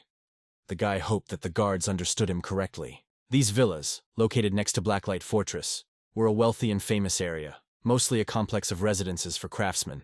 Villa 73, which Zhou He gave to Su Heng, was originally Zhou He's personal residence. Such a generous gift naturally caused a wave of envy among the neighbors. Lu Ling, who lived in the house opposite, was the one who made the most noise, but he thought it was unfair. However, his grumbling suddenly died down when he saw Su Heng's sister, Su Qing. Su Heng began to suspect that he might have some thoughts about his older sister, because he always thought of him as a bit hot-tempered and shy. But now something had changed. Meanwhile, the servants carefully delivered the rat carcasses, having been warned to be careful not to dirty Master Su's courtyard. As a master with 2 pets, Su Heng had his own plans for these carcasses, especially considering his snake dragon's enormous appetite. The black, thick liquid was a strategic material, and selling it in large quantities that could be traced was unwise. The encounter with the mutated ferocious rats made Su Heng remember another item from the ancient Dragon Codex, the bloodline incense. This was a special type of spirit, the principle of which was the ability to imitate the illusion of a blood connection between the owner and his pet. Even for those who have not yet become full-fledged master tamers, as well as with young animals in the egg, Su Heng realized that the bloodline incense would become a hot commodity that could bring in more money. According to the recipe from the old Dragon Codex, after extracting the necessary components from the corpses of ferocious rats, bladderwort poison had to be added. Also, hairs from the back of the lower leaves of the moon orchid. All of this was combined with a binding agent, and then distilled and purified. He wondered if it worked, and if it really does work, it would be a great way to make money, as the cost is quite low. True, it remained to be seen whether the recipe worked in practice. I decided to test the experiment on my own animal. Under the influence of the bloodline incense, Su Heng and his treasure-seeking beast simultaneously fell into a strange illusion. Exclamations of surprise and confusion escaped from both of them. In this illusory space, Su Heng seemed to have become an old father to his pet. Su Heng, like the old beast father, took the young treasure-seeking beast with him every day to search, and eventually found a huge mountain of treasure. The beast seeking treasure was touched to the depths of its soul, filled with feelings it had never experienced in reality. As the incense's effect began to wear off, Su Heng let out a breath of astonishment, his head feeling a little dizzy. He muttered to himself what a strange thing it was as he looked around the room. Now he was in a hurry to complete the next task, to transform the treasure-seeking beast into a dragon so that he could go to the teacher's treasury tomorrow. However, his pet, still under the strong impression of the illusion he had experienced, jumped on him, making pitiful sounds, clearly mistaking him for his father. The next day, Su Heng arrived at the burgomaster's treasury. He was met by the guardian, who told Su Heng that if he didn't come next time, he would find him himself, making it clear that being late was unacceptable. Su Heng quickly apologized to the Grandmaster, explaining that he had been too busy moving in recent days and had simply forgotten. The senior master only laughed, nodding in understanding. He knew there was work to be done, and motioned for the young man to follow him. They stopped at the entrance to the treasury, and Su Heng immediately saw something impressive. It was guarded by a parasitic guardian beast of a particularly dangerous species. A squid crocodile slave, a mystic, a guardian of the double line. Whoever opened the door had to receive verbal consent from the owner, otherwise they risked being eaten in an instant. Compared to this, Chief Shu's treasury was nothing compared to the teacher's treasury. As he walked, the custodian noted that the second floor of the treasury was considered a reserve. He saw for the first time how a boss promised a low-ranking master to take 3 items at once, looked at Su Heng and added that he should not let the burgomaster down. Su Heng responded with a respectful bow and a firm promise, thanking him for such concern. Unlike Chief Shu's chaotic storage, Blacklight's second-floor treasury was a vast and complexly organized space. All the valuables were carefully arranged, and each treasure was kept under a glass cover, which also glowed. Su Heng noted to himself that the guardian's words were more of a hint not to take too much than a sincere wish. His attention was drawn to the dangerous appearance of the extra security monitor, the evil eye, which had an energy skill, a flash of light and shadow. It allowed him to see through objects even more clearly than an X-ray, and Su Heng realized that there were probably many more security measures hidden in the treasury. Turning to his pet, he gave him a task. This time he would have to look for treasures through the seals. He ordered him to lead him to the dragon scales and the 2 materials needed to transform into a dragon, while keeping the beast in a special ring to control its enthusiasm. With the help of his faithful treasure-seeking beast, Su Heng managed to find the hidden scales and 100 grams of spiritual essence. However, strangely enough, the floating secret stone was nowhere to be found. The pet expressed its bewilderment and zeal with characteristic sounds. Su Heng stated that it was not there. There was definitely no floating dark stone there when the beast pointed to one place. Coming out of the treasury, the guardian pointed to the high-grade dragon scale and spirit essence. He, watching the hero, asked why he needed this stone. Su Heng jokingly replied that he was missing 1 brick at home. The keeper just grinned, having figured out the trick. This brick contained a secret levitation stone. The secret floating stone could only be found on the 3rd floor. Su Heng, not wanting to reveal all his cards, thought that he was simply very good at searching for treasures and could even find them in the ceiling. Now all the materials needed to perform the dragon transformation ceremonies have been collected. Su Heng turned to ancient records that described the transformation method. However, what he saw left him completely perplexed. On the page, over and over again, only one thing was written. He expected complex rituals like those performed for the serpent dragon, but the reality was shockingly simple and crude. Putting aside his confusion about the strange recipe, Su Heng focused on the task at hand. He took his pet, the treasure hunter, and carried him to another part of the room. He announced to his pet that they would now begin the ceremony of turning him into a dragon. Castle Lord Zhou, he had only 9 disciples, and Su Heng was the youngest of them. His 8 older brothers and sisters held important positions in the castle. One could say they were its core and foundation. All of them were very strong masters, true experts in their field. The meeting that was originally planned between Bai Su Su and elder sister Q Na. They are going to meet to discuss the hunting guard with Lu Ling. This meeting was used by the 3rd brother as an opportunity to introduce Su Heng to the 2 older sisters. This is precisely where all that thoughtlessness stemmed from right from the start. There was a conversation going on in the senior disciples' quarters. The girl heard that the master had destined Su Su to create the 8th hunting guard. Su Su replied that almost everything was already there, but she was still selecting the last member. Intrigued, the protagonist thought about it, saying these words to himself, "Hunting guard." Then the elder asked her younger brother if he didn't know about them. Then they explained to him that the hunting guard was a special detachment of Blacklight Castle, existing not only in their settlement, but in others as well. Their task is to track down the young of all kinds of dangerous creatures in the vast wild lands, as well as to search for various materials and treasures. The hunter's guard consists of 4 warriors and 10 attendants, and there were 7 such guards within the Blacklight Assembly. They were extremely important, since the selection of masters in Blacklight was done using the beast eggs brought by the guards. During the conversation, the girl suggested that Su Su introduce her to a good newcomer, a girl named Reina, who became a master 2 years ago. She has a mature ironwood and a mature sleeping butterfly, both of which are mid-level dangerous and have combat power. In addition, she recently acquired a young, especially dangerous species of bloodlion. She concluded that this girl had great potential and could possibly become the last member of the team. Su Heng, hearing this description, recognized the familiar details in his mind. Weren't these his teammates from the Six Lands tournament? However, Susu seemed to hesitate. She admitted that she still couldn't figure out who was worth taking, and it would be a burden to her to distract the newcomer. But then Lu Ling insistently suggested that Susu allow him to intervene in his thoughts. He wanted to introduce her to a newcomer with great potential, an older brother. He definitely meets your needs. When approval was heard, the guy's smile blossomed before our eyes. He pointed to the main character sitting in front of him. Susu said that she thought it was his younger brother, and then demanded an explanation, to tell her who his newcomer was. Su Heng didn't expect this turn of events and had no answer. The seventh sister asked her brother to stop. He had only been a master for a couple of months, and he didn't want to send someone else to a dangerous place. Susu asked Lu Ling again, and he said that the newcomer was his older brother. The third brother confirmed that he was the one recommending their super rookie, younger brother Su Heng. He put his cup of tea down, saying that he really wasn't putting on a show. He stated that Su Heng had only been a master for 3 months and that he only had one pet. But it was a very dangerous one. The third brother reminded him of the snake dragon that the younger brother had a month or so ago.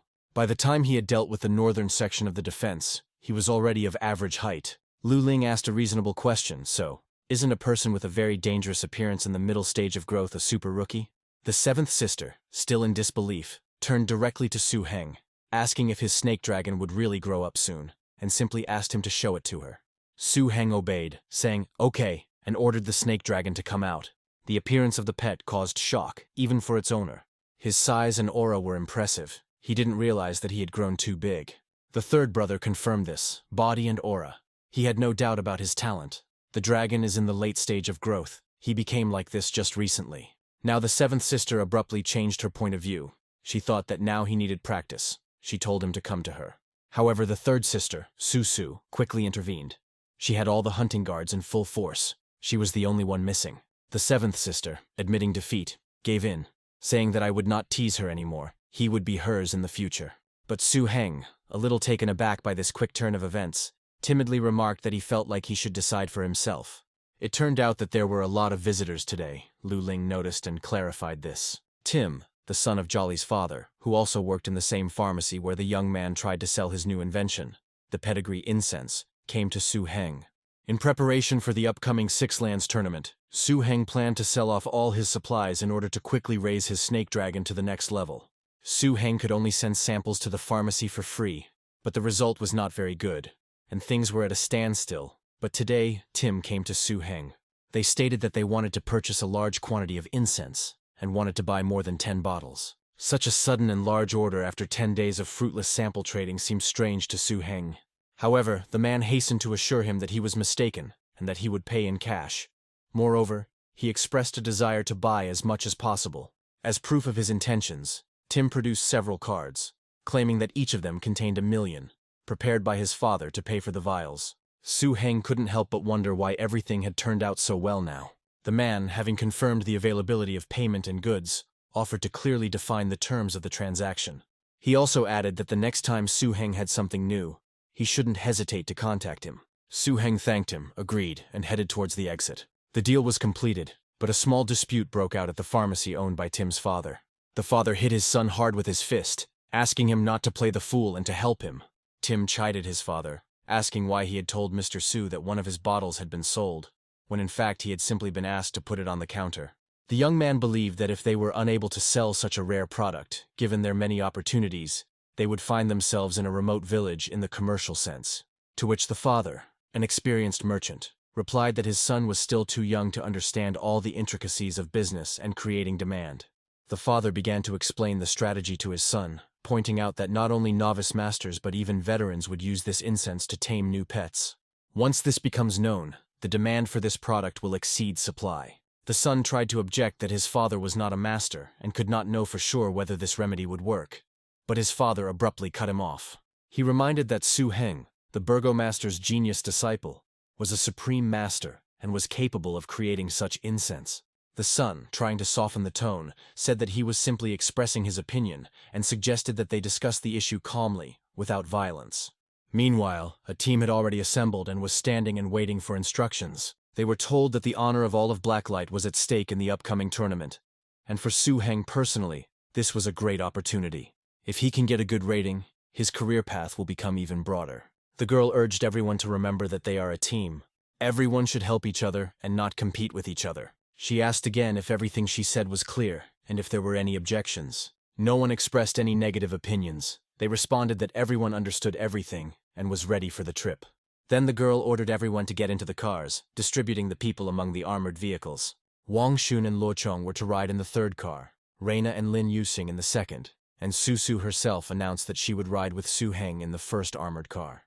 This distribution caused dissatisfaction in Wang Xun, and he reluctantly got into the car. He asked why they weren't sitting with Mrs. Su, and why Su Heng was getting all the best. However, his comrade calmed him down, noting that Su Heng was probably just shy, and advised him not to get angry. Compared to the expedition into the Grizzly Forest, the Tournament of the Six Lands took place much further from Castle Blacklight. However, thanks to good roads, the actual travel time was much shorter and could be covered in about 2 days. And this time, in addition to Blacklight, the tournament also included Red Scorpion City, Lianying Castle, Luansha City, and Luyun City. A serious test and clash with strong rivals from other settlements lay ahead. Although Blacklight Castle was very strong, Su Su reminded that the other 5 places also had their own specialized techniques, and it was still unclear who would emerge victorious. On the way, the group made a stop. Everyone needed to rest. The third group had to stay awake for the first half of the night and check the fortifications around the camp, while the first and second groups had to prepare food for themselves and their pets. Since the general preparation took some time, it was necessary to prepare more. It was at this moment that something unexpected happened. Suddenly the ring on the guy's hand began to glow, which meant the appearance of a small creature. It was a treasure-seeking beast. Su Heng's pet, he called it, and it appeared. The owner took the little animal and put it in his arms. It looked at him questioningly. The guy saw a dragon scale on it, the same one they took from the treasury, given for the dragon lineage. The spectacle was impressive. The main character became thoughtful. He speculated that by swallowing the secret floating stone, the treasure-seeking beast may have gained the ability to fly. He then gave his pet a big hug, telling him he was damn lucky. The girl clapped her hands, taking command. She reminded everyone that the first thing they needed to do was feed their pets and keep them in good condition for the tournament. She then asked where Su Heng was, as she couldn't find him nearby. What caught her attention was the fact that Su Heng had summoned his beast and seemed to be talking to it. The boy spoke disparagingly of Su Heng and his pet, calling him an ordinary person with a scaly beast of mixed blood. This statement caused obvious displeasure in the youngest hunter. The little animal began waving its arms, screaming in its own language, which no one else understood. And who was this impudent fellow looking down on? The protagonist explained that scaly beasts are a collective term for dangerous creatures that are born with scales. As for the mixed-blood scaly beasts, they are the offspring of scaly beasts and other dangerous creatures. Su Heng added to himself that they just needed a reason to make a fuss. Then, addressing himself directly, the question was asked whether it was not true that an animal with mixed blood was the same as its owner. The question arose, but again, what kind of power can such a creature demonstrate? It is better to first feed the animals and forget about it. One by one, the team members began to show off their pets, demonstrating the power they had gathered for the tournament. The Sand Mountain Lion, Steel Beetle, Iron Demon Tree, and Sleeping Butterfly appeared. There was also a Blood Lion, a Ghost Flower Tiger, and an Energy Swift. Each creature spoke about the level and specialization of its master. And during the special briefing, Madame Lu said that this time, they all represented Blacklight Castle. The girl emphasized that they are a team, a single whole, and gossiping in this way is not good. However, not everyone agreed with this. One expressed the opinion that in a team, you should only listen to the one who is stronger. And if someone turns out to be weak, then he will drag the team down, and they will all have to rely on Brother Wang. He openly expressed doubts about Su Heng's abilities, but then the protagonist summoned his snake dragon. Another beast from his team began to look at this beast with great animosity. He crept up behind him quietly, growling under his breath. But the dragon immediately noticed the threat, so he knocked the beast over, and it flew into the air. The tension that had been building since the discussion suddenly burst out. His master. What was he doing? It turned out that his snake dragon seemed to act on its own. The hero did not understand who it was talking to. The boy took this as a challenge and summoned his blood wolf, preparing for a fight. Su Heng quickly stated that this was a misunderstanding, and that he hadn't even given the snake dragon an order. With subtle irony, he suggested that perhaps his pet was simply not in a very good mood, or perhaps someone had said something bad about him. Su Heng then addressed his dragon directly, pretending to scold him for his behavior, saying that he was ashamed of him. Wang Xun turned to the protagonist, clearly dissatisfied with this behavior. The offender yelled at Su Heng, reminding him that they were a team and had to stick together. In response, Su Heng finally gave vent to his indignation. He sharply pointed out that it was apparently normal for them to slander people and their pets with mixed blood. He repeated their own words about the team listening to the strongest, and the weak dragged the team down, and issued a challenge. Isn't that right? Wang Shun, clearly irritated, pulled the guy up, making it clear that he was overdoing it. Su Heng replied, his supporters would have to rely on him, right? Trying to confirm their authority. The hero, without retreating, directly offered to arrange a training duel. Wang Shun tried to get out of it by saying that he was talking about his scaly beast, not the serpent dragon, and that Su Heng had misunderstood. But Su Heng, not letting him escape, asked briefly if he was afraid. Then Wang Shun tried to refer to them as a team. Su Heng retorted that if he didn't want to go alone, he could go with Luo Chong, and even suggested that they choose 4 opponents for their snake dragon. The girl noted to herself that Su Heng was a good person in the training camp, and she didn't know he had such a strong side, adding that it was interesting. The situation on the field became tense, with the main character's entire team standing in front of him. Su Heng agreed, stating that he would not bully them, and suggested that they begin. However, it seemed that Wang Shun's patience had run out and he abruptly retorted, accusing Su Heng of considering himself the elder. The stage was set for a fight that would once and for all determine everyone's place in this impromptu team. Su Heng, observing the opponent's tactics, found them simple and effective, but naive in the face of absolute power. The wolf let out a menacing roar, heading straight for the snake dragon. A rapid fight ensued. The dragon was only thinking about how not to kill by accident. He demonstrated his abilities by knocking back his opponent with just a flick of his tail. The team members standing opposite him clearly did not expect such a turn of events, and stood in a stupor. The greasy chewing came into play, but not so briskly. The mountain lion also came up and was determined. But the pet also used dragon power on him, a slash and a furious attack, combined with incredible speed. His movements were so fast and powerful that his opponents did not have time to react. It seemed that no one else wanted to engage in battle with this beast. The stunned spectators, including himself, could only wonder when he became so strong. The display of power was so convincing that arguments about mixed blood and mediocrity instantly lost all meaning. Immediately after that, as if summing up or moving on to the next topic, a team member approached Su Heng and asked if he wanted a great thing. Su Heng asked if it was salty, but he insisted that it wasn't salty and that he had simply been careless last time, and suggested that Su Heng try it first. Meanwhile, the other team members, impressed by what they saw, discussed Su Heng's talent, wondering why they hadn't realized it earlier. Everyone thought about the concept of complete superiority that was common in the wild, noting that for someone like Luo Chong, it was completely rare. Su Heng thought that at least they were on the same team, so he would turn a blind eye to it in an attempt to save face after losing. Finally, the group arrived and went to the tournament venue. The place where the Tournament of the 6 Lands took place was called the Valley of the Red Maples, because of the red maples that grew there. The main building of the tournament, built from a special stone, was durable and self-healing, erected through the joint efforts of the 6 main centers. Despite its high cost, it required no maintenance and was uninhabited except during tournaments. The panel of judges for the dueling tournament of the 6 Lands included leading masters from all 6 settlements. Therefore, each judge was of a professional level or higher, serving on the one hand the game, and on the other, representing the voice of his gathering place. The tournament was not just a competition, but also an important diplomatic and prestigious event. And upon arriving at the venue, Blacklight's team noticed another group. They were told that these were people from the Red Scorpion Castle. Su Heng was told that they were on good terms with them. A friendly, unexpected meeting took place. Someone approached Lu Yun. Jie Fei greeted her, expressing surprise that she was the one leading the team this year. She replied that they hadn't seen each other for a long time, and that she didn't know that the guys from the Red Scorpion Castle would arrive first. Jie Fei, in turn, joked that of course they had to arrive first to drink their honey beer, adding, "Then suddenly something very quickly rushed past them, not letting them finish." Jie Fei turned around to realize what had happened. Attention shifted to someone else on the Red Scorpions team. The leader of this team hurried to her own people, as they had disturbed her peace. Coming closer to the car, she raised her leg high and hit the door with it. Getting out of the car, the guy asked what had happened. A minor conflict arose involving Wang Yi, a participant from Linyun City, and Ting Qi, a leader from the same city. Ting Qi asked why Jie Fei was kicking such a thing.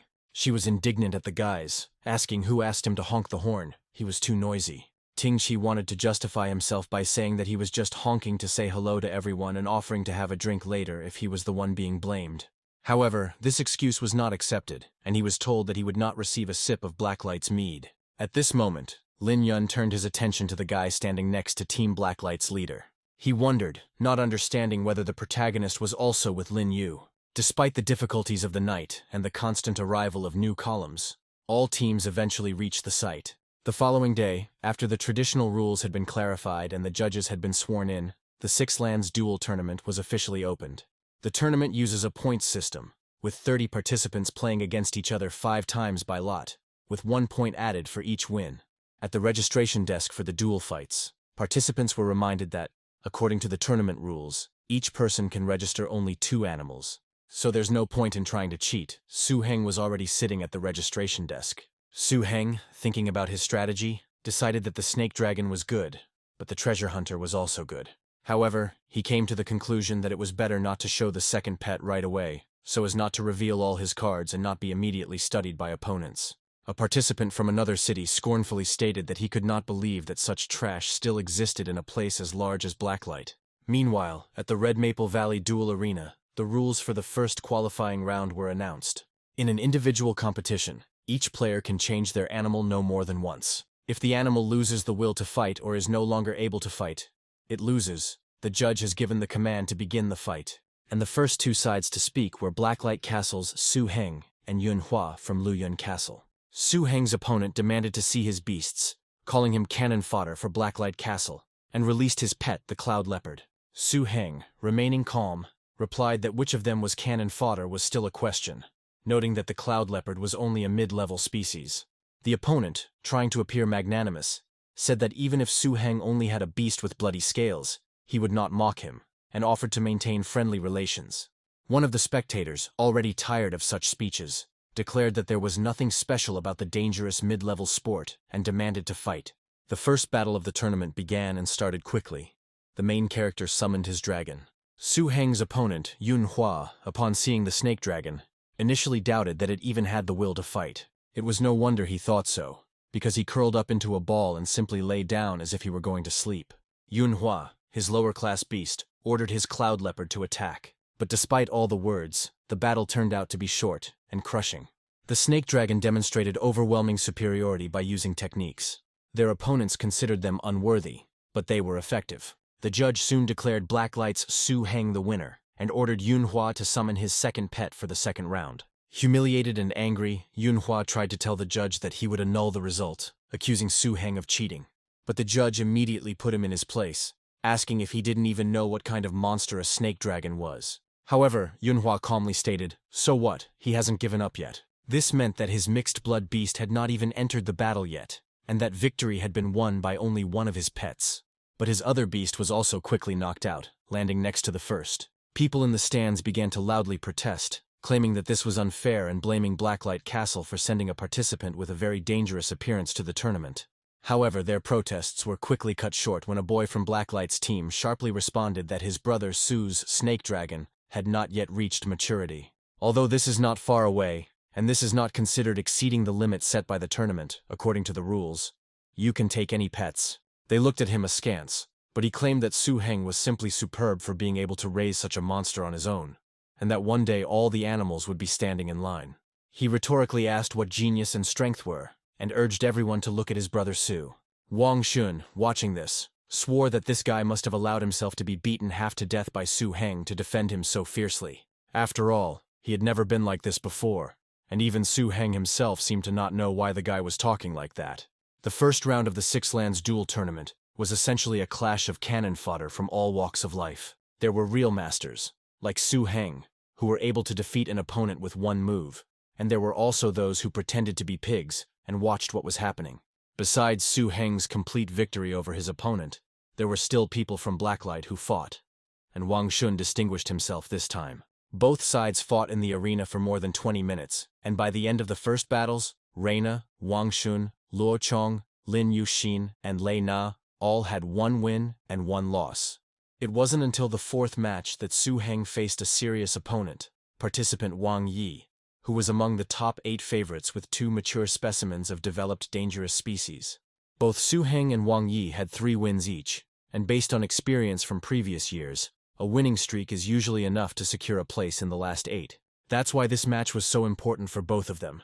During the intense fight, the black tiger with a steel claw, Wang Yi's pet, was the first to pounce. The snake dragon stood and waited for the right moment. At the critical moment, he used his innate skill, steel energy, to strengthen his defense and stop the bleeding at the same time.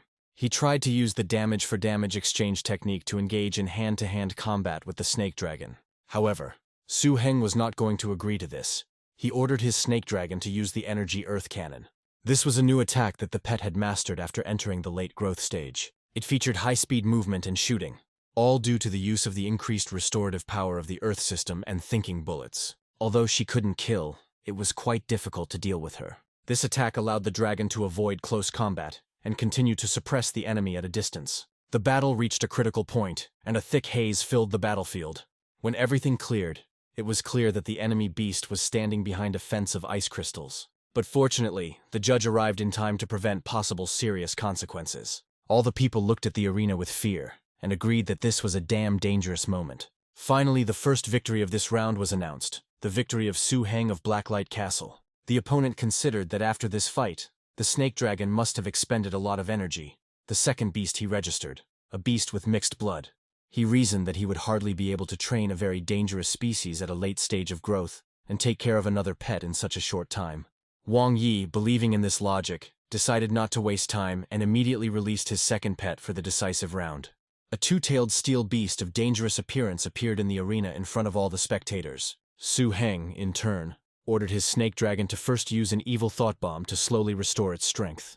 It seemed that he planned to continue the fight with the already tired dragon, which gave Wang Yi hope of victory. Wang Yi, confident in himself, declared that the two-tailed steel beast was his true strength and that he would not lose. His pet demonstrated powerful technique, the strength of steel, and a double saw. She was a fourth-level enlightenment, her sinister gaze scanning the area. The spectators gasped, realizing that this was no longer a fight between beginners, but a serious clash using high-level skills. However, Su Heng had his supporters who believed that their boss must have one more trick up his sleeve, and that he must win. The boy clenched his fist, hoping that his words would be true. The opponent gave the order to attack to his second beast, the two-tailed steel beast, and he immediately rushed at the snake dragon, who did not expect that he would get his bearings so quickly. The steel beast was easily able to knock the dragon to the ground, pinning its head to the ground with its clawed paw. Su Heng noted with annoyance that practically nothing worked against his defense, and only the evil beam was able to penetrate it. Seeing that the situation was becoming dangerous, Wang Yi shouted at Su Heng to surrender. He was told that he shouldn't do this, that he was good enough to be in the top 3, and that if they continued to fight like this, things would only get worse. However, Su Heng didn't listen to him, sarcastically agreed with him, and said that he could only admit his defeat. Wang Yi was unwavering in his confidence, and replied that the boy would soon meet his end. His two-tailed steel beast roared and demonstrated its true power. The steel beast technique, a combat saw that had reached the 4th level of enlightenment, cut through the air with such a ferocious roar that it took the audience's breath away. Suddenly, a barrier appeared between the rivals, protecting the beast. The enemy stated that his forces would not be able to break through such a defense. At this dangerous moment, an alarming voice came from the outside, urging him to admit defeat. And then, as if responding to a silent challenge, a new thought was born. And what if there were more of them? The terrain around was completely and irrevocably changed by a powerful and unexpected surge of force. From the powerful beast, the serpentine dragon, magical rays appeared, which were accompanied by its voice. The spectators shouted that it was incredible. They no longer believed that the dragon could resist in any way. Now the dragon looked at his opponent with a fierce gaze. He had a plan on how to defeat him. But the steel beast stood there, looking him straight in the eyes. And it was clear that he wasn't particularly shocked by this. Time was against him, and Wang Yi was clearly aware of this. His opponent could draw strength from the earth itself at any moment. Delay threatened to negate all advantage. It was necessary to win quickly and decisively. With this thought in mind, he gave the steel beast a sharp command to attack with its spikes. Immediately, the beast's metal body released dozens of sharp steel appendages, trying to pierce the enemy through and through. And at that moment, a great opportunity presented itself. Seizing the moment, Wang Yi ordered the use of the double-tailed steel break technique. His pet, using its powerful tails, delivered a devastating double blow, trying to break through the snake dragon's defense. The tails reached out to the snake dragon to grab it. Then came the command to throw it, and the steel beast, clinging to the enemy with all its metallic mass, threw him with force to the ground. He tried to put an end to the grueling confrontation with one powerful throw. However, the crushing throw was suddenly interrupted. The serpent dragon released its previously hidden reserve of power, and a new fourth-level enlightenment, a technique called the Mighty Dragon's Warhammer, flared up. There was already a desperate cry from Wang Yi, who realized the rapid change, but it was too late. A stunning counterattack, like a blow from a warhammer, fell upon the steel beast. The second victory of this round went to Su Heng, his name ringing out loudly across the arena, marking his entry into the next stage of the tournament. With this victory, the list of 5 participants who have achieved 5 consecutive victories was finally completed. Blacklight Castle, Lianying Castle, Liuyun City, Red Scorpion City, and Chaos Sand City. Each of these cultivation centers sent out their strongest representative. All of them were participants from different gathering places, but unfortunately, Wang Yi from Liuyun was not included in this elite list. Now there were 6 people left among those who had 4 wins and 1 loss. Unfortunately, the remaining participants from Blacklight were not included in the direct entry list, and became mere spectators until the end of the tournament. The finalists met one after another, the winner advancing and the loser eliminated from the competition forever, raising the stakes and heating up the atmosphere to the limit. Luck smiled on Su Heng again when the draw selected him as the first to compete in the quarterfinals. And he was indeed lucky. His opponent turned out to be the weakest of the 8 finalists, Li Fei, a master from Lianying Castle. Just before the battle, Li Fei, having soberly assessed his chances, declared with dignity that he was surrendering, sparing both of them from an exhausting and useless fight for him. Su Heng politely accepted his surrender, wished Master Li Fei a speedy recovery, and expressed his hope for their next meeting. However, this peaceful ending caused a storm among the spectators, who wondered what the hell was going on. For many it was obvious that the difference in class between the candidates was too great. Su Heng was encouraged, saying it was cool and incredible to do it in 20 seconds. But in the crowd, of course, there were also those who clenched their teeth in frustration and indignation, breaking into whispered curses. People looked at him from the stands, still perplexed by how it all happened. Meanwhile, the tournament continued, and the host announced that today's second battle would be between Luo Fan from Liuyun City and Chen Ding Xuan from Chaos Sand City. The audience was preparing for a new spectacular confrontation. The battle between Luo Fan and Chen Ding promised to be fierce. 2 particularly dangerous species, the red polar wolf, entered the arena. And another beast is Lo Fan, the falcon of the windstream, also appearing were her enemy's beasts, the ferocious golden mantis. The second was a particularly dangerous-looking fire-scaled beast. Their confrontation was fierce. The falcon's beautiful feathers were split. Only thanks to the powerful wind energy was Luo Fan able to win in the first round. However, in the second battle, the windstream falcon did not have time to use up the power of its opponent's next pet, the fire-scaly beast, and was quickly defeated. Then Lo Fan sent her strongest pet, the red polar wolf, into the arena, and the competition turned out to be a truly crushing victory in favor of the wolf. This defeat meant Chen Ding Xuan's unsuccessful exit from the tournament, and his team's official elimination from the fight for a place in the Blood Forest ruins. The third battle of the day pitted Ji Mei from Red Scorpion City against Quan Zheng from Lianying. Even more formidable creatures clashed in the arena, the especially dangerous King Scorpion, along with the less dangerous Blood Scorpion. They were up against a fire monkey, a particularly dangerous species. Alongside him was his supporter, a particularly dangerous type of explosive beast. During the fight, the Blood Scorpion snapped its stinger, intending to conduct a deadly venom training session. But the monkey delivered a crushing counterattack that turned the tide of the fight. In the second battle, Quan Zheng used the explosive beast and tried to strike, but he was confronted by a huge scorpion. Ji Mei successfully advanced to the quarterfinals.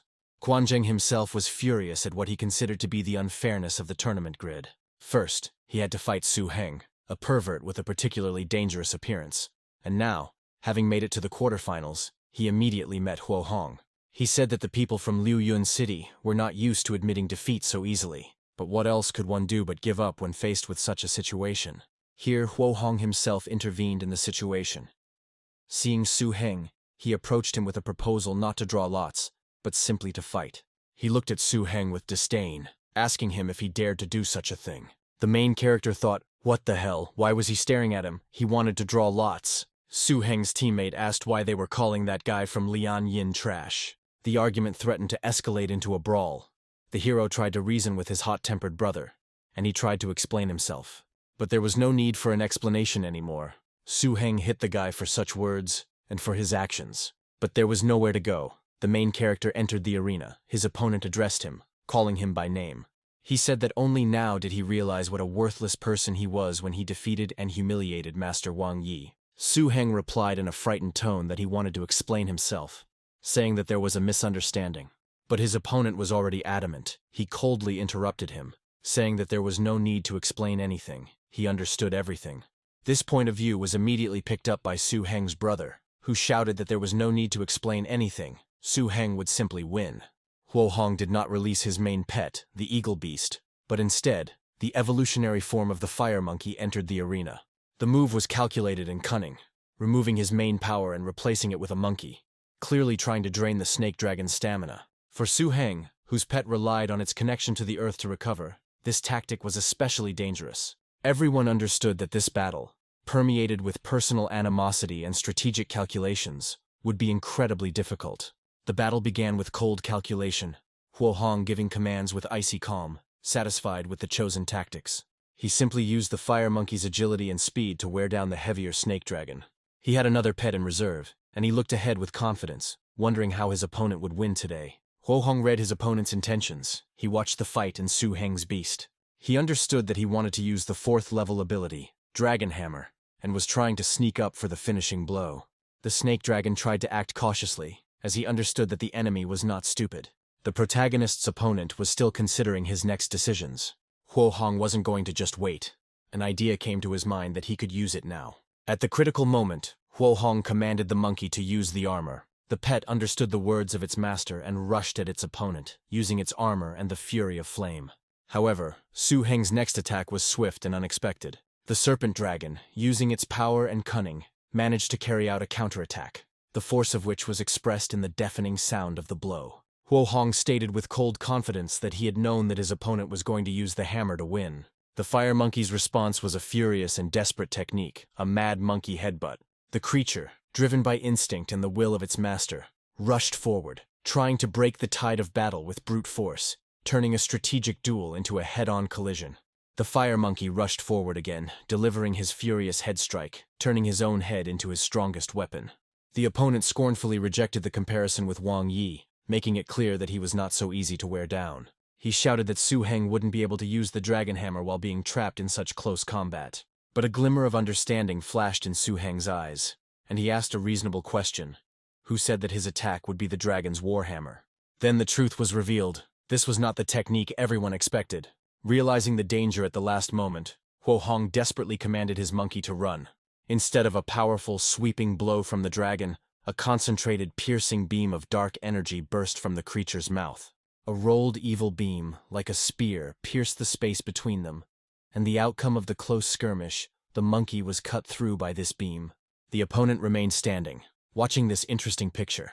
The first round was won by Blacklight Castle, with Su Heng winning it. But this was only the first fight. Huo Hong, gritting his teeth, swore that this time he would not miss anything. He was well aware of the disadvantage the serpent dragon was in, but his next pet, the lionhawk, had an overwhelming advantage in aerial combat. The protagonist knew that the snake dragon had never participated in such a thing before, and he needed to think about how to break the enemy in this situation. However, the first round had hardly drained the snake dragon's strength, and Su Heng's will to fight seemed insane and inexhaustible. The upcoming airborne confrontation promised to be extremely difficult. Su Heng considered his options, wondering what he could try with his pet. Su Heng, on behalf of the entire team, declared that they were giving in, as the team leader had advised him to do. This sudden announcement puzzled the team members present for a while, but soon the logic of their senior comrade dawned on them. Lu stood up from her seat to make it known that she had the authority to do so. This entire 6-place tournament was merely a competition for 3 tickets to the Blood Forest ruins, with 1st, 2nd, and 3rd places receiving exactly the same rewards. From Lu Yu's point of view, the reputation gained in such a fight was not so important. Ultimately, thanks to this tactic, Su Heng qualified to enter the ruins by taking 2nd place in the finals, with Huo Hong and Ji Meiyu taking 1st and 3rd place respectively. Thus, a tournament filled with fierce battles, personal challenges, and strategic calculations came to an unexpectedly calm and reasonable conclusion. After the tournament ended, Su Heng was summoned to Lady Lu's office, and he respectfully entered, awaiting instructions.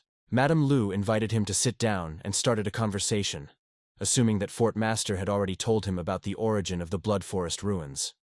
What she was about to say now was extremely important to remember if he truly wanted to benefit from entering this place. Su Heng confirmed that he understood and prepared to listen carefully. Ms. Lu explained that she should have said this before the tournament started. But Blacklight hadn't had much hope of winning this year. The teacher's words came to mind, and the main character jokingly asked himself if even he didn't believe in him. Su Heng became the second Blacklight master to secure a spot in the last 3 Six Lands tournaments. Last time, their castle reached the quarterfinals, and before that, its 8th sister, Bai Su Su, also took a place. Then when asked if he knew what the most valuable thing in the Blood Forest ruins was, Su Heng honestly admitted how he would know if she didn't tell him. Then Mrs. Lu revealed a secret. The ruins were home to many young animals that were extremely rare in the outside world. In addition, you can find valuable resources there, especially rare materials from the blood and dragon systems. Even if you don't use them yourself, you can exchange them with other masters. Hearing this, Su Heng was overjoyed inside. This was great news for him, especially considering that he had a treasure-seeking beast. She then went on to warn that the area explored over the years of tournaments was less than 1/10 of the total area. Ms. Lu emphasized the importance of ensuring security. Over the years, there have been many people who have completely disappeared into the mysteries of the relics and never returned to the surface. At the end of the conversation, Mrs. Lu handed him a certain object, telling him to take it with him before leaving. Su Heng asked in surprise what it was, preparing to receive the key for the upcoming dangerous journey to the Blood Forest ruins. Madame Lu explained that this was an artifact into which the castle master had sealed a trace of the power of his first pet. It was originally intended for the final showdown of the 6 Lands, which amazed the boy. In fact, the castle master had left her this secret weapon, and now that Su Heng had managed to break into the ruins, he had better take it with him for extra safety. Soon, the moment came to enter the ruins of the Bloody Forest. The process began. The whole team stood and waited for Lu Yu's command. The girl stood in front of the magic stand, and making sure that everyone was ready, ordered them to begin. She was the first to touch the stand. It began to glow, and the magic circle began to spread. Su Heng felt the colossal mental energy emanating from the great master. She controlled the process, which made him appreciate once again the level of power behind this tournament. There was a feeling of solemnity and ancient mystery in the air, as if the time had come again when the hidden was about to open its gates. A terrifying head of a creature appeared from the magical glow. One of the powerful patrons, addressing my lord, confirmed that the time had come for the opening of the annual portal. After a short ritual, the gates were opened and everyone was in anticipation. Through the resulting energy tunnel, it was possible to overcome the barrier and reach a secret place. Su Heng and the other chosen ones had 1 month to conduct their research. After this period of time, the Lord of the Blood Forest ruins automatically returned everyone back. The boys had already headed towards the entrance, although they did so very cautiously. Just before the entrance, a powerful being, the guardian of the place, addressed them. It reported that it had marked them with its scent, and the creatures inside would not attack them first, ensuring relative safety at the initial stage. However, it sternly warned that if they were brave or stupid enough to invade the counter zone or go against the established boundaries, even its scent would not help. There live creatures whose strength is not lower than his level, and there they will remain completely defenseless. With this final stern warning, the way into the mysterious and dangerous ruins of the Blood Forest was open. As soon as they entered the ruins, the atmosphere changed to something more wild and primeval. It was clear that one should not behave too noisily, so as not to attract unnecessary attention. But almost immediately their appearance did not go unnoticed. A mighty, bloody Tyrannosaurus Rex emerged from the dense thickets. His appearance caused alarm. He came for them. But what was he going to do? The creature, however, did not show immediate aggression, but instead performed a peculiar and unique ceremony over them. The boys understood that this was connected with the mark that the keeper had spoken about. After that, it announced that everything was done, the scent had been successfully applied, and now they could begin their research. The Tyrannosaurus also reminded that in a month it would take them back along with their findings. Having found herself free to explore, Ji Meiyu made a practical proposal, the sight of which made Huo Hong's eyes widen in admiration. She said, wiping herself from the creature's drool, that each of the gathering places should have its own signs. And why don't they split up? This idea was supported by the others. Huo Huang, still not taking his eyes off the girl, replied that it was a good idea. For Su Heng, this proposal was just what he needed. Since yesterday evening, after meeting Lu Yu, he had been thinking about how to hide his second beast. As soon as he was alone, he immediately released his special pet. Turning to him, he asked if he was sure that the plant they needed grew in this particular place. The pet responded with a dissatisfied grumble. to which Su Heng hastened to assure him that, of course, he believed him, and asked him to lead the way further. Referring to the information he had received from Lu Yu, Su Heng recalled the note that these plants liked shade but needed dry conditions. Armed with this knowledge and guided by his unique pet, he delved into the mysterious ruins of the Blood Forest, beginning his own personal treasure hunt. Su Heng looked around in confusion. The description from the old records spoke of dry conditions, but this place did not match that description at all. Meanwhile, his flying pet, the treasure hunter, who, ever since he learned to fly, clearly preferred soaring on his own to that. It was not easy to hold him, considering his weight was over 50 kilograms. The main character thought about this and did not understand how he could grow up so quickly. Suddenly the pet made an excited sound and pointed in the direction. Su Heng followed him and gasped in surprise. A completely different terrain opened up before them, dry, rocky, in sharp contrast to the surrounding damp thicket. Led by his guide, Su Heng soon found what he was looking for. The treasure hunter did not let his master down again, despite all the mistrust and doubts from those around him. The kid got closer to his target and then pointed his finger at hers. The main character cried out in surprise. Had he really already found it? According to old blacklight documents, this plant was called shedding grass. However, in the ancient Dragon Codex it had a much more grandiose name: scaly transformation grass. It was a miracle born from a dragon's scale that fell into a specific environment and absorbed its energy for centuries. It changed color every 10 years and added a leaf every 7 years, and in front of Su Heng was a specimen of the highest quality. However, his triumph was short-lived, as the treasure hunter let out an alarming warning sound. Before he could fully comprehend what he wanted to say, the little boy threw himself at the hero's face out of fear. Su Heng asked him again what he wanted to say. What happened? The boy sensed danger and instantly ordered his snake dragon to hide. He instantly fulfilled the owner's wish, and now the figures of 3 boys were visible from behind the rocks. From the thick thickets of grass where the precious scaly grass grew, an attack burst forth with a roar. The old recording warned that in places where this grass grows thickly, many dragon-kind creatures hide and hunt. They not only live there, but also guard the plant's maturation, so that they can eventually devour it themselves and strengthen their dragon blood. These creatures had no intention of sharing the treasure even with the alien. The protagonist realized that in front of them was a particularly dangerous species, the Uraeus toad, an aquatic, lightning-fast and poisonous creature that had already reached its mature stage. The overwhelming desire to obtain such a plant was obvious to everyone, including the powerful local inhabitants hiding in ambush. It made a loud croaking sound in defiance. It was clear that the toad had noticed the plant and wanted to get it. Almost immediately, another monster, a giant dark deep pond crocodile, also a particularly dangerous species, crawled out of a nearby body of water. The 2 giants, both claiming the scaly grass, immediately engaged in a fierce battle right in front of Su Heng.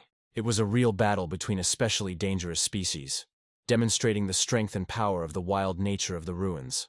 At first, the toad seemed to be at a disadvantage due to its limited mobility on land. Su Heng even thought that she wouldn't be able to come out of this situation victorious. The giant dark crocodile looked at her incomprehensibly, as if she dared to fight him. However, the toad was preparing a surprise. She would not have taken such a step without having an ace up her sleeve. The protagonist looked at this, but he still had the feeling that the toad would lose, because it did not show its power. Watching this, it felt like the Uraeus toad would not be able to get out of this situation. But suddenly, a terrifying electrical voltage began to emanate from her, filling the air with the crackle of energy. Su Heng realized with astonishment that she was about to use her lightning attack. The resulting discharge was of devastating force. The toad seemed about to explode from the tension. A powerful electric shock struck the crocodile, causing its body to shudder and loosen its grip. The battle was brutal and impressive. The main character even had to cover himself, hoping that the electrical energy would not touch him. In the end, the toad emerged victorious, having proven its superiority. Su Heng watched the denouement with awe, realizing how many dangers the bloody forest hid within. He realized that he wouldn't be able to simply get the grass while this powerful toad was guarding it. While the crocodile lay on the ground, the toad realized that there was no danger of her enjoying her find. She didn't pick it right away, but slowly approached the plant, drooling. But suddenly the crocodile woke up and decided to play a trick by pretending to be dead. Here it is, a true battle between especially dangerous species, the outcome of which could change at any moment. The crocodile crawled out of the water and quickly ran towards the toad. In a moment he was able to comprehend her, and he clicked his teeth on her. The protagonist, seeing their fight, was thinking about how to get close to the plant and remain unnoticed. At this time, The toad was running away in panic from the enraged crocodile. As a result, both powerful creatures disappeared from sight and ran on. For Su Heng, this was an incredible stroke of luck, as he had just been dreaming of getting the plant. Now, while no one is there, he must take it. Without wasting a second, he rushed towards the precious scaly grass and plucked it. He addressed his pets, saying that they were indeed very lucky. Then, still talking about luck, he ran away as fast as he could. Meanwhile, the crocodile managed to catch up with the toad and was already feasting on it. He gnawed at every part of her body, still enjoying his quick victory over this creature. A kind of smoke began to sweep through the forest, and it was clearly visible to the eye. It also had a characteristic aroma, which the crocodile immediately smelled, and this distracted him from his meal. Su Heng was already racing at full speed on his dragon with his little pet, unaware that the troubles were not over yet. The treasure hunter noticed that this magical haze was emanating from the very same plant he had picked. Then he noticed a powerful explosion and began to wail, sensing imminent danger. They raced for several dozen kilometers, and the pursuit did not stop. The treasure hunter expressed bewilderment and alarm as to why anyone would pursue them so far. And then it dawned on Su Heng that he had underestimated the attractive scent of this plant to dragon creatures. The aroma of the scaly transformation grass, like a magnet, attracted all the inhabitants of the forest with a drop of dragon blood. It was necessary to get rid of this smell urgently. The solution came instantly. Without further ado, the dragon creature swallowed the precious herb.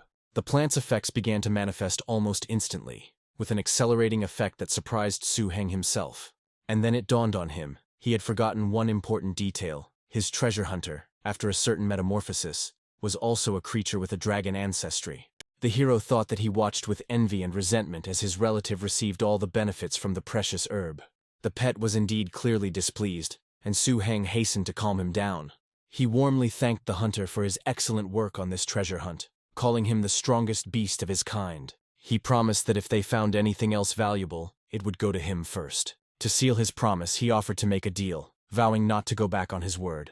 This seemed to calm the envious pet a little, and they linked their fingers in agreement. Meanwhile, the process of transformation of the snake dragon was gaining momentum.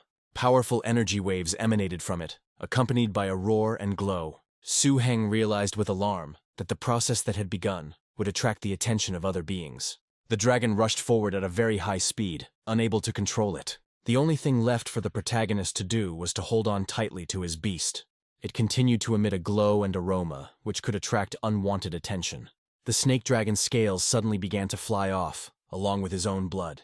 Then the guy decided to somehow help his pet and tried to use his energy. The dragon clearly felt better. He noticeably gained strength, trying to control himself. He flew high into the sky because it was already dangerous to move on the ground.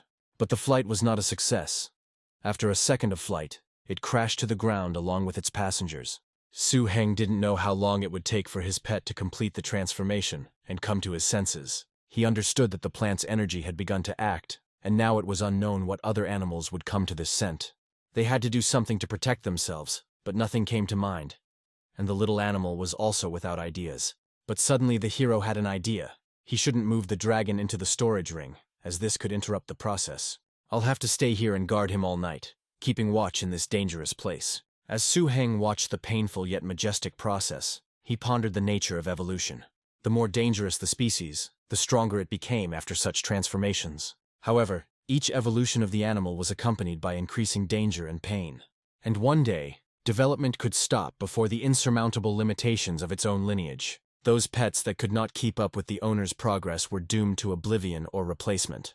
This moment made him think about the future of his own companions while he remained awake, guarding the sleeping giant in the heart of the forest. Even such a strong master as Zhou, he faced such a choice. Also, his weakest pet, the scarlet wolf, was strong by normal standards. This decision was usually made based on emotions or through a voluntary severing of the mental connection, which caused great mental and spiritual trauma. Therefore, most of the masters did not abandon their lagging companions to their fate. Instead, they were placed in specific locations where they lived out their lives in artificial conditions. Looking at his transforming snake dragon, Su Heng mentally vowed that he would do his best to help it evolve. He didn't want to part with him and promised to do everything possible. It was their deal, a one-time unbreakable deal between owner and pet. To pass the time and distract the treasure hunter who was still sulking, Su Heng suggested that he play a simple game. It was rock, paper, scissors, and the pet enthusiastically, though not without cheating, joined in the game. The baby naturally chose a stone, clenched his fist, and hit his owner hard in the face. The protagonist threatened the hunter for daring to use such force, and offered to play again. But then another paw joined them, and the snake dragon came to life. The transformation was complete, the snake dragon awakened, and its new appearance amazed Su Heng. The owner began to hug his dragon with joy. The hunter did not distinguish himself either. He was also glad to see the beast healthy. Suddenly the dragon's eyes changed color, and its gaze became ominous. The snake dragon itself became an order of magnitude taller, and to show itself, it stood up to its full height. His scales were shining immediately after the transformation. He was completely transformed. A length of 6 meters was a clear sign of reaching maturity. Thanks to the power of the scaly grass, the snake dragon was now very close to its most perfect form, and had even mastered a new skill. It was called Dragon Sleep, and this skill helped other beasts and even its owner Su Heng quickly recover from injuries and strength while sleeping. Seeing that Su Heng had not slept all night, the dragon wanted him to rest, but both of them were so mentally exhausted that sleep did not come. Moreover, after the transformation, the information in the dragon code was radically updated. Previously, the limitation of the serpent dragon's bloodline was an issue that Su Heng tried not to think about, but new information opened up incredible prospects for him. If the lizard line is chosen as the main one, then there were 23 evolutionary paths along which the serpent dragon could move towards higher species of snake. Among them were the intermediate horror species, the hammer-tailed dragon lizard, and the electric-horned dragon lizard. The protagonist opened his book, which Lu Yu had given him. He reread the lines he hadn't read so thoughtfully before, about the different types of dragon. They stood on the same level as the bloody Tyrannosaurus Rex, the lord of these ruins.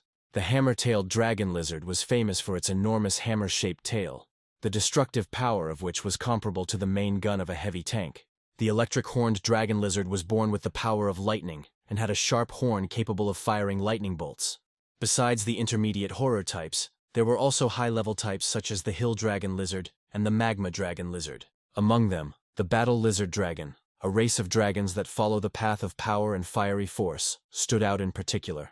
The combat system, the dragon lizard, the high-level, terrifying steel fire system could be called a mobile military fortress. His signature steel fire fusion technique, Metal Flame Storm, could make an enemy fear to live. Su Heng was overwhelmed by the wealth of choice, and didn't even know which of all of this would be the best decision. However, an alternative path has opened up, and perhaps the protagonist won't have to puzzle over the choice. Inside the ruins of the bloody forest, the serpentine dragon ran towards new targets. If he chooses the snake dragon as his main bloodline, he will have 37 evolutionary paths. Among them were such intermediate species as the mist dragon, storm dragon, ice dragon, frost dragon, and others. The mist dragon snake, for example, was a fearsome species with a system of mist and water, capable of flying in the clouds and being invisible there. However, Su Heng considered this ability too flashy and the value not very high, and continued searching. There were a total of 11 ways to transform into a high-level dragon snake lineage terror, but he would lack the talent of the evil system, which would weaken his core strength.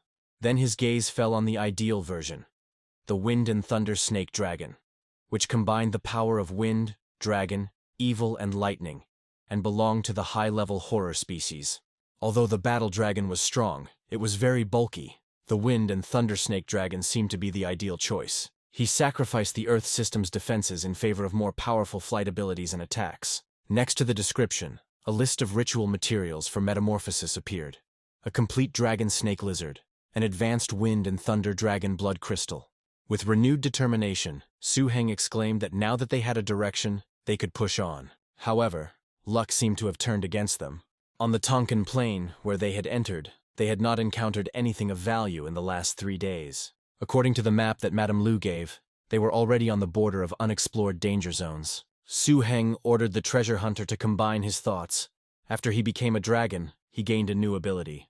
With her mind energy, he could share the images he saw directly into Su Heng's mind, and the image he conveyed caused Su Heng to exclaim in amazement. In the distance, 2 dragon beasts, harbingers of flame, judging by their state, raised in a magical aura, were chasing a tree. The tree that could walk. There was something wrong with this tree, and Su Heng felt like he had seen it somewhere before. A mysterious running tree and a chase between 2 fire dragons promised new dangers and perhaps new opportunities in this unexplored zone. Su Heng immediately remembered where he knew this tree from. It was an energy-absorbing tree, and according to the old dragon code, it was considered rare and almost extinct. This spoke of its incredible uniqueness. These creatures were not originally from this world, but came from the outer void. They spent most of their lives in endless darkness, absorbing various energy surges. Their lives were incredibly long, starting as seeds drifting in the void until they absorbed enough energy, until they were completely destroyed. The trees that appeared in this world were seeds from the void, brought here through cracks in the secret lands. Another reason for their rarity was their inability to reproduce. But what excited Su Heng the most was that the tree's ability could absorb energy. She could speed up the transformation of his snake dragon into the wind and thunder snake dragon.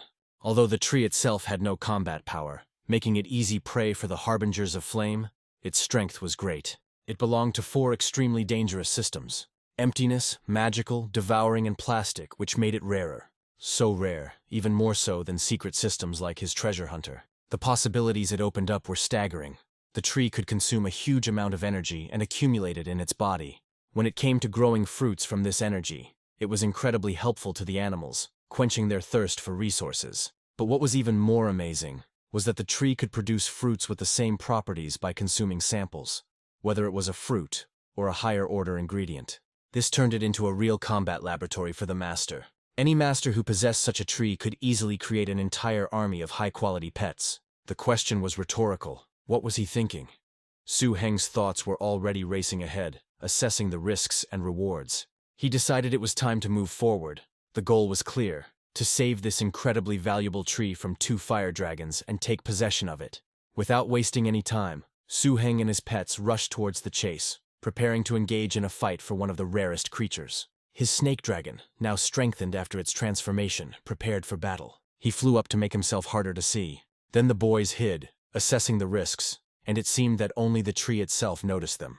Suddenly, a small stone hit one of the dinosaurs on the head, which surprised it greatly. This was done by a small animal, a treasure hunter, who was making faces at the dinosaur. Then he covered them with even more stones. This way he wanted to show that he too could be important in battle. This maneuver made the dinosaur very angry. He switched to the animal and chased after it. But another dinosaur remained with the tree. It was already crying from panic. However, something surprised him. He turned to the heroes, seeking protection and help from them. Another sharp stone flew past them, narrowly missing the frightened tree. This stone hit its target, breaking through from this dinosaur. A roar echoed through the air, announcing the use of the technique, the dragon hammer. The dragon's hammer attack fell on one of the flame harbingers with a deafening sound. However, the mature stage of the dangerous species proved worthy of its rank. Even after a direct hit from the dragon's hammer, he was not killed, but only stunned. Su Heng noted with annoyance that the technique was unable to kill him even though it hit its target. The snake dragon, seeing the lonely defenseless tree, let out a threatening roar. The second pet joined in, and now they both looked at the tree, already imagining how delicious it was. Su Heng quickly decided that he needed to tie him up, saying this with a beaming smile. With the help of his pets, using his strength and dexterity, he managed to wrap himself around and bind the tree, immobilizing it. Su Heng exclaimed, seeing that the plan was working. He was already tightening the end of the rope. While his pets were saving the find, Su Heng focused on the main goal. Having waited until nightfall and moved to a more secluded place, the small team considered the best course of action. They, already together with the tree, were sitting near the lit fire and preparing for dinner. The protagonist stood up, looked at the tree absorbing energy, and began to discuss the plan. If the pact is successfully concluded, his snake dragon and the treasure hunter will not have to worry about food and resources. The moment his mental energy connected with the tree, a strange image appeared in his head. He saw the tree itself. It presented itself as a tree in the mountains, absorbing energy. The tree grew happy and carefree, just walking and enjoying life. He was an ordinary lonely tree, hiding from the scorching sun with sunglasses. It also seemed very cheerful, in clothes and accessories, singing their songs. But when it was looking for a new place to live, it became the target of an attack and was caught red-handed. The tree was panicked, scared, and helpless, especially when they grabbed it and tried to carry it away. But she was even more frightened when the pets looked at him with appetite. Su Heng was surprised to think that this tree was so hipster. It thought in images and emotions. To win its trust, Su Heng offered the tree food, high-quality treasure hunter food. He explained that if the tree liked it, it would be able to eat such food and change the dragon. The hero offered that if he became his pet, he would receive everything he needed. Then he turned to his animals, saying that they would have no dinner. This tree had eaten everything, seeing how his pets looked at the depleted supplies. This was his plan. The animals immediately ran to the tree and began to scold him for such an act. Su-heng wasn't sure if this approach would work, but he continued to wait on the sidelines. But suddenly it dawned on him. His eyes sparkled with the new thought that had come to him. He brought the incense bloodline, saying, how could he forget about it, the artifact given by Madame Lu? He opened the flask with the contents, and its aroma spread throughout the area.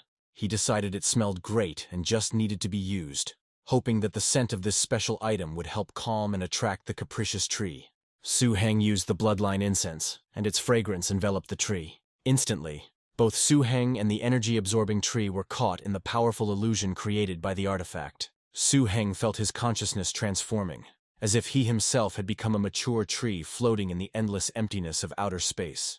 In this illusion, he, like a large tree, one day came across a multicolored seed, the very seed of an unripe tree that absorbs energy. He decided to take root on the void meteorite and care for this seed as a father. And the tree, in turn, instantly began to consider him family, experiencing the warmest emotions. In this shared space of illusion, Su-heng approached the tree with a proposal to negotiate. And the answer he received was unexpected and touching. The tree mentally called him Papa. This caught Su-heng off guard, but also melted the ice. The energy-absorbing tree also seemed to have become attached to it in its final growth phase. The mental energy output from this contract was so great that Su-heng reached a new stage of spirit. A light appeared in his eyes, matching the light between him and the tree. This meant stabilization of the level of spiritual cultivation and the ability to produce vision. This undoubtedly enhanced the reputation of the young genius, as well as his animals. The guy sat on the ground for a while, trying to digest the situation. He then immediately asked his new pet a practical question. Could it reproduce the food it had just eaten with its current strength? The tree readily demonstrated its abilities by easily creating a copy of the food. The boy found himself holding a pair of multicolored apples that shimmered beautifully in the moonlight. The little treasure hunter assessed the situation and quickly jumped up a tree for food. Su-heng was delighted, saying, "Great, he made the right investment." It turned out that the tree was already 1,200 years old. Copying food was easy for it, although, as it noted, it was tasteless. But its true power lay elsewhere. It could create energy fruits from the ruins of the blood forest. This tree told everything about itself, as always in its usual manner. It immediately offered Master Su-heng one apple to try, saying that it was healthy. The tree produced two fruits, one steel-colored, the other light blue, like ice cream. Su-heng immediately recognized them from the descriptions in Madame Lu's manual and the old codex. The iron marrow fruit looked like a round iron ball. It was a real energy fruit.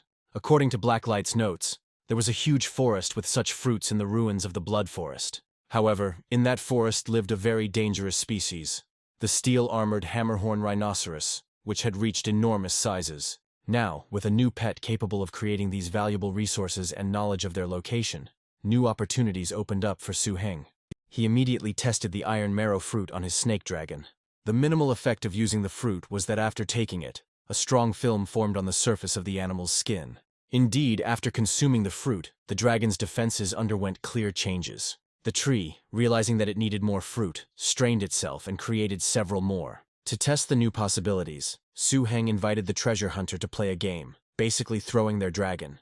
After the impact, it became clear that the iron-bone fruit was indeed charged with a powerful effect. However, it was clear that the tree had already spent a lot of energy on this. The protagonist stated that the fruits were truly incredible, although he did not expect such an effect.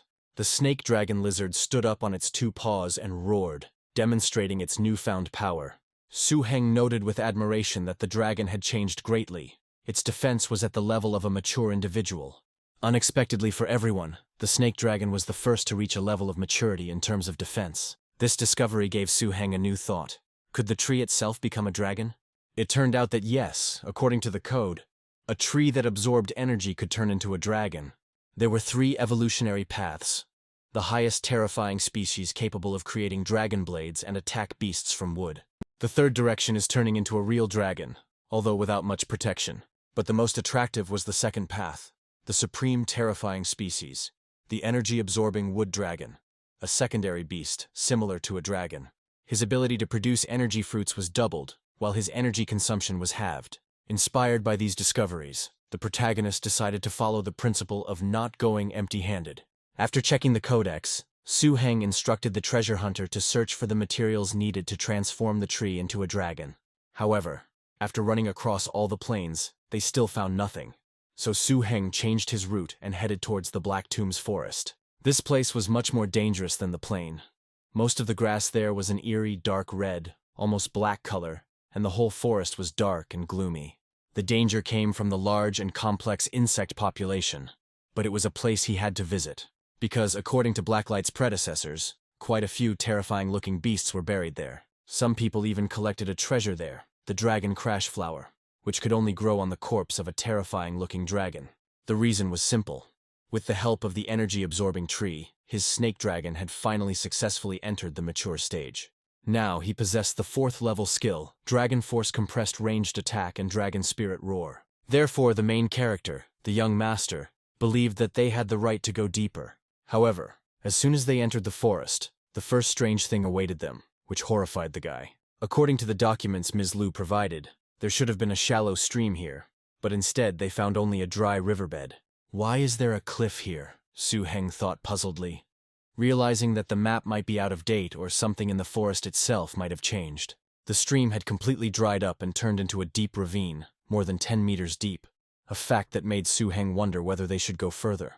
Half of the time given for research has already passed, and the search has been fruitless. In the end, he decided that they would go, but they would be more careful. The road ahead was dangerous, but the protagonist was not going to stop, commanding his dragon to continue on. Having listened to its master, the dragon began its flight into the terrible territory. But they didn't notice the warning sign, Inner Territory of the Blood Forest, Entry Prohibited. When they met Su Heng's first enemies, it made them very wary. It should have been less than half a day's journey to this zone, but they had already encountered more high-level dangerous species here than they had in the entire previous week they had spent together. Moreover, the terrain did not correspond at all to the map, which indicated that serious changes had occurred. Having just noticed the evolved green boa constrictor, the boy, very frightened, quickly grabbed his hunter. The main character shouted to another of his pets, a snake dragon, to quickly go to them, worrying about him. It was a mature individual using powerful technology. It was called the Wave Evil Attack, the Flying Slash, and it was very risky to go against. Su Heng quickly commanded his snake dragon that it might be a mature specimen, knowing that he needed to be careful. The green boa constrictor looked at the protagonist and his pets with brightly glowing eyes, sticking out its long tongue and hissing demonstratively. Seeing that a direct fight could be risky, he ordered his pet to go deeper into the forest, into the thicket, to where a larger and perhaps less maneuverable enemy would not be able to easily penetrate. The plan worked. The boa constrictor tried to break through a small crack in the rock, but due to its size, nothing worked. He became very angry at this situation and hissed, unable to do anything else. The green boa did not pursue them and seemed to retreat. Now Su Heng understood that such a concentration of dangerous creatures indicated the proximity of something important. The hero thought with bitter irony that now they could be sure that they were on the right path. He understood that if they returned the same way, they would surely encounter that python again. But then the little pet's behavior changed dramatically, and he began to point forward excitedly. Su Heng realized with astonishment that this meant that the treasure they had been searching for over half a month and could not find was right in front of them. With the help of the energy-absorbing tree, the treasure hunter finally entered the mid-growth phase. After all the dangers and detours, the goal seemed to be just around the next bend in the gloomy Black Tombs forest. Su Heng felt as if a ferocious beast was constantly roaring in his ears, growing into a heavy rumble in the silence of the gloomy forest. The oppressive silence around them was deceptive, because it was precisely because of this terrible pressure that they did not encounter other dangerous species along the way. He asked his treasure hunter companion how close they were to their destination as they began to take off on the dragon. The little dragon only cried out anxiously that the dragon's strength here was terrifying, and because of the monstrous pressure, he was practically unable to fly. Su Heng felt terrified at the thought that this entire area could be the territory of a certain, or even an entire group, of dragon-level creatures. They were approaching a cave hidden within the forest of Black Tombs, and facing a possible higher species of being. Death could await them. The reason why Su Heng decided to move forward was not out of recklessness. He chose to trust in the rich capacity of his guide's repeated successes. Soon, under his guidance, the snake dragon led him to the source of the frightening aura. The place was empty, as the hunter had said, and held no obvious threats. They found themselves in front of a nest located in a huge cave. The height of the entrance was more than 10 meters. The vaults inside exceeded 20, resembling the lair of a giant dragon. The entire space was strewn with piles of bones. The nest was truly enormous, which the protagonist immediately noticed. And in the midst of this nightmare they saw him, what they had been looking for so long. The dragon's blood pool. For a few seconds the three of them just stood and looked at it. Su Heng rejoiced, confirming that the transition from myth to reality really did exist. He explained that although the dangerous creatures were less intelligent than people, they had created their own wild civilization. This pool was part of it, a special tool for feeding offspring, created by powerful dragon-like creatures. The method of its creation was barbaric and bloody, requiring the essence and life force of many draconic creatures. Without wasting a second, Su Heng ordered his beasts not to stand still, but to drink quickly. After all, it was that very treasure of the dragon. Not understanding why the animals did not listen to him. But soon the pets were joyfully rejoicing and licking their lips, realizing that this would give them strength. They quickly perked up and rushed closer to their owner. Then they landed and started drinking from this bloody lake. But the process of absorbing the powerful blood seemed too slow. Then the tree came to the rescue again, absorbing energy, coming to the forefront. Suddenly the tree wondered why he had been called here. But he quickly understood everything. Under the influence of the lake, it began to develop rapidly, its power growing before our eyes right at the edge of the ancient and terrifying source of power. It began to absorb the dragon's blood lake, and the tree began to look ferocious. Instantly, green leaves began to grow on its branches, and a large number of bunches of fruits appeared between them. It seemed that the tree itself did not expect such an effect from itself. Stunned by what he saw, Su Heng froze for a moment, smiling nervously. Such a huge amount of bone marrow could be nothing other than the result of a raider seizure of someone else's lair. Seeing such a quantity, the little treasure hunter stared at him with burning eyes. He quickly flew to his treasure, not wanting to share it with anyone. According to the ancient dragon code, such treasures did not appear on their own. Their creation required life force and blood essence. And in order to condense such a quantity of bone marrow, at least 10 such creatures would have to die. The tree still stood and looked with an angry gaze at the drained bloody lake. The realization of the scale of the carnage that had taken place here sent a chill through him. A single clear command sounded in my heart. I needed to run, and as quickly as possible. Meanwhile, his treasure hunter, having absorbed some of the energy, wrapped himself in a cocoon again, starting the process of forcibly cleansing his bloodline. Su Heng knew how risky it was, but time was running out. The young man himself hastily collected the energy-absorbing tree, but something stunning was discovered under its roots. They were 2 mysterious giant eggs covered in dark red patterns. His heart began to beat wildly. Every second in this crypt, saturated with death and power, could be his last. Deciding to take action, he ordered his snake dragon to eat as much as possible for the next 10 minutes. For this was the greatest chance of his life. Mentally calling for luck and the blessings of the teachers from Blacklight Castle, Su Heng firmly promised himself that this time he would definitely return alive. Consciousness returned to him in a flash of excruciating moral pain. Su Heng sat on the cold stone, every breath burning his throat, and a heavy, angry echo pounded in his temples. He couldn't come to his senses, couldn't force his thoughts to flow in an orderly manner. The remnants of horror still fettered his body like invisible chains. Why did he eat so little? The thought hissed, full of despair. There is more, but the scream remained in his throat. Instead, he saw something that made him forget everything. The protagonist forced himself to stand up and picked up his already packed briefcase. Having put it on himself, he made a decision that he needed to move on. Suddenly, at the edge of the lake, where the blood-golden liquid had receded, a fragment of something solid and incredible was revealed. Could this really be the armor of one of the best types of horrors? Such an artifact was priceless, legendary. His heart, which had just been pounding wildly with fear, now froze in silent awe.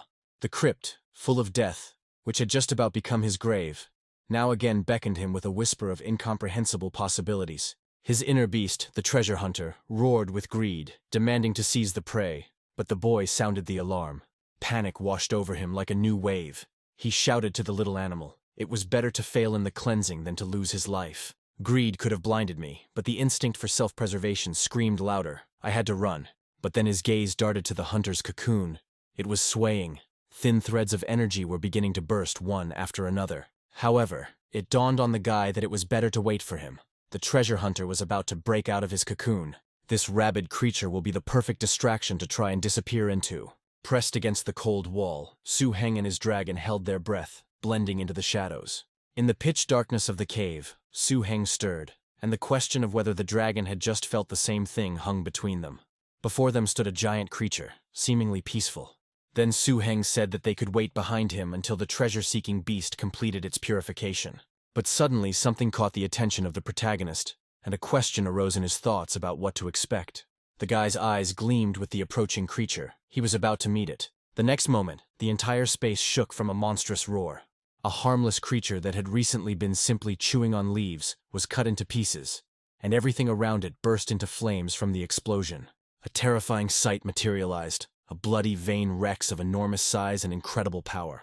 His attention was drawn to the main character's briefcase, and that was all that could be read in his eyes. Su Heng sat on the ground, trying to catch his breath from the dust. The dragon sat meekly next to him. The guy understood that the Rex was at least 2,000 meters away, but his rage felt as if it was right there. The hunter's cocoon burst open and the renewed creature stood up straight, its cleansing seemingly complete. There was nothing to worry about now. Su Heng's confidence was heard.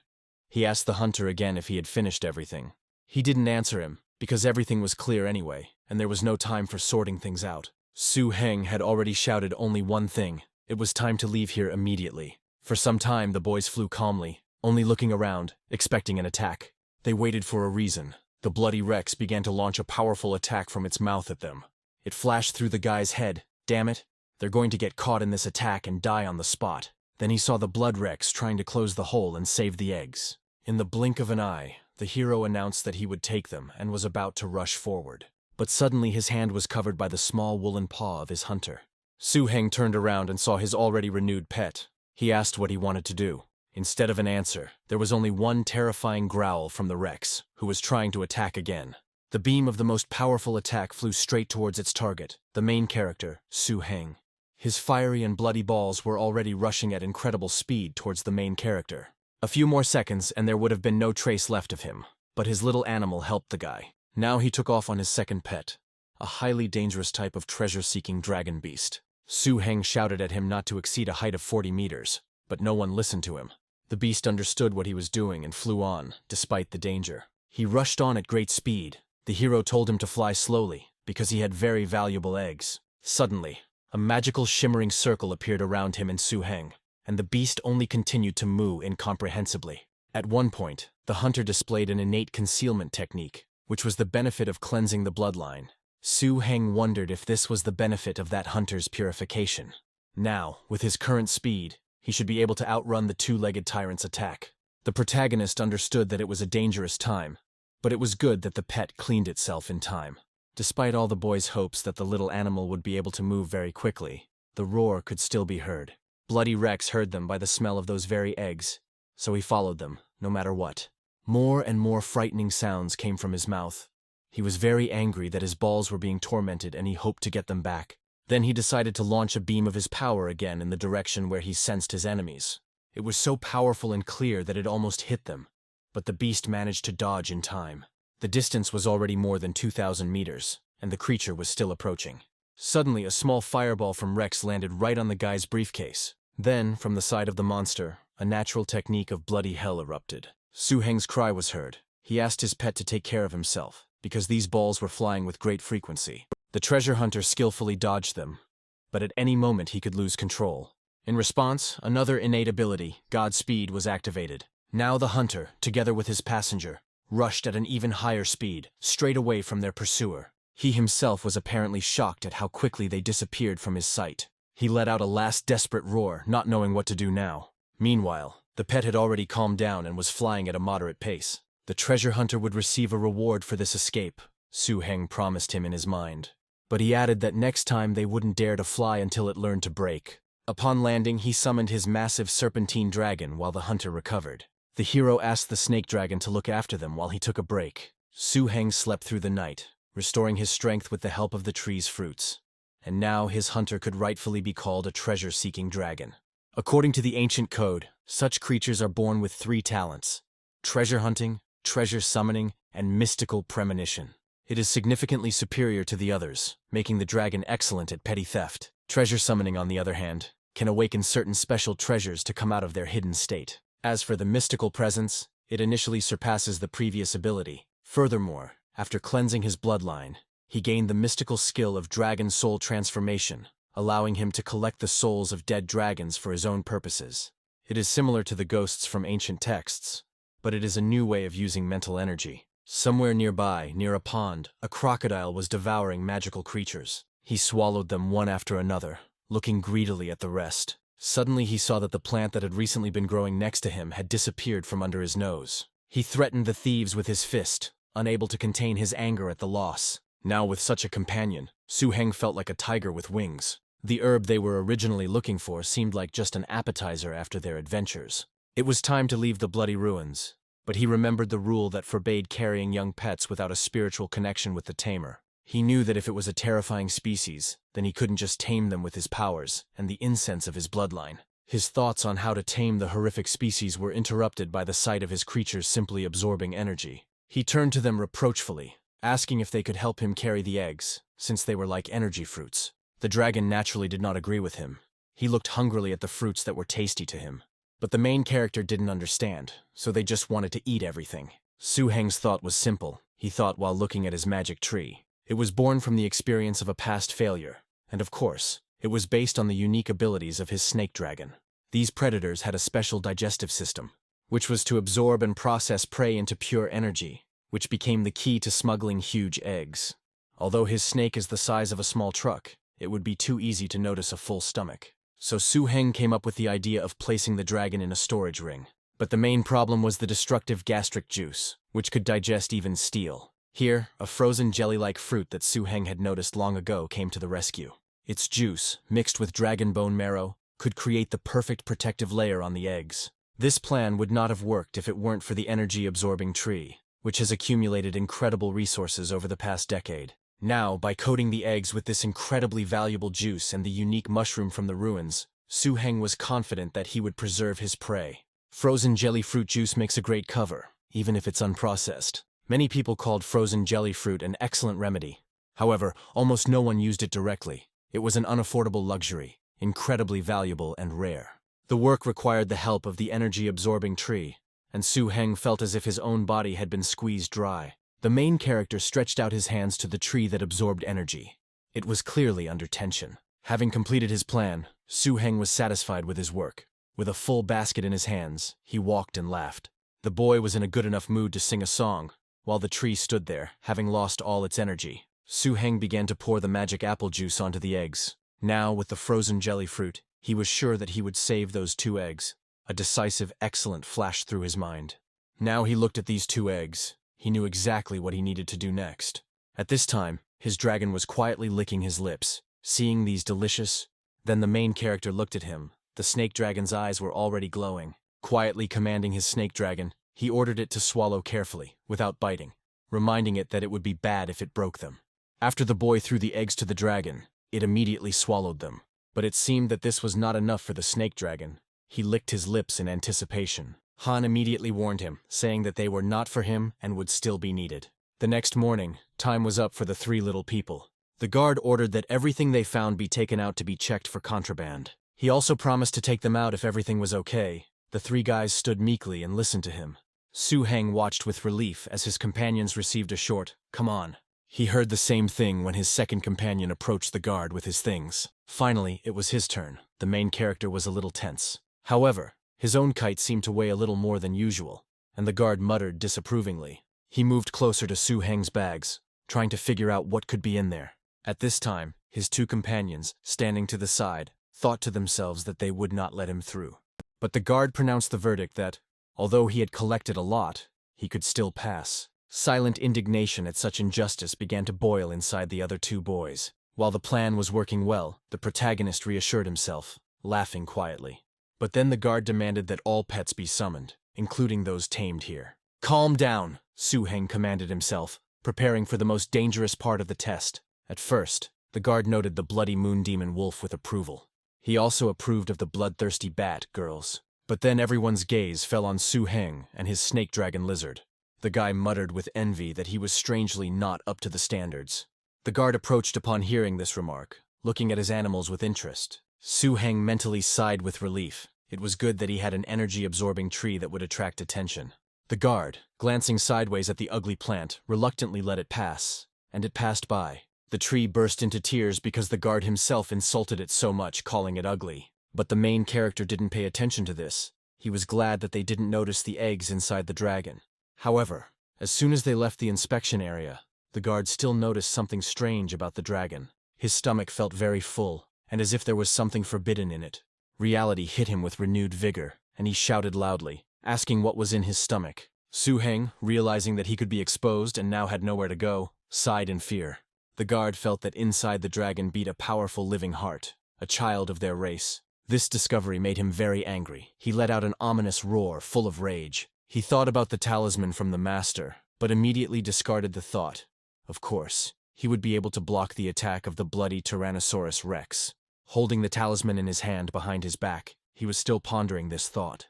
However, then there will still be no way to get out of the ruins. How dare these treacherous humans steal their cubs in such a way, flashed through the Tyrannosaurus's mind with anger. Suddenly he felt something familiar and froze, listening to his inner instinct. His gut told him that this looked like that guy. The Tyrannosaurs themselves were very experienced, and the leader of the blood Tyrannosaurs had between 20 and 30 heads in the group. In the ruins of the Blood Forest, the Tyrannosaurus Rex clan is extremely powerful, and as a result of the evolution of the most dangerous of them, only 2 remain.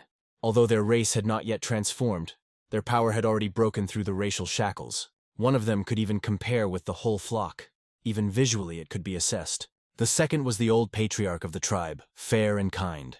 But not long ago, the bloody Tyrannosaurus Rex, the most powerful warrior, dissatisfied with his position, challenged the patriarch. He used underhanded tricks in the battle and seriously wounded the old leader. As a result, he was driven out of the territory, occupying a remote area of the forest. Then he was driven out of the pack even by cattle, and hunting dragons like a madman, built a blood pool to raise offspring. Moreover, the method itself had long been prohibited by the demon lord, but this did not frighten the Tyrannosaurus. The guard's mind continued to work. Each bloody Tyrannosaurus could only claim the post of patriarch once in a lifetime. Although that guy had already been defeated, his descendants, after being purified by blood, could grow up and become new leaders. The guard felt a little strange and wondered if this guy was trying to trick him. But then another thought came to his mind. Let this man take the offspring of that bastard. Then perhaps the offspring will turn against their creator. He once again went over this in his head and made a decision. He said that he checked everything. There was only food in the dragon's stomach and allowed them to get out and pass. He and Su Heng looked at each other, pointing their fingers up and smiling at each other. The protagonist's companion, upon leaving, wondered with surprise when these two had managed to get to know each other so well. But then the guy next to her remembered that he had to leave a note to tell his people. Almost immediately, a portal back to their usual world opened for the boys, which meant that the adventures here were over. One by one they began to enter this magical portal and emerge onto a land free of ancient creatures. The protagonist stopped to catch his breath after such a journey, and then someone called out to him. It was Boss Shu. Su Heng happily asked if he had really come here to meet him. The boss didn't answer his rhetorical question, only telling him to follow him. The matter was urgent. Su Heng's first thought was whether the bastards from Sinfire had caused trouble again. But Boss Shu replied negatively. This time it was a wave of disaster. Although Su Heng had never encountered her in his short life, he recalled Blacklight's rumors that had been passed down from generation to generation. This gave him an idea of the horror. The wave of catastrophe was an offensive formed by a dangerous species, even a species of terror. It did not stop until the troops were completely defeated. The last such disaster occurred more than 30 years ago.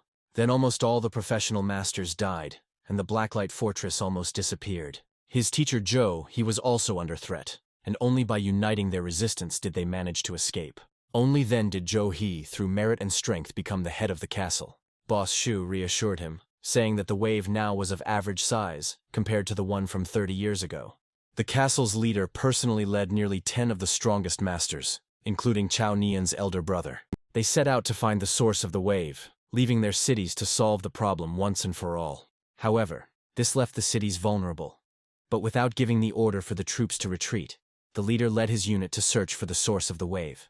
Now that all of Blacklight's troops were massing on the defensive wall of Blacklight's gathering place, a big problem arose. The withdrawal of troops from the main defensive lines threatened the destruction of the hard-won plantations in the safe zone. The thought of the plantation made Su Heng wonder if it would be dangerous for his older sister. So he immediately suggested to Boss Shu that he return to the plantation. Then Boss Shu ordered to go with him, since the leader had called the masters, and they should gather in Chinatown for preparation. The journey would take at least 2 days, and Su Heng. But even if the snake dragon has amazing endurance, the magical foals is not so great. Ultimately, it is important to stop every now and then to rest, feed, and water him, so that he can regain his strength. Under the pretext of replenishing water, Su Heng bypassed Shu Qiu and secluded himself in the bushes near a small stream. There he forced the snake dragon to spew out its eggs and hid them safely.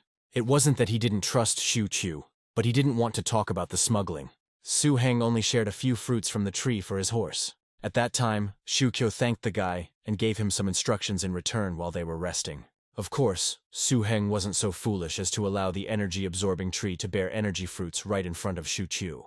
They reached Chinatown. It was already dark. It looked like a military town. Su Heng said that it really seemed like it had turned into one. The subordinates saw their boss and shouted that it was Boss Shu, happily saying that they needed to open the door for him quickly. Shu Qiu on his horse and the protagonist Su Heng on his dragon began to slowly enter the opened gate. The snake dragon looked at its master questioningly and somehow strangely, while he was lost in his thoughts. It seems like everyone is just tired from the long journey to Chinatown. Just after passing the gate, the guy smelled a strange smell and wondered what it could be. Looking a little further, he realized where this strange smell was coming from. Its size amazed him. There was a pile of raw meat lying in front of them, and an unpleasant smell emanated from it throughout the area. Boss Shu explained that food comes first before troop movement. The protagonist himself understood that animals must eat special food to unlock their power. But now it was just ordinary raw meat, which was an alarming sign. Shu Qiu said with intrigue that the guy would see everything as soon as the right time came. Soon they were brought to the chief commander Gao Tsun, where other representatives were sitting at a large table. Gao Tsun, sitting at the head of the table, accepted the challenge, in which the voice introduced itself as the command headquarters of Blacklight Castle. According to the previous agreement with the burgomaster, external support for the operation was his sole responsibility. The person sitting next to him introduced Gao Zun, a professional-level tamer, former director of operations for Blacklight, and now the chief master of Haeksu City. Haeksu City was special because in its center was the only energy crystal mine among all the numerous cities in Blacklight. This was one of the key reasons that allowed Blacklight Castle to stand for several centuries. Gao Zun was described as a ruthless man who guarded Haeksu City. The girl next to him was named Xia Yuping, and she was a master poison maker. It was she who single-handedly defended the energy mine, leading a group of 6 super dangerous species under her command. Su Heng expressed surprise at how she could defeat the terrorist species using only the super dangerous species, considering that there was a whole hierarchy between these categories. But the conversation was interrupted by a shout ordering them to go out and help with the load, and not gossip. The boys immediately fell silent, their faces frightened as they submitted to Shu Qiu's will. The boys went to unload boxes with another batch of raw meat for the animals. The question of what was happening to Blacklight Castle hung in the air from the protagonist's lips, and he thought that Boss Shu and the others were probably not in a hurry. His comrade pointed out that there was no use in rushing, as there was a big difference between fighting in a large group and fighting in a small group like theirs. In any case, Boss Gao and the others were veterans, so it was decided to simply do as they were told. Su Heng asked why he couldn't see Sister Ju and brother Lin Zhen. They explained to him that Lin Zhenyao remained in Rivet Town because there were metal deposits there. The gathering place for Black Lanterns was very important and could not be neglected. By the way, when he asked the castle master about the request to give a pet to his brother Lin Zhen, this guy had long wanted to thank him. While these conversations were going on, the guys continued to unload raw meat, of which there was already a lot. The group's attention was drawn to a bear running from afar, and it seemed he was not alone.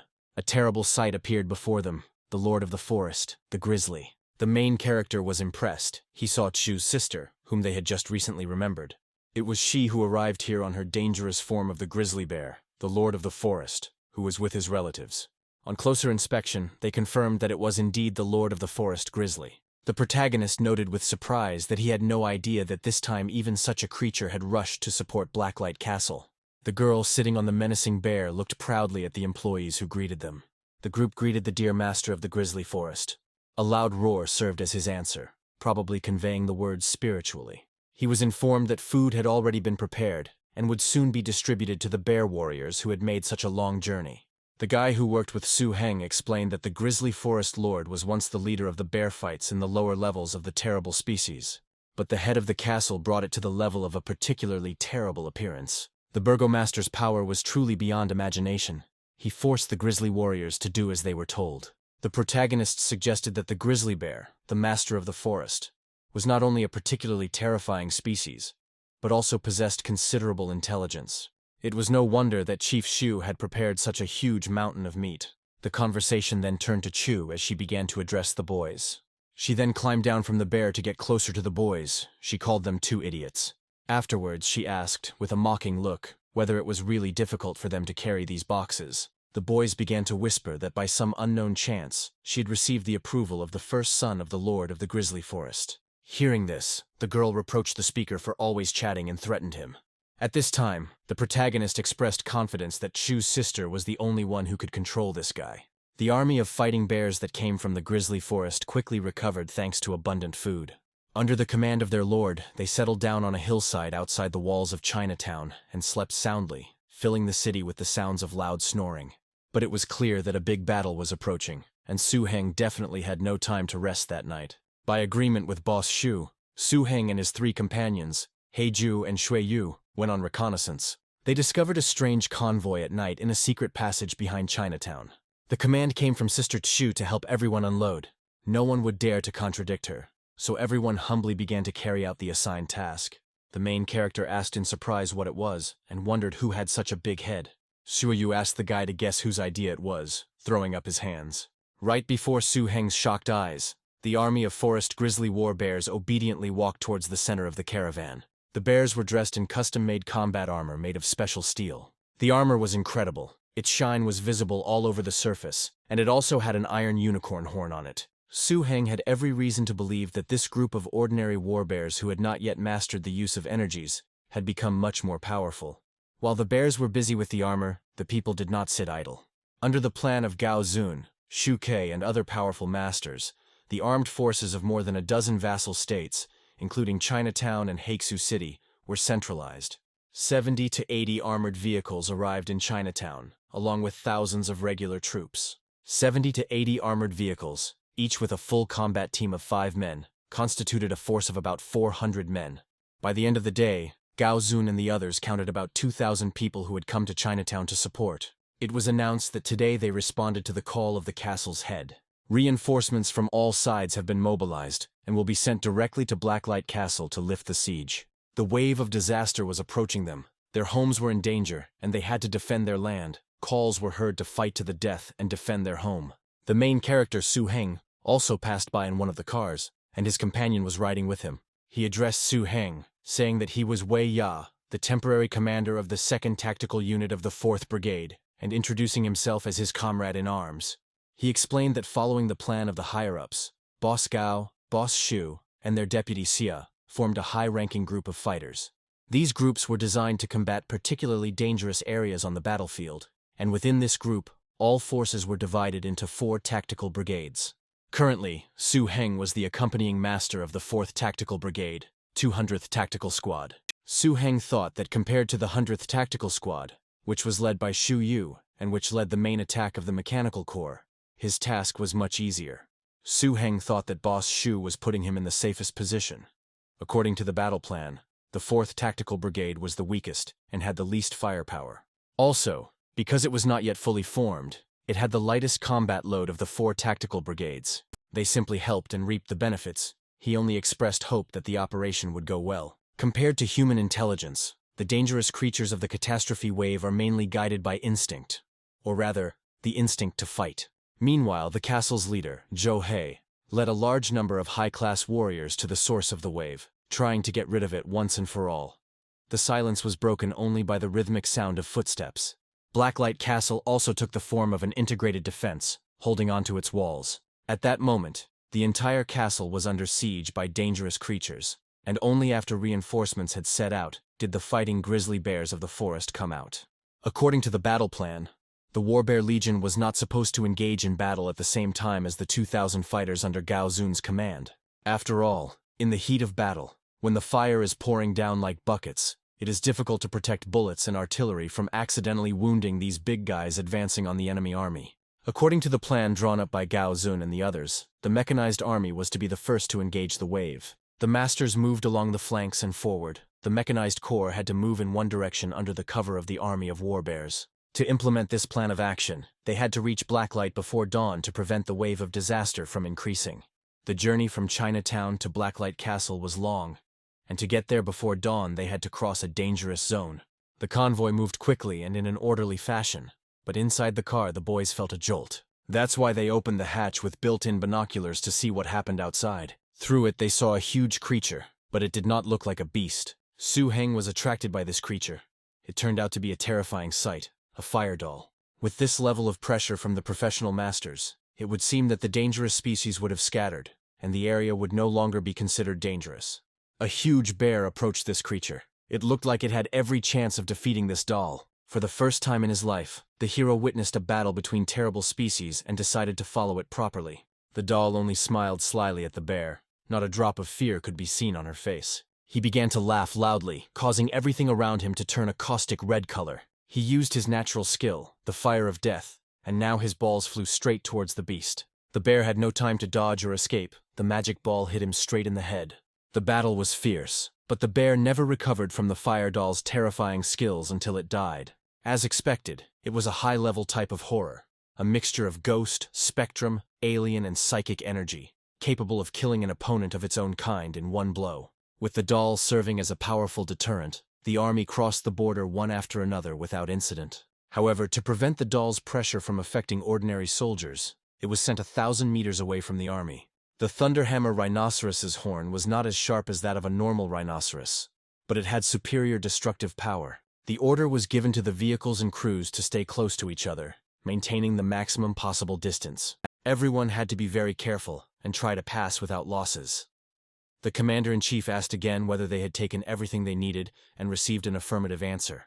The column continued moving through the dark, uneven terrain, and Shu Chu began to climb out of the car. He decided it was time to summon his magical beasts. A huge bloody lion appeared alongside the column, letting out a long roar. The yellow brontosaurus immediately took off, looking at its owner. A magical child also appeared, but judging by its size, you wouldn't be able to tell that it was actually a child. Su Heng understood that with the addition of the fire golem and the thunderhammer rhinoceros, they had already summoned 6 terrifying-looking creatures.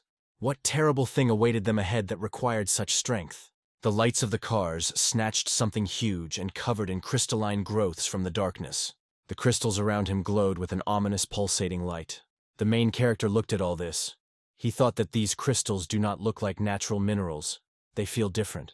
Suddenly the car shook again, as if the ground had come to life and began breathing instantly beneath them. The crystals also began to rise, and began to grow from the ground like hills. But these were not hills or mountains at all.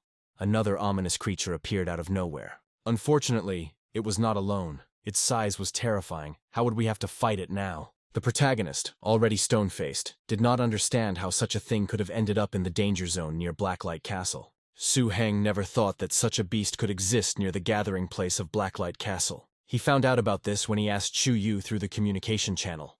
It turns out that this plain was called the Rock Crack Plain that the castle leader discovered 20 years ago. The reason the Rock Fissure Plain was not discovered earlier is because of the hidden location of the canyon. This monster, which fed on energy crystals and was the ruler of the entire Rock Crevice Plain, was called the Rock Spider Dragon. At that time, even the castle's leader didn't know that Blacklight Castle was only 120 kilometers away from the gathering place of such creatures. It was surprising that such a group of terrible beasts existed. Of course, the Burgomaster was the first to escape alive and completely conquered the top of the pack.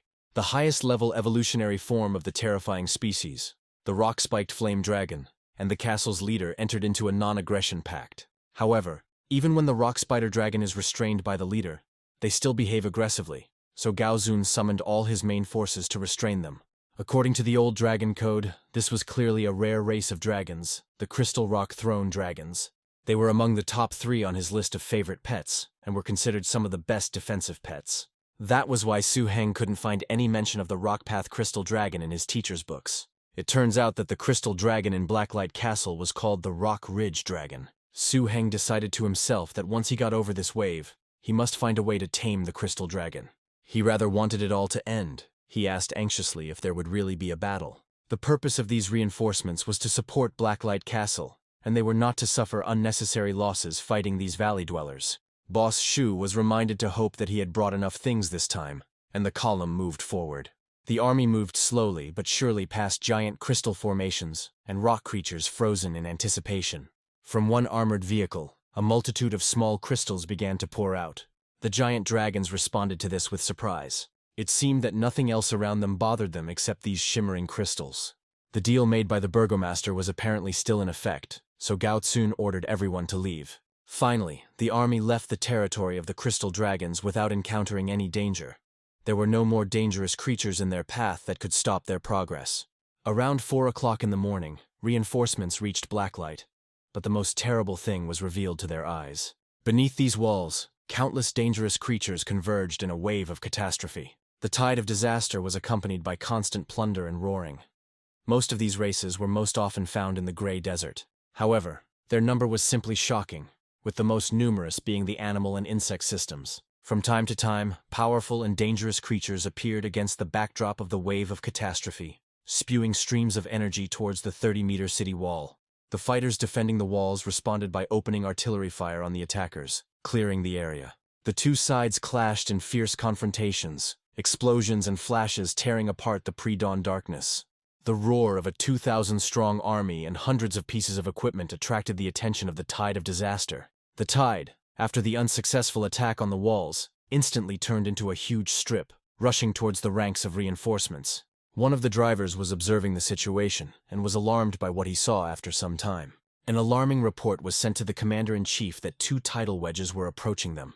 These were mostly packs of monsters, among which the 6-fingered sword spider and the rotting toothworm wolf posed a great threat. Gao Zun calmly assessed that these were simply dangerous species that did not require excessive concern. He gave orders for all troops to take advantage of the rising tide to occupy a 50-meter zone in front of the walls of Blacklight Castle and fortify it. He ordered them to be careful and avoid the walls while they fought the garrison. Aviation and ground troops were to provide cover fire for the mechanized units with all their forces. The battle cry rang out, "Kill the high-level ones." The army began to move, the equipment deployed into battle formations, and the soldiers took up positions. A furious firefight began, and the air filled with the roar of engines, exploding shells and the wild cries of creatures. The commanders shouted to reload faster and ordered them to be destroyed. The battle for Blacklight Castle had begun, and under the roar of artillery, the wave of disaster fell like wheat mown with a scythe. But only low and medium-level dangerous species were quickly destroyed. Incomprehensible monsters, fanged and very nasty in appearance, emerged from the waves. They held back the fire of the advancing beasts and packs using their natural skill. They all had one thing in common: they were terribly horrible looking. The protagonist said in despair that ordinary fire doesn't even harm these creatures. In response to this, Commander Gao took a step forward. He used the 7th-level skill wave of fatigue light to slow down the monsters. Noticing this, Su Heng spoke of Gao Zun with joy and hope. Then Gao used an area damage skill, poor child. This confirmed the truth that the keen fighting sense of high-class beasts was not inferior to human intelligence. They were clearly trying to interrupt the poor child's skill to prevent it from gaining strength. Clouds thickened in the air and lightning struck from above. This is the 5th-level Enlightened Thunder Fortress tactic that has already been used. All pets together could attack and defend simultaneously. Su Heng couldn't help but wonder if this was the power of a perfectly matched pet team. A defensive-focused Thunderhammer Rhino, along with 2 surprisingly deadly pets. One of them also had the ability to control, and they easily repelled more than a dozen types of horror. The battlefield was filled with clouds of dust from the explosions. Almost nothing could be seen. The order was given to all masters to call their pets and join the battle. The underground worms were especially good at underground warfare, so it was important not to forget to protect your mobile units. It became clear that this would be a long battle against the wave and a huge number of animals. Su Heng didn't stand by and summoned his snake dragon lizard. The large-caliber artillery of the mobile units could not yet stop the high-class forces of the wave of disaster. However, it was effective in killing low and mid-level dangerous creatures to conserve pets' stamina and increase their chances of winning. By surrounding the artillery and guns of the mobile units, this formation turned into a meat grinder on the battlefield, holding back higher-ranking enemy fighters. But it wasn't enough to simply control the ground forces. The air forces and underground creatures would never miss this meat grinder. A new order was given. They were to become accompanying masters in the next battle. Gao Zun added that they should maintain mobile positions and destroy enemies in the air and underground. Tanks, harnessed pets, and dangerous creatures from the wave of disaster collided instantly. A multitude of insects emerged from the ground, and the battlefield became a chaotic mess of spewing acid and flying creatures. In this confusion, Su Heng's snake dragon was so powerful that it killed and injured many creatures. Wei stood and fought next to this dragon. He saw how strong it was. So the main character's comrade in arms shouted to him that, fortunately, his dragon was helping them out a lot. otherwise they would be in complete shit. The guy suddenly became alert to something and began to listen. Then he saw something that surprised and frightened him so much that his eyes almost fell out. The hero found himself a couple of centimeters away from a powerful beam that almost hit him. But that wasn't the main thing. Su-heng noticed that the snake dragon was too busy right now, and didn't notice that he was being watched. It was good that Gaozun asked him to come here. A very dangerous species, a bloodthirsty tiger, jumped out of the shadows. The hero thought as he helped his comrade. He was a mature bloodthirsty tiger, a second-level fighter, naturally thin, but monstrously strong. The guy knew the defense was a bit low, but he could be dealt with. Su-heng shouted at his dragon to retreat and use bad thoughts, not to fight him directly. He prepared to intervene himself, realizing that his pet now needed help against such a clever and deadly opponent. But the dragon himself decisively entered the battle, a wave of enormous energy breaking through the beasts. Seeing that this was not particularly effective, he paused for a second, considering his next steps. Then he decided to take off and used his speed skill. But soon the bloodthirsty tiger caught up with him, striking him with force. The snake dragon, having received such a powerful charge, combined with its speed, flew back several meters and hit the rocks. An even larger pack of these tigers was approaching the team, already devouring everyone with their terrifying eyes. Su-heng cursed to himself as he watched more and more enemies appear. It was impossible to defeat them directly. Su-heng's snake dragon rushed forward, using its weight and speed to deliver a powerful blow. He tried to show with his whole appearance that guests were not welcome here. Then he used his evil attack, a dash, and with a loud cry he rushed at his opponents again. He used his dragon power to throw, growling straight into the bloodthirsty tiger's face. As a result, the dragon was able to push back the opponents, hitting them several times with its paw. Afterwards, he slowly flew up to his owner, who was watching the fight. Su-heng understood that this was not a training arena.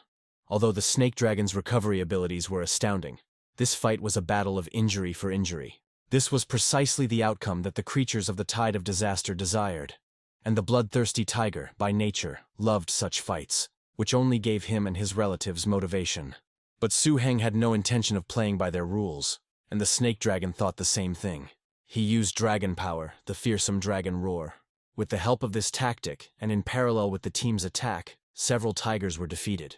The protagonist decided to take advantage of this opportunity. Climbing into the car, he shouted to the others to hurry up. He shouted to Wei to have the armored vehicles and attack aircraft suppress the two tigers on the left, and let his snake dragon take out the rest. Having received confirmation, he concentrated on controlling the pet while the others fought on their own. The hero forced him to use tactical maneuvers that went against his natural attack instincts. It helped. At least for a short time it could stop the pack of tigers when they did not expect such an outcome. The dragon, seeing that things could still get better, looked around. Gaozun noted that this was a great disciple that the burgomaster had taken in, since he could make the beasts use tactics. Su's approving voice was heard, noticing that the guy was good and had surprised him back in the forest. He added that if it weren't for him, it's unknown what that fiery spirit would have done. Boss Shu just didn't understand how such a reserved-looking child could be so ferocious in battle. Suddenly there was a warning. Something was approaching. Boss Shu asked if they were following him, worried about the brave protagonist. Something huge and multi-legged, with a terrifying appearance, crawled out of the smoke and chaos. Su-heng understood that it was a 1,000-legged steel-armored predator, a low-level type of terror. Gao reminded everyone that the wave of disaster was different from a normal invasion. Within its depths lurked many dangerous creatures of the highest danger. High-class beasts are waiting specifically to destroy people. Unlike dangerous creatures, it is much more difficult for humans to reach the pinnacle of power. Without the deterrent of a high level of combat power, humanity will inevitably suffer defeat. They could do it, but they had to be careful, as they had barely prepared for the predator's attack when a piercing howl was heard from the sky. Gaozun exclaimed with alarm that the flying creatures had already begun to emerge. Then he commanded his pet to come out. Everything around him began to sparkle blue. A huge flying reptile, a child of thunder, appeared in the sky. Su shouted at Gao to be careful, as the air monsters were deadly to the mobile units, and they couldn't let them rush at them. The Thunder Child soared into the air, her wings creating a strong wind. Then she raised her hand up, concentrating all her power into it. After these short actions, a roar was soon heard. The creature used its technique, and lightning sparked at the flying creatures. The protagonist was relieved to recognize her as Commander Gao's pet. But their relief was short-lived, as suddenly the ground beneath their feet began to shake. The rocks and the ground itself began to crack, and it seemed that everything could go wrong. Su-heng realized with horror that the Air Force was just a cover. The real attack was coming from underground. It was a high-level form of terror, and in a cloud of dust and smoke the tank stopped, observing the situation. A very dangerous creature of rather impressive size emerged from underground, raising clouds of dust. An earth sandworm, and he immediately began his furious attack on the people. Using the 7th-level skill Acid Plasma, he effortlessly killed one of the protagonist's comrades. The threat was great. The creature looked straight into the soul with its blood-red burning eyes, making disgusting and terrible sounds. Su Heng shouted in panic that if they continued like this, the Mobile Legion would be finished. He understood that unlike the Masters, if the Mobile Legion was captured, all the generals gathered here today would have only one outcome: defeat. The hero was already cursing out loud. It was obvious how much he was worried. His dragon was hit by a splinter from the attack of this terrifying enemy. Su Heng and the other Masters realized that they had to protect the soldiers. Protecting them was the Master's mission. Su Heng concentrated and used a mind energy technique, activating the dragon scale armor on his dragon, strengthening its defense. Gao Zun addressed everyone, saying that it was time to destroy the wave of disaster, and all they could do was destroy them. Everyone understood that this was a war of attrition, with almost no end in sight. No matter who they were, a general or a soldier, someone would definitely fall in this battle. Gao Zun urged everyone to make sure they were not killed by the terrible species. They fought, believing that their names would be in the children's poems of their descendants, that this would be a testimony of their feat for their ancestors. All the Masters had pets with shields, and among the pitch-black darkness of the wave of catastrophe, many bright flashes of hope flared up. But the pressure was enormous. The confrontation was on equal levels. Su Heng cried out with difficulty that even he and Shu Yu couldn't contain this horror. He tried to gather as much strength and energy as possible for the upcoming battle. Even the serpentine dragon, mighty as he was, began to tire under the endless pressure. The earth sandworm opened its mouth and was ready to attack everyone at once, despite the number of opponents. Su Heng watched this scene with horror and fear, whether they would be able to resist this sinister army. At the most critical moment, Sister Z appeared on the battlefield along with the fighting bears. Their arrival was a powerful reinforcement. The bears were protected. Sister Z took care of it. Moreover, all together they inflicted enormous damage on the opposing side. They went straight ahead, not seeing any obstacles in front of them, mercilessly destroying the terrible creatures every now and then. From midnight to dawn and from early morning to dusk, Gao Zun, Su Heng and his troop, along with the garrison of Blacklight Fortress, fought to the death. They defeated over 200,000 dangerous creatures, but the victory came at a high price, and Blacklight Castle suffered heavy losses. More than half of the tens of thousands of allied troops who had gathered from various cities were left forever on the scorched earth. The division of Master Tamers, which numbered about 100 people at the time of entering the war, was reduced to only 39. It was feared that after this war, Blacklight Castle would need at least 2 or 3 years to recover. But a crisis is also an opportunity for development. The carcass of each horror was the most valuable asset of any gathering place. The flesh, blood, fur, scales and bones were excellent material for creating wonders. If Blacklight Castle can recycle the profits from this war, it will be a great step into the future for the entire settlement. After the battle, in the Beast Training Center, Su Heng watched as his snake dragon seemed to be enjoying the treatment, which took place with the help of a very dangerous species, a healing, easily pollinated flower. He praised Sister Lan, noting that her skill with beasts was simply superb. He also promised that from now on, if the snake dragon suffered, he would turn to her for help. Sister Lan modestly replied that it was good, but a medicinal, easily pollinated flower could be weak to such a powerful creature as his dragon. After looking at the medicinal flower, Su Heng confirmed this for himself, and he tried his best to help the snake dragon. At this moment, a servant approached Su Heng and told him that Laura Huo asked him to go to the inner council hall, as the Lord Burgomaster had returned. The protagonist asked the question that interested him. Did the master find the source of the waves? Su Heng hurried to the council hall, opening the door slightly. He saw the mentor with several other people. Seeing his teacher, he asked with relief if he had already returned. The teacher confirmed that yes, he had returned, and suggested that since everyone was already gathered, they should get down to business. He started to tell the story of how they were looking for the source of the disaster wave. But what they experienced was really strange. The guy thought about it. Together with his brother Xiaonian, the mentor identified the source of the disaster. Inside the abyss, they found traces of a mountain-sized creature. They dived into the abyss to find out what was going on, but the giant creature was not visible. At the moment when they felt relieved, they realized that a vibration of spiritual energy was coming from the bottom of the abyss. Together they descended down to the very bottom, where dozens of types of horror and a sea of dangerous species awaited them, guarded by dozens of writhing, creepy larvae. These larvae were black, their bodies covered with densely spaced holes. Each of the holes could release thin threads of spiritual energy, manipulating the sea of catastrophic waves like a puppet. They were the ones who led the attack on Blacklight Castle, as well as many other large gathering places. Together, they destroyed all the dangerous creatures at the bottom of the abyss, and, in the end, they managed to take something. He showed the find. The main character exclaimed in horror that this was a catastrophic nest. After these words, something began to happen to him. He grabbed his head, remembering the words from the code. A plague that has lasted for thousands of years. A plague of extermination. He continued his thoughts in his head. The mentor continued to explain that this was the last hope of humanity for the Twilight City. He then added that old times would come, and only through destruction would a new life come. At this moment, everyone noticed that something was wrong with Su-heng. He stood there pale and shocked, not answering questions. The teacher asked him with concern what had happened to him. Su-heng came to his senses and hastened to assure him that he was fine. He explained that when he learned of the teacher's return, he was so happy that he could not contain himself. The teacher seemed to accept this explanation and said that the student had had a difficult time this time. He added that if there was anything else, he would ask his older brother or sister to tell him. But in his heart, Su-heng was in turmoil. He couldn't believe that the old dragon code was from the future, from the final battle of the end of humanity, and that these monster eggs were not the real source of the plague. He understood that this was the beginning of a new, terrible era. These eggs, whose real name is Nest, never hatch singly. They open the doors to the darkest age of the nest, as he knew from the Codex, a terrible weapon of war, created by those creatures taboo to name. After hatching, a giant creature emerged from the nest, which the teacher was never able to find.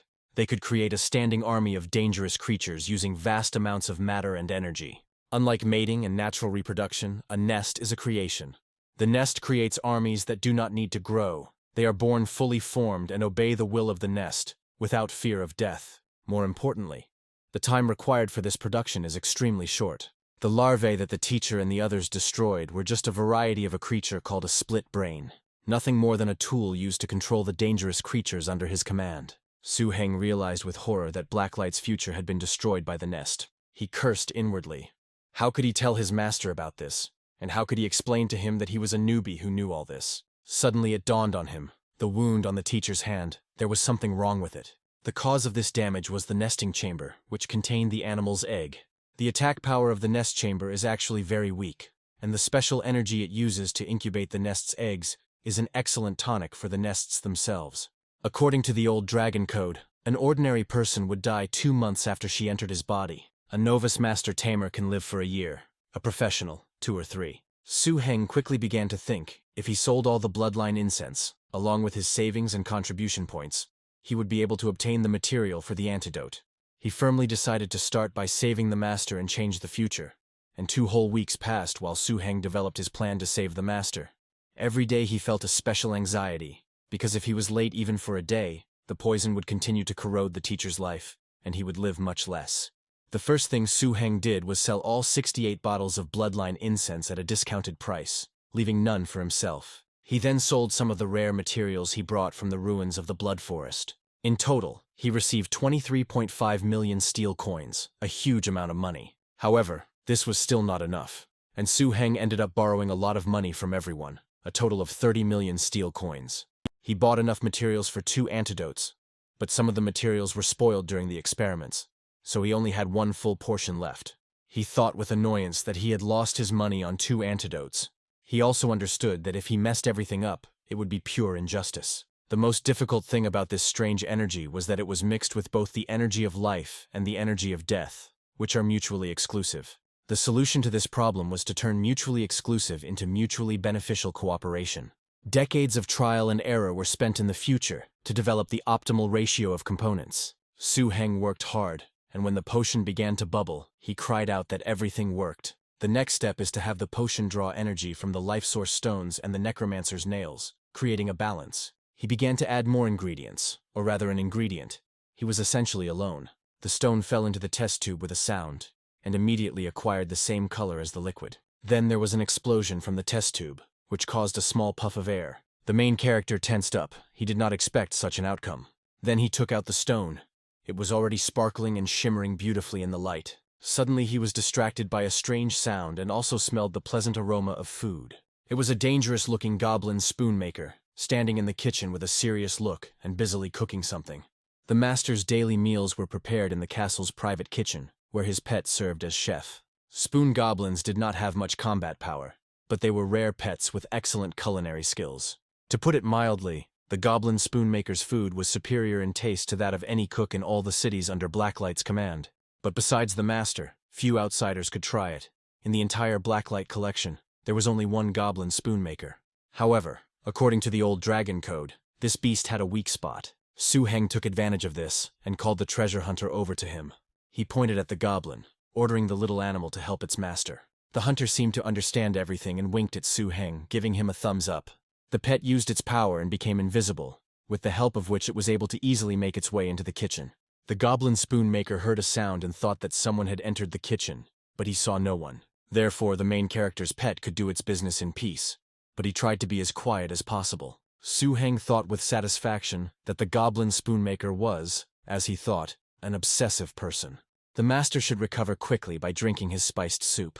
The teacher probably never dreamed that his student would save him from an incurable disease. Meanwhile, in his chambers, the master felt pain again. He thought with bitterness that he would not last that long, and this was madness. He couldn't tell anyone the truth, and had to keep peace in people's minds after the war. The mentor sighed, wondering how much time he had left. He consoled himself with the thought that his children and grandchildren would be blessed, and when one generation of burgomasters fell, a new generation would naturally rise. The teacher thought, looking at the soup placed before him, that he himself had probably been like that in his time.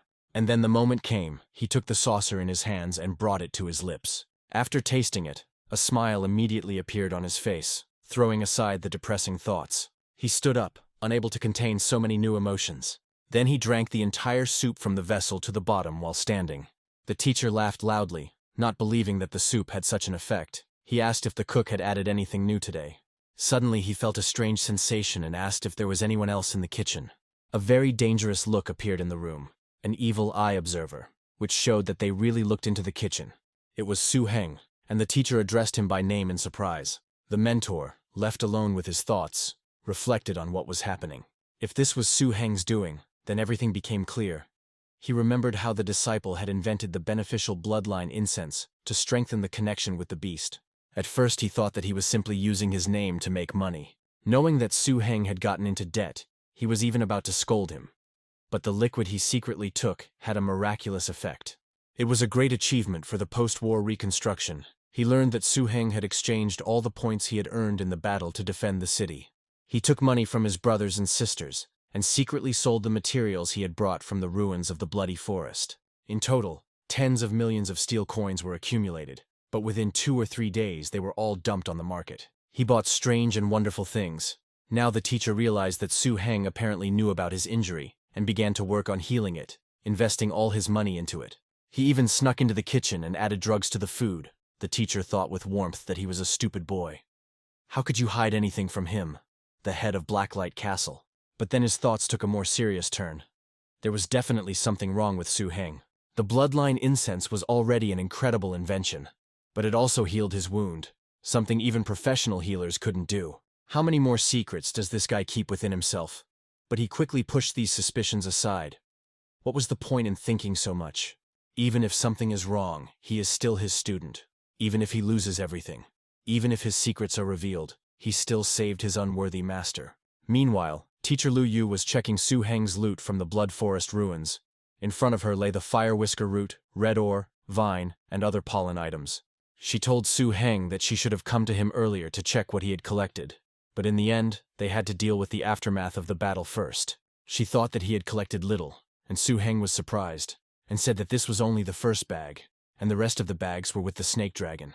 When all the bags were unloaded, Lu Yu was shocked. She exclaimed that he had laid waste to the ruins of the Blood Forest, more than the 6 participants who had preceded him combined. She thought that she would look good in front of the burgomaster, since he had succeeded in everything. The girl laughed and said that the materials looked okay. There was barely enough volume, but the quality was interesting, even outstanding. Suddenly the guy pulled out another one of his finds, which surprised Lu Yu incredibly. Su Heng said that it was a unicorn horn with dragon blood, and there was a remnant of the beast's aura in it. But that was not all. The hero began to take more materials out of his bag. The dragon's bone marrow followed. He showed it to Lu Yu in a vial. Next came the amber dragon's eyeball and the century-old scaly grass. Then Su Heng took out the Starfire spiritual stone. The dragon was watching the girl's reaction the whole time. The final loot was the eggs of high-level horror species, which the protagonist carefully held.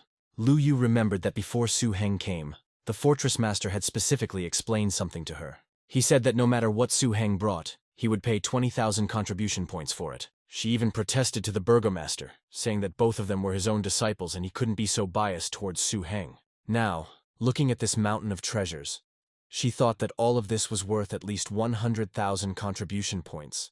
Su Heng asked how many contribution points he could get, and they showed him the number 2 on their fingers. The main character jumped joyfully, thinking that this meant 200,000. But Lu Yu stopped his joy, replying that no, only 20,000. The protagonist thought about why there was so much, but then said that it was wrong because the castle suffered great losses after the disaster. Without asking for anything else, he said goodbye to the girl, seeing her off with a smile. Lu Yu responded with the same gesture, smiling tensely. But afterwards she became indignant that it was wrong to mock a person like that, saying what a good boy he was. He was one of her students, so why should Su Heng be the only one being bullied? She decided that she had to talk to the castle master. Faced with the angry Lu Yu, He realized that the green light he gave to Su Heng had caused jealousy towards others. As a result, he was directly attacked by her. And it was only after Lu Yu showed He the list of materials that he realized what was going on. Looking at this list, He was a little worried that he would need to talk to the Blood Forest Ruins leader. He confirmed that Su Heng was indeed not someone who came for fame and loot using the castle master's name.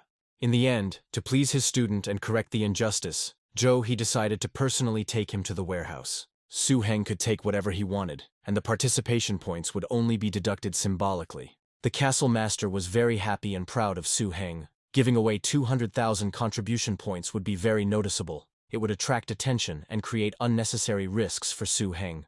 Soon after the master's miraculous healing, the hero asked why the master's hand had suddenly recovered.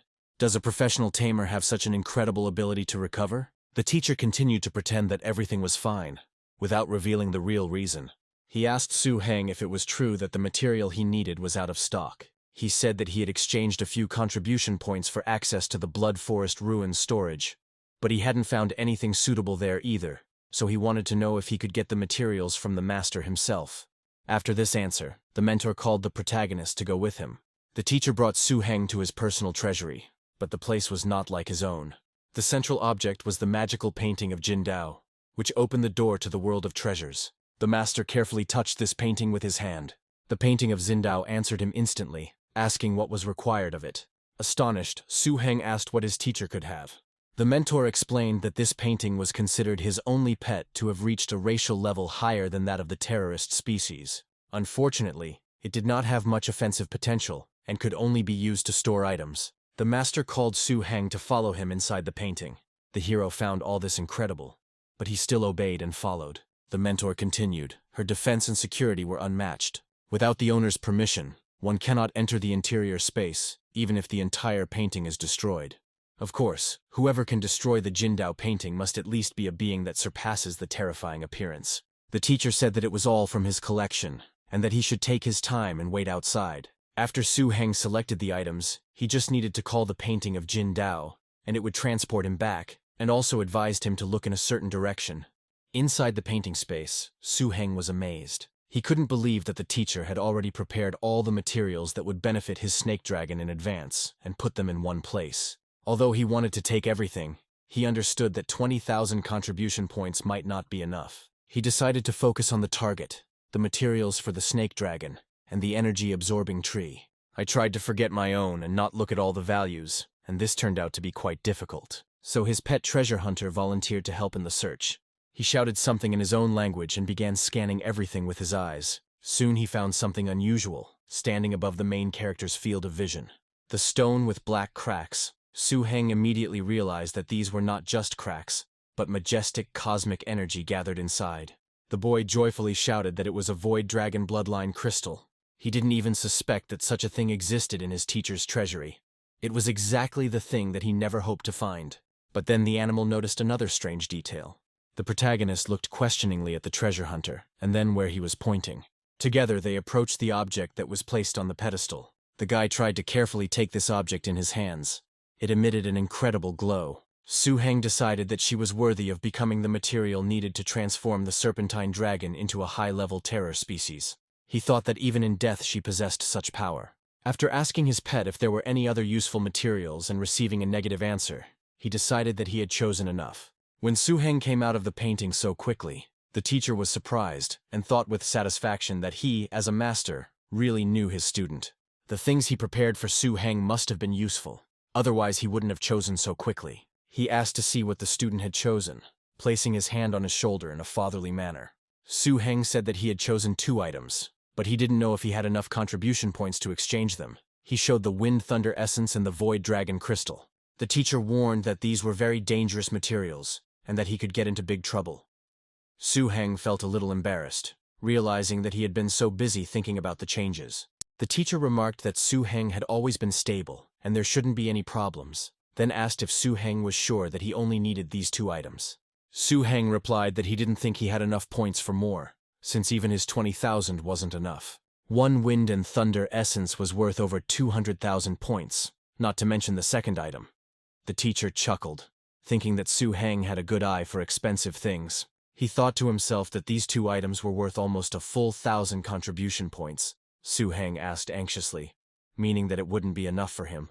The teacher laughed and said that was enough, and he would even have some left. It was only 2,000 from him. Su-heng was amazed and thought it was a good deal, so he asked if the other siblings could also exchange like this. The teacher just smiled in response, telling Su-heng that he would send the 2 things to his home later, and that he should just focus on himself. He no longer has to worry about materials, but rather use them to good effect. He added that he was looking forward to his performance. Su-heng assured the master that he would try his best. The mentor then turned the conversation to the 2 terrifying-looking eggs that Su-heng had brought back from the ruins of the Bloody Forest. He said that theoretically Su-heng could have kept the 2 eggs for himself, but instead, he selflessly donated them to the collection point. Madame Lu came to him hoping to get back the 2 animal eggs, but he refused her. He explained that growing in the Blood Pond Dragon Spring was different from normal growth, and caused the beast to acquire a heavy, ferocious, and hostile aura.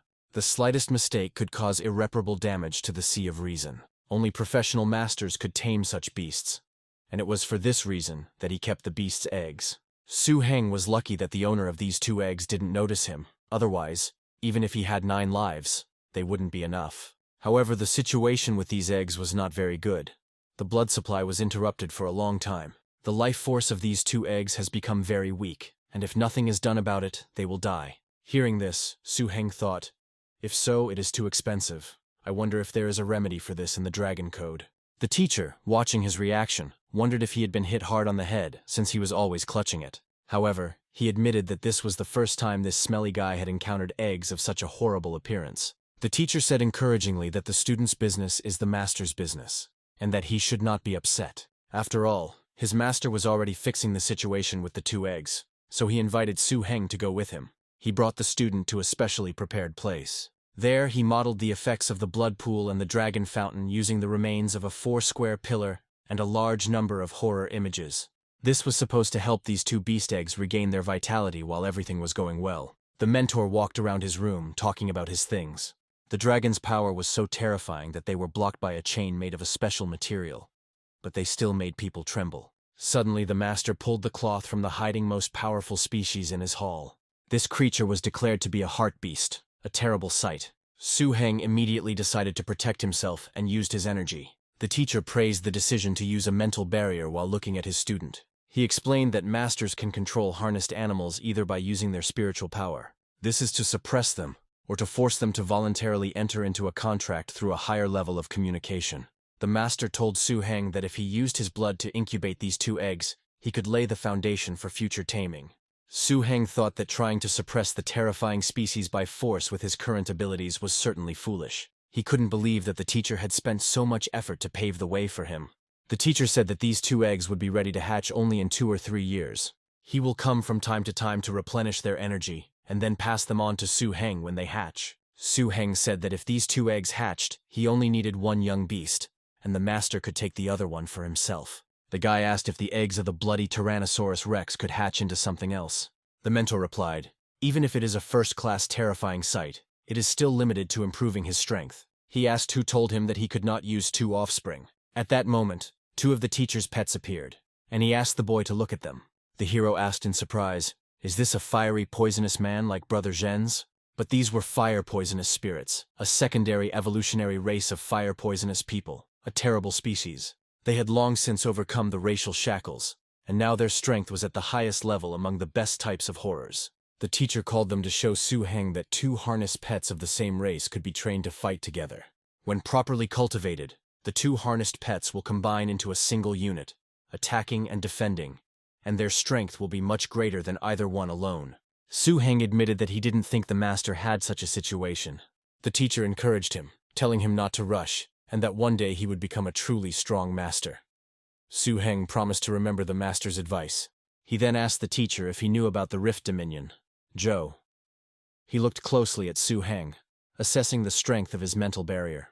By this parameter, the student undoubtedly reached the level of a high-class adept. His talent was truly rare, one of those that is seen once in a lifetime. The spider rock dragon was too big a step, too much of a challenge. It was unwise. Taming such a creature was still an impossible task for him. The teacher understood Su Heng's ambition, his desire to have a dangerous species as his first pet. Su Heng admitted that he had bloodline incense. The mentor thought for a moment. It seemed that there was a small chance of success, albeit a very small one. He began to explain that the Valley of the Rocky Rift was much more dangerous than one might have expected. He dissuaded Su Heng not only because of the risk, but also because he himself had long cherished the idea of taming the local inhabitants. Currently, only Su Heng's 5th elder sister and the late 6th elder brother from the entire Blacklight Assembly have managed to subdue the Rock Dragon, and all because the guardians of the Rock Dragon clan established strict rules. The abundance of crystals in the valley is not so much caused by the dragons themselves, but by the many terrible species that inhabit it. They are incredibly strong, and if it weren't for their docile nature, the castle would be in trouble. There were only 2 ways to take a cub from the valley. One, to defeat its parents. The other, like the 6th brother, to develop 3 skills in the cub within 10 days.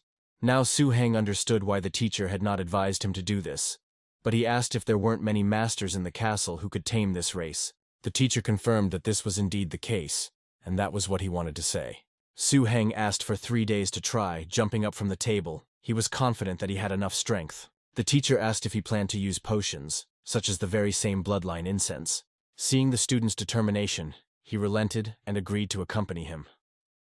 For these 3 days, Su Heng could use any materials from the storage and equipment of the castle. Su Heng wanted to say something, but the teacher stopped him, telling him to return to his preparations while he took care of the castle's affairs. Later, late at night, Su Heng reflected on the teacher's trust. He guessed about the upcoming meeting, but did not ask questions, but only made his task easier, which was worth a lot. This time, regardless of the outcome of the expedition to the valley, Su Heng decided that upon his return, he would reveal to his teacher the main secrets from the old dragon code. For the next 3 days, Su Heng was absorbed in work without rest. The rock dragon, possessing 3 types of systems, mastered 8 innate techniques. With only 3 days to spare, Su Heng chose what he knew best for potion training, the 2 key techniques of dragon energy. Luckily, the skills were relatively basic, and the potion ingredients were inexpensive, which eased some of the guilt over the teacher's generosity. After solving a number of minor problems, Su Heng finally prepared a set of training potions. He also didn't forget to make a couple of copies for the teacher. When it was time to leave, the teacher noted that Su Heng's snake dragon had excellent endurance. He added that even an animal does not need skills for a long journey. Su Heng agreed with a smile that endurance was his main asset. Having gone halfway, they decided to stop and rest. The teacher's beast needed some food, so he gave him some meat on the bone and ordered him to eat. Shu Han wondered how the dragon would recover its strength without supplies. Su Heng only grinned mysteriously, stating that the Highlander had his own cunning plan. Later, he decided to show the teacher the fruits of the energy tree, which was capable of absorbing energy. Snapping his fingers, the guy asked his tree to start acting. It instantly grew a pair of fruits on its leafy branches. One such fruit, specially created for snake dragons, was quite enough for his pet. Zhou He asked if the protagonist could give one of the fruits to his teacher. Su Heng commanded the tree to make the E13 fruit, food for the wolf beasts. The mentor asked if it was possible to grow fruits of different types, which was incredible for a creature of the level of an especially dangerous species. However, Su Heng decided not to tell the teacher all the details for now. If he found out that this tree could produce energy fruits, it was unknown how he would react. The teacher said that his tamed pet is really something. It is only at the level of a particularly dangerous species, but it can bear such magical fruits. His wolf was delighted with the effect of these incredible fruits. The mentor was amazed, because even his scarlet wolf highly praised the purity of nutrients, energy, and excellent taste of these fruits. After these words, the main character reached out to pick a few more apples from the tree. Having gathered an armful, he approached the mentor, smiling and saying that he had more. The teacher suggested that in the Rift Valley, where young animals are innately dependent on food, such fruits could prove very useful. The climb up the rocky Rift Valley was challenging. In addition to this, 3 guys who had previously been hiding in the rocks were waiting for them. Joha said that the shop's Tyrannosaurus would take care of all 3 at once. Then he waved his hand, and powerful magical energy emanated from it. A shop Tyrannosaurus entered the field with a deafening roar. Seeing him, the rock dragons were clearly frightened. Against his background, they no longer seemed so big. Everyone at once, without any discussion, decided to run away. The hero even joked that they were running so fast it was as if they had been hit on the head. At last they reached a place where something invisible hovered over the Valley of Horrors. Su Heng was surprised to notice that he hadn't smelled any special scent here last time. The teacher explained that they would have to talk to the pack guardians. If you follow the established rules, there will be no danger. That was all he could do for him. The rest depended on Su Heng himself. The young man thanked him sincerely. He was truly pleased with such care. As he walked into the rocky Rift Valley, the boy shouted into the depths that he was there. He walked carefully now, as he noticed small animals in the valley, quietly wandering among the crystals. Su Heng noted, not without dark humor, that if they killed all these cubs, they would have a lot of fun. However, such an act would bring terror to all of Blacklight. And Su Heng, looking at the young dragons, could not decide which one to choose. Inwardly, he wanted to take them all, but the treasure hunter looked at him disapprovingly. Su Heng turned to his pet, asking if he had felt or thought of anything. He didn't answer, but simply pointed his finger at one of the rock dragon cubs. One of them was banging his head on the rocks. The other was enjoying the sight. But the baby didn't do these actions just for fun. He felt something in the rock. Enraged, he used his strength, deciding that his physical strength was not up to the task. This one little dragon immediately attracted the attention of the main character. It was incredible. But this baby was no more than 3 months old. However, the young dragon, even at such a tender age, learned to use his powers independently. Judging by the tempo marks left behind and the cracks on the crystals from the impact, he had already mastered the 2 main energy techniques, Dragon Force and Dragon Might. Su Heng never thought that the talent of a treasure-seeking beast could also be used to unlock its potential. This time they found a real treasure. This young dragon had already mastered 3 of the 8 innate techniques of the Rock Thorn Dragon clan. The task immediately became twice as difficult. With the help of the prepared potions, he could first try to teach the technique of destruction, but other skills were also in the plans. Su Heng carefully approached the baby, trying to establish contact. He revealed that his parents had given him permission to be his teacher, and offered to teach him 3 skills over the next 10 days in exchange for entertainment. The dragon just growled angrily, seeing his character. Su Heng chuckled to himself. It wasn't a coincidence, was it? He didn't know how the 6th brother did it, but he himself had a good plan. The boy ordered the tree to make 2 F-01 food fruits for the rock dragon creatures. The tree's eyes lit up with a shimmer as it considered its master's words. Soon 2 fruits of different colors appeared on the leaves. While calming the baby, Su Heng suggested not to be afraid and to make friends, and first, to try the treat. He handed him 1 red fruit, repeating again for him to try it. At first, the dragon only sniffed the fruit cautiously, but then, unable to resist, he began to eat it greedily. Su Heng watched him with a smile. It was a delicacy that even those of the monstrous species couldn't resist. The little dragon started to circle around the guy. He really liked the treat. The hero looked at him, hoping that the baby was ready to surrender to him. Even though he had prepared such a delicious reward, he had to wait. Then the guy demonstratively decided that that was enough for today, and it was time to leave. When the fruit was eaten, the baby suddenly looked at it and screamed, clearly demanding more. But Su Heng, trying to maintain his balance, muttered to himself with annoyance that the baby didn't like him. However, the little dragon clearly became attached to him and did not want to let go. The first and most important step in training is to eliminate the hostility and resistance of the young dragon and make it willing to communicate with its owner. Many masters found themselves at a dead end at this stage, losing precious time. Su Heng, looking at the multifunctional watch, noted with surprise to himself that he had overcome this barrier in less than half an hour. He modestly thought that such a result probably didn't stand out too much compared to his sixth older brother. Although if my brother and others knew about such thoughts, they would probably vomit with envy. To calm the impatient dragon, Su Heng explained that new fruits could only be obtained in exchange for learning new skills. That is why the main character was going to teach him them, in addition to the dragon's power and dragon's strength that he had already mastered. The dragon was obviously a little angry at Su Heng's words, and suddenly its small paw began to glow. His eyes blazed with rage as he slammed his glowing paw hard against the rocky ground. To the boy's amazement, he instinctively grasped the essence of the destruction skill after a simple demonstration. Su Heng even exclaimed to himself, "What a terrible talent this is. You can just throw a tantrum and get a destructive skill." This meant that there were still 2 more skills to master to succeed, and the kid clearly deserved a reward. Su Heng originally thought that controlling the energy of the destructive system and the Earth system would be easy for the rock dragon. But the reality turned out to be the opposite of expectations, since the rock dragon is a dangerous creature. 6 days passed, and there was no progress in mastering the defensive skill of transformation. Despite all the tricks and even a specially prepared potion to open skills, Su Heng was at a loss as to why this was happening. The boy watched the little animal, seeing how it ran and frolicked. He remembered the theory that transformation training requires forcing the pet to constantly hit hard rocks to strengthen the body. Pain activates an instinctive defense mechanism, which leads to the acquisition of a skill. But hasn't this little one been in pain for 6 days? The little dragon didn't seem to be suffering at all. He cheerfully demanded the fruits, clearly enjoying the process. Su Heng thought with annoyance that it seemed like he had wasted his time on this. They agreed on 50 blows per fruit, and he fed and watered it for 6 days. The boy threw the fruit to the dragon for him to catch. He squealed happily as he watched his favorite treat fly to the ground. Suddenly, while playing and demanding another treat, the baby unexpectedly activated the skill. His body was covered with stone armor. This is the rock transformation skill. The baby didn't even understand how he managed to activate this skill. He simply ate the fruit with gusto. With a sudden insight, Su Heng understood how to approach speed training. He decided to explain the new rule to the dragon by tying the magic apple with a rope. The hero said that if he could catch the thrown fruit, he would get as much of it as he wanted. The boy asked the little dragon again if he understood everything while unwinding the fruit.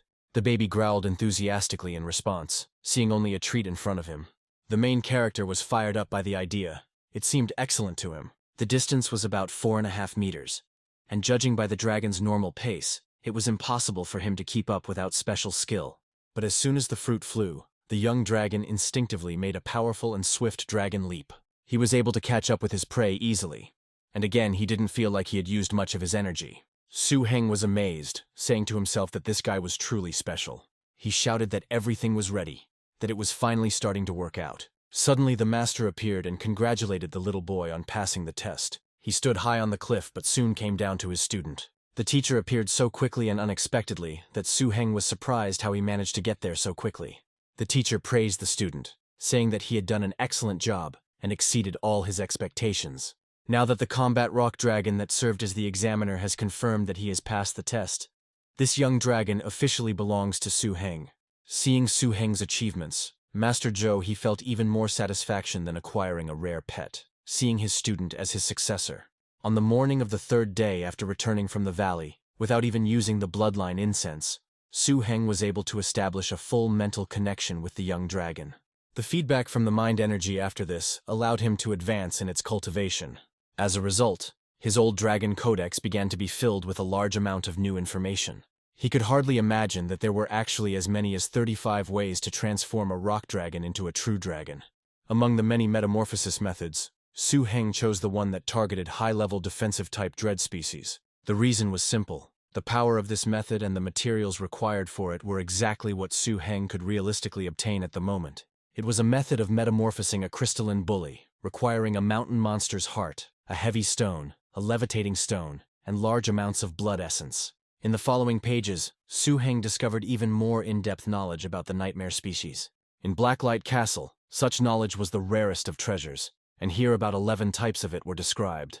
According to the castle's records, the 2 described types of horror could be tamed relatively easily by the teacher, and the ritual of their metamorphosis also seemed to be not the most difficult.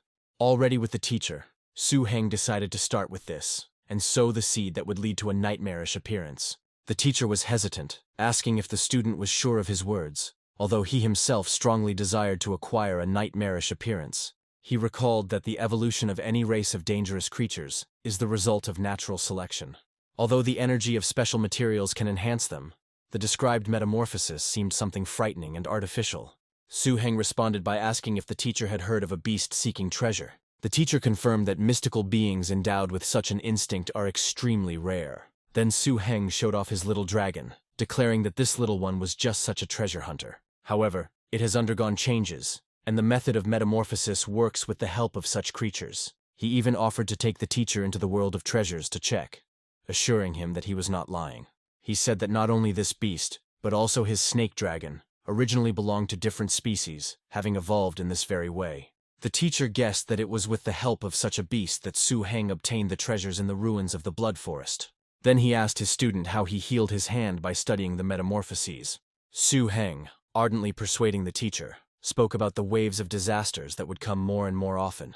He also expressed his desire to see the teacher stronger in order to confront them. The guy apologized for not being able to tell him the whole truth, but asked him to go with him, at least this once.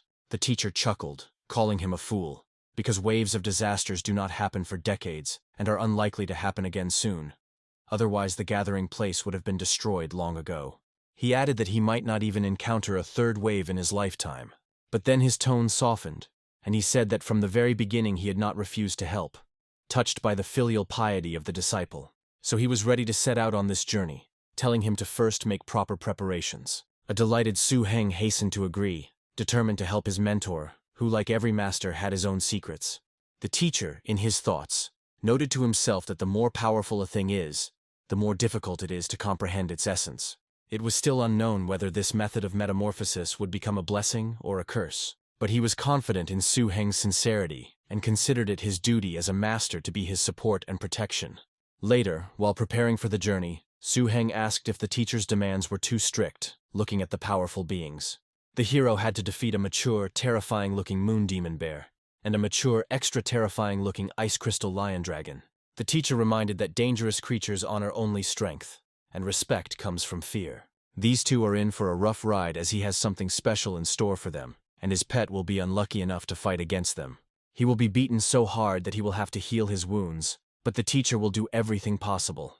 If Su-heng meets the requirements, he will receive special materials to enhance his powers. Su-heng thought that despite the teacher's gluttony, he was truly scary. He made this conclusion based on the fact that he could completely subjugate such dangerous creatures. His mentor ate little, but the protagonist still understood that despite this, he was very strong. It had been 2 weeks since they left Castle Blacklight. Of the 6 materials needed for metamorphosis, they collected only half. The teacher noted that the gray desert was vast, and they had collected only what the teacher knew, and for the rest, they might have to go beyond its borders.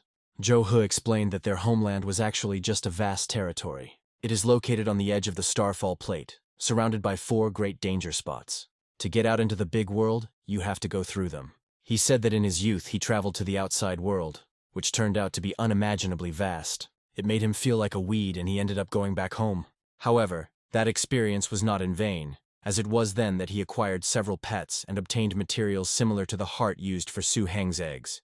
This time, in order to find all the materials, the teacher was ready to go to the outside world again. He showed Su-heng a map of the outside world, compiled over years of wandering in the outside world. The mentor said that although it was an ordinary map, it was a constant reminder of how big the world was. He asked not to forget how great his teacher was, but the main character always understood this. The mentor then proudly asked if the student could find their location on it. Su-heng couldn't, even though he really tried hard to strain himself and think. Then the teacher pointed to a tiny dot on the Yahello Peninsula in the Emerald region, explaining that the entire Gray Plain occupies an area on this map smaller than the size of a grain. The main character replayed this in his head once again, realizing how small this part was.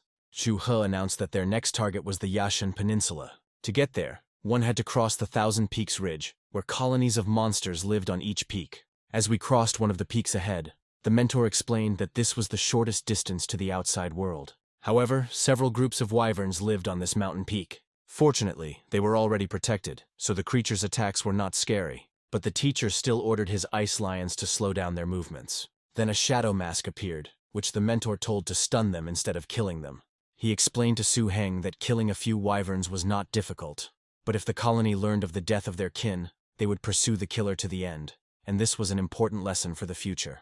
The teacher asked him to remember this, and his student replied that he would definitely remember it. Under Zhou He's guidance, the master and student continued their journey, overcoming dozens of dangerous peaks in half a month. Su Heng participated in many battles, still under the guidance of his mentor. He had noticeably lost weight and tanned, but his body had become muscular and his gaze brighter and more masculine.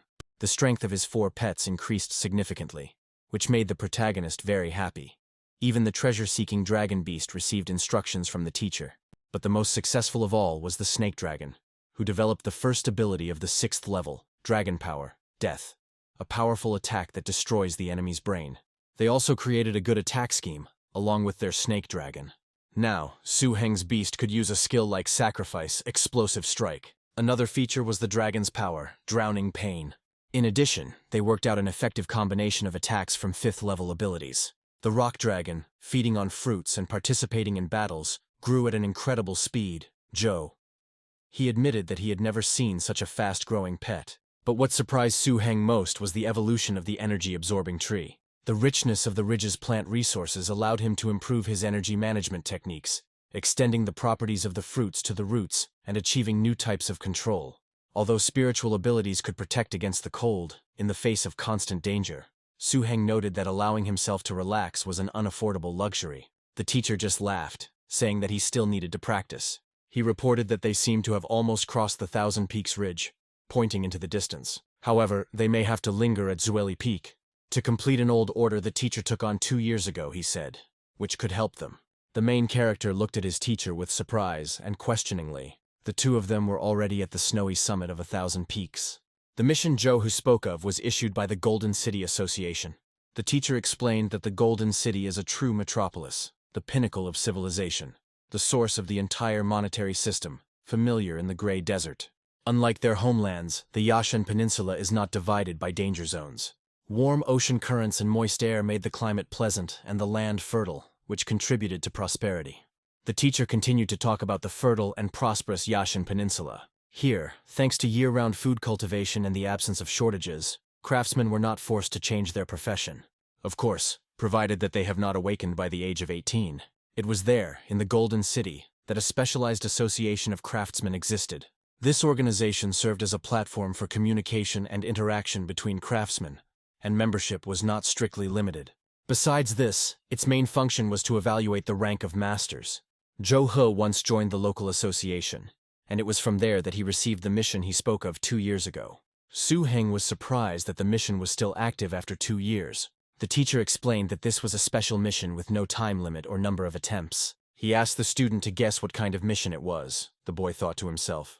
How could he know? But he still assumed that it was related to taming, and the teacher confirmed it. The mission was to subdue a particularly dangerous high-level species called the snow spirit. This race was rare even in the outside world. The teacher described the snow spirits as a special race born from the icy energy of nature, incapable of reproduction. The main value for all the masters was a special resource that they produced, the Ice Heart Snowflower, which worked wonders for spiritual development. In the Golden City Masters Association, the price of a snow spirit was comparable to the best terror cub of a rare race, and sometimes even higher. Su Heng asked why such a valuable, but according to the teacher, weak in combat race had not yet been exterminated. The teacher explained that the association did not kill the snow spirits. After the Ice Heart flower was extracted, they were released back to the snow peak to recover and produce the valuable resource again. He added that the larger the snow spirit, the more ice hearts and snowflowers it contains, and the smaller ones were most likely recently released. Since they were here for the metamorphosis, they would need rare resources. The student expressed hope to catch the best cub of the super dangerous species. Su Heng, captivated by this idea, began to repeat this phrase enthusiastically until the teacher slapped him on the head. The mentor asked him if he thought that such a spirit would be easy to find. He explained that snow spirits, being nature spirits, were usually protected by the powerful races that dominated the snow peak. These races were the advanced, terrifying species, the cold snow monster and its evolutionary forms.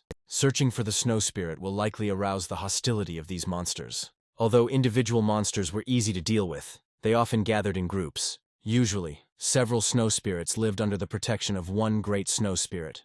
a high-class type of horror that was a first-class fugitive. The teacher concluded that it would take some effort to catch the snow spirit, calling the hero a stupid boy. At this moment, Su-heng wanted to say something while the mentor's hand was still on the boy's head. The protagonist pointed to his pet treasure hunter, whose rare ability of perception was simply astounding, and had already helped to loot the ruins of the Blood Forest. Some time later, using the treasure hunter's abilities, they quickly found the lost snow spirit. He tried to hide using the natural snow shadow technique. The teacher noted that it was not difficult to catch him. He was completely confident in his abilities. Then he lightly waved his hand, on which was a ring from which black smoke emanated. At that moment, the little snow spirit stared at them ominously. Zhou He ordered his shadow mask, one of the best terrifying species, to carry out the capture. Su-heng was impressed, calling the teacher experienced, because using the best terrifying species to capture the best dangerous species was really something. The teacher explained that the shadow mask capture skill dealt virtually no damage to the fragile snow spirits. In addition, the Association of Masters provided special equipment for their capture. It was a golden rope that had a soporific effect. Soon the target was immobilized. The mentor and his student looked at him with interest. However, suddenly for everyone, some creature was chasing them from the opposite direction. Su-heng screamed in panic, calling for his teacher, Zhou He. He, looking at the captured creature, asked if it was the main snow spirit. The teacher replied that the value of the main snow spirit was higher than that of the 10 small ones. The protagonist realized this and said that they couldn't just let him go. The main snow spirit, holding the little spirit in his arms, looked ahead with an uncomprehending gaze. He tried to confuse them and at the same time knock them off their feet, breathing on them with his icy snowy breath. However, in response, the protagonist and Zhou He patted the spirit on his cheeks. Then the animals of Su-heng and his mentor came to the rescue, and while they were dealing with the main snow spirit, they stood quietly to the side. A few minutes later, after the spirit, desperately trying to escape, was finally immobilized, the teacher began to explain. Untamed creatures cannot be placed in regular storage space, as it cannot store highly active items. Fortunately, this spirit was not too big, and when Su-heng asked about the possibility of placing living beings in space, the teacher quickly answered. This required at least a horror-level pet with spatial abilities, and even he himself didn't have a pet with such power. He then suggested that they find a few more snow spirits while the treasure hunter was with them. A little later, they finally descended from the mountains and reached the coast. The team in full force, together with the captured spirits, walked forward cheerfully. The teacher happily announced that they had arrived in the pleasant climate of the southwest coast of the Yanshan Peninsula. He suggested enjoying the sea breeze. Zhou He felt great. Su-heng, looking tiredly at the load he was carrying, doubted that he had a chance to rest. The teacher simply reminded that physical training is a very important part of a master's career. He put his hand on his student's shoulder, giving him a fatherly hug. Soon they approached the border post of the Golden City, where the guard demanded to see documents. Zhou He introduced himself as a registered professional tamer from the Golden City Masters Association. The guard greeted him politely and offered to escort him to a city located 70 kilometers to the southwest. Su-heng was surprised by such a high level of security, asking what it was like before. As he approached the city, he was struck by its size. The Golden City was a super-large settlement with a population of about 1 million people, the most important central city in the southwest of the peninsula. It was incredibly prosperous and resembled a huge beast crawling across the earth. However, the 70-kilometer journey along the road alarmed Zhou He. In a city that should have been teeming with life, there were surprisingly few cars, people, and animals. As they passed by, several people who looked like masters noticed Zhou He's Bloodwolf and the load of snow spirits on his back. Su-heng thought that terrifying sights and professional craftsmen were probably not too common here. At the city gates, the group was met by a guard who addressed the mentor as a master. He shook his hand, asking who the good venerable gentleman would be. The teacher introduced himself again as a registered professional master tamer from the Golden City Masters Association. After checking Zhou He's token, the guard stated that although it had been possible to enter with this token in the past, the Golden City had recently experienced a huge wave of disaster. Zhou He was shocked by this news. He asked ominously if he had understood everything correctly. Now, entry requires a guarantee from one of the city's professional craftsmen. At that moment, a voice was heard declaring that she would become his guarantor. Everyone first saw the creature, a green king hawk with fierce eyes. A woman approached, riding on a pet hawk, the most terrifying of all. A security guard started running quickly towards the girl. He was very excited, but she didn't pay attention to him at first, addressing the mentor by name. The girl stopped briefly and said with a smile that they hadn't seen each other for a long time. Zhou He confirmed her words. He recognized her, Lin Hong. In response, She confirmed that she would be his guarantor, ordering him to be let through while she did not waste time. The guard, making a gesture with his hand, said that he understood everything, adding that everything would be done. He inquired why she, who was Commander Yu and worked in the Masters Association, was now in the ranks of the Golden City's armed forces. Lin Hong replied that it wasn't just her. Almost all the professional craftsmen from the association had been temporarily mobilized into the armed forces. About 2 months ago, a sudden wave of disaster of a magnitude unseen in centuries swept across the Yashan Peninsula, and the city bore the brunt of it. Lin Hong continued her story, describing a terrifying scene. Millions of creatures spawned by the disaster surrounded the entire Golden City. She admitted that if it weren't for luck, he wouldn't be seeing her now. Zhou He, shocked, asked again about the time. It had already been 2 months since the wave had swept across the entire peninsula. He remembered that the same wave of catastrophe had passed through the isolated gray desert at about the same time, and wondered if it was a coincidence or something more sinister. Lin Hong then turned her attention to Su Heng and asked if this was his new disciple. Zhou He briefly introduced him as his new, gifted and good student. Lin Hong approvingly remarked that he looked better than some little girl and suggested that they bring him over more often. She promised that the association would take over the sale of the snow essence and provide an internal price in her name, but on the condition that after this he will not be able to slip away and will have to repay her debt. When Su Heng asked what he owed her, the teacher simply waved his hand. He said angrily that the little rascal didn't need to ask about that. After saying goodbye, Lin Hong flew away, wishing everyone to take care of themselves. The boys watched Lin Hong's retreating figure for a while. A slowly falling blue feather from a hawk caught their thoughtful gaze. Su Heng, watching this scene, couldn't help but ask if this was his woman. The boy noticed that the teacher was acting too seriously with her, and differently than with others. The teacher didn't answer, hastening to stop the protagonist from talking too much. However, Su Heng even joked that the teacher didn't see the hints and could have gone after her, leaving him alone. Zhou He responded by threatening to teach him what it means to be a good son. After a short, playful scuffle, where Su Heng cried out that he was giving up and would complain to his mother, they continued on their way. Zhu He took the student to the Masters Association, whose magnificence amazed Su Heng, and there the master cleverly sold all the snow essence. After the disaster, the masters suffered great losses and were in dire need of snow essence to restore their mental strength, which drove prices skyrocketing. Thanks to Madame Huang's help and the price increase, they got an incredibly good deal. Su Heng again exclaimed that she was a good person, and received another spanking from the teacher. After receiving the contribution points from the association, Zhou He led Su Heng to exchange the remaining materials for everything needed for the serpent-dragon metamorphosis ritual. Now, only one ingredient was missing to transform into a dragon snake, which made Su Heng delighted. However, the surprises did not end there. Su Heng was shocked to learn that his teacher owned a huge estate in the Golden City itself. For a moment I even envied his wealth, but quickly threw it aside. At the estate they were managed by Li Bo, who showed them the laboratory. She was abandoned by her 6th elder brother, Chen Qing, when he stayed in the city for a long time. Manager Li Bo asked the boss whether he was satisfied with these conditions. Su Heng was delighted with the perfectly equipped laboratory. Li Bo then handed him the keys, saying that he would return to work, entrusting the laboratory to him from now on. Su Heng thanked the manager very joyfully and from the bottom of his heart. Left alone, the hero pondered the difference between the rituals of metamorphosis of terrible species and transformation into a dragon. In fact, the serpentine dragon only needed 2 basic elements, wind and thunder, to have a chance of transforming. But the chances were extremely slim this way. Other materials recorded in the old dragon code were for the preparation of what was called a preliminary pill. It prepared the dragon's body to absorb the main medicine, significantly increasing the success rate. Of course, the difficulty of making it was great. But with such an excellent laboratory, Su Heng felt that he had a 20% chance of winning. Manager Li Bo reported to the teacher that he had carried out his instructions.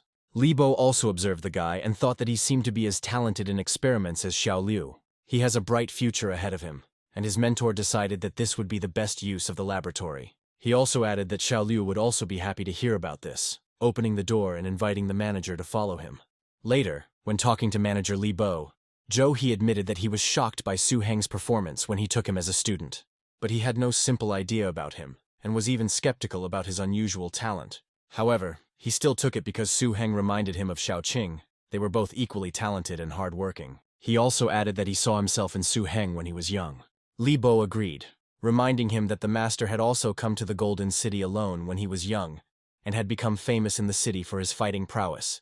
Thanks to his powerful beasts, wealth, and real estate, he was even respected by the Craftsmen's Association. He added that Xiaoqin was indeed similar to him and was practically unrivaled among masters of his age. At that time, he was considered his successor, but unfortunately, the heavens envy talents. When asked whether Su Heng could reach such heights, he replied that compared to Xiaoqing, his talent and ambition were greater, and sometimes he was afraid that he would not be able to protect him. Li Bo, being one of the master's first followers, had not seen him like this for a long time. He remembered that although Xiaoqin was a strong master who had broken through the racial shackles of his main pets, his overall strength was not inferior to high-level masters.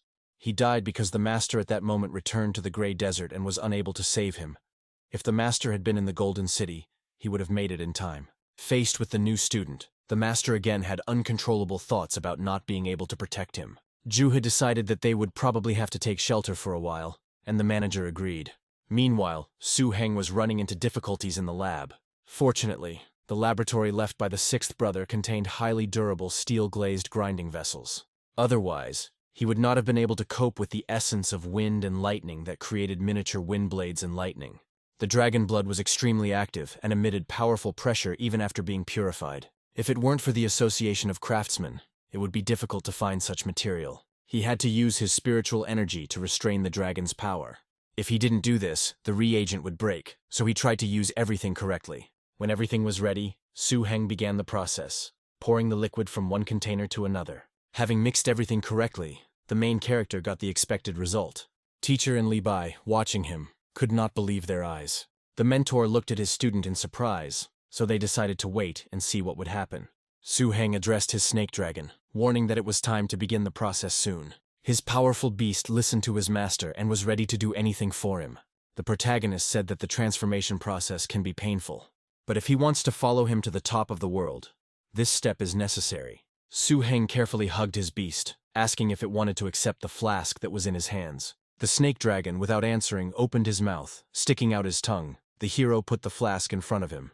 Almost immediately, the dragon's eyes began to glow a different color, and the pupil itself also changed. The beast roared loudly from the wave of energy and uncontrollable power that washed over it. Then he fell to the floor with a crash, and electric lines appeared around him. Under the influence of the first medicine, the energy of wind and thunder penetrated every cell of the snake dragon. This process was like the crushing of bones and the sucking out of bone marrow. Such was the price of metamorphosis. Su Heng, seeing his pets suffering, exclaimed that he would take all the pain upon himself. He began to distribute the pain among himself, opening the sea of his mind. The teacher, watching this, could not believe that he was taking such a risk by deciding to share the pain with his protege. After all, he understood that if he lost control of the beast, he would be in great trouble. Li Bo suggested breaking the psychic connection, but the teacher stopped him, saying that ever since he met this child, he had not given him any reason to doubt him. He added that nothing could force the snake dragon to undergo a metamorphosis while it was going through this. But the snake dragon trusted Su Heng, and Su Heng was trying his best for it. If they both endure this, they will be unmatched. Perhaps the young man will succeed. Suddenly, the medicine caused such a strong reaction of wind and thunder energy that it seemed to make it impossible to master this energy. The manager, shocked, asked if the dragon had really mastered the energy of wind and thunder. The teacher ordered everyone to be on guard, ready to take care of Su Heng even if the heavens were overthrown. Then something unexpected happened. The snake dragon itself severed the connection with Su Heng's mind. He didn't want his master to suffer even more. Then it was clear that the dragon was still in pain all over, but his eyes continued to glow fiercely in anticipation. The snake dragon screamed and growled, trying to cope with what was happening inside him. Su Heng exclaimed with approval that the snake dragon had done an excellent job, while he couldn't believe that he actually did it. Just think, a race that has nothing to do with wind and lightning systems was able to master the technique of electroshock and the skill of the wind blade. This was a huge achievement, capable of turning the world of masters upside down. Li Bo congratulated the master on such a wonderful student. He asked if Li Bo now understood why he was worried that he couldn't protect this boy. If this leaked out, he was afraid of the consequences. Li Bo vowed to work together with the master to protect the child, even at the risk of his life. Helping the snake dragon absorb the medicine's energy, Su Heng rested for 2 days before fully recovering. On the one hand, he helped his pet learn new skills, and on the other, he included the crystal rock dragon in the training program. After the incident with the snake dragon, He completely believed in Su Heng's metamorphosis method, and again strictly ordered him to keep it a secret. Su Heng understood that the teacher was doing this for his own good, and he had another idea to bring the teacher closer to elder sister Yu, but he was afraid of getting slapped. At He's suggestion, Su Heng took the Masters Association's written examination to join it. After all, in those years when the snake dragon had not yet hatched, Su Heng could only study. The exam was very easy for him. He soon left the classroom and waited for them to come and pick him up. He didn't have to wait long before Li Bo respectfully stepped out of the car and opened the back door for the young master. When the manager asked how he did, Su Heng replied that he thought he got a perfect score since he had seen it all before. As Liu Bei picked up speed, another black car caught up with them. The rear window rolled down and a guy appeared, who enthusiastically thanked the main character, offering to treat him to dinner. Su Heng agreed to meet at the examination center with a smile. The driver asked if he had made a friend, inadvertently becoming a witness to a short dialogue. Su Heng replied that not yet, but he hoped that everything was still ahead, to which Liu Bo remarked with a smile that he had an excellent eye for his friends. When the manager had already pulled ahead, the car's license plates became visible. So the guy who was riding in the passenger seat looked at them and concluded that 5 years ago, the Gilded Automobile Company made a model of this sedan. He also mentioned that the car Su Heng had arrived in was a limited edition, with only 20 copies in the city, and that this guy had answered questions faster than him. He ordered his driver to go to the center faster, and he naturally fulfilled his request. The second part of the entrance exam, the combat test, took place in the association's huge hall. The arena was divided into 5 sections by the Wind Banshee, a low-level type of horror. It is guaranteed that the effects of fighting in each examination room during the sparring test will not affect other examination rooms. Su Heng and the little fat man sat in the waiting room holding information cards. Su Heng finally learned that the little fat man's name was Ai Dong, and he was several years younger. It seemed to him that the guy was only interested in him, but had no ill intentions. So Su Heng behaved casually. The rules were announced. In addition to the battle itself, the pet's life status, cultivation, and skill development will be assessed. Each candidate is limited to 1 pet, and Su Heng was the first to be called. The examiners noted his age, 19 years old, the level of a high-level master, and a snake dragon of a particularly dangerous species in adulthood. They noticed an abnormal color of the scales, possibly due to some kind of energy fruit. Also, the dragon's length and bone mass exceeded the norm for its species. It looked like a lot of effort had been put into it. They noted to themselves that here was another stranger. The examination number for Su Heng and his snake dragon was announced. His opponent turned out to be a light-armored leopard. The opponents met each other's gazes, assessing each other only externally. Afterwards, the presenter confidently shouted that it was time to start the fight. Su Heng noted to himself that there were no light-armored leopards in Blacklight. They were a particularly dangerous species, unique to the outside world.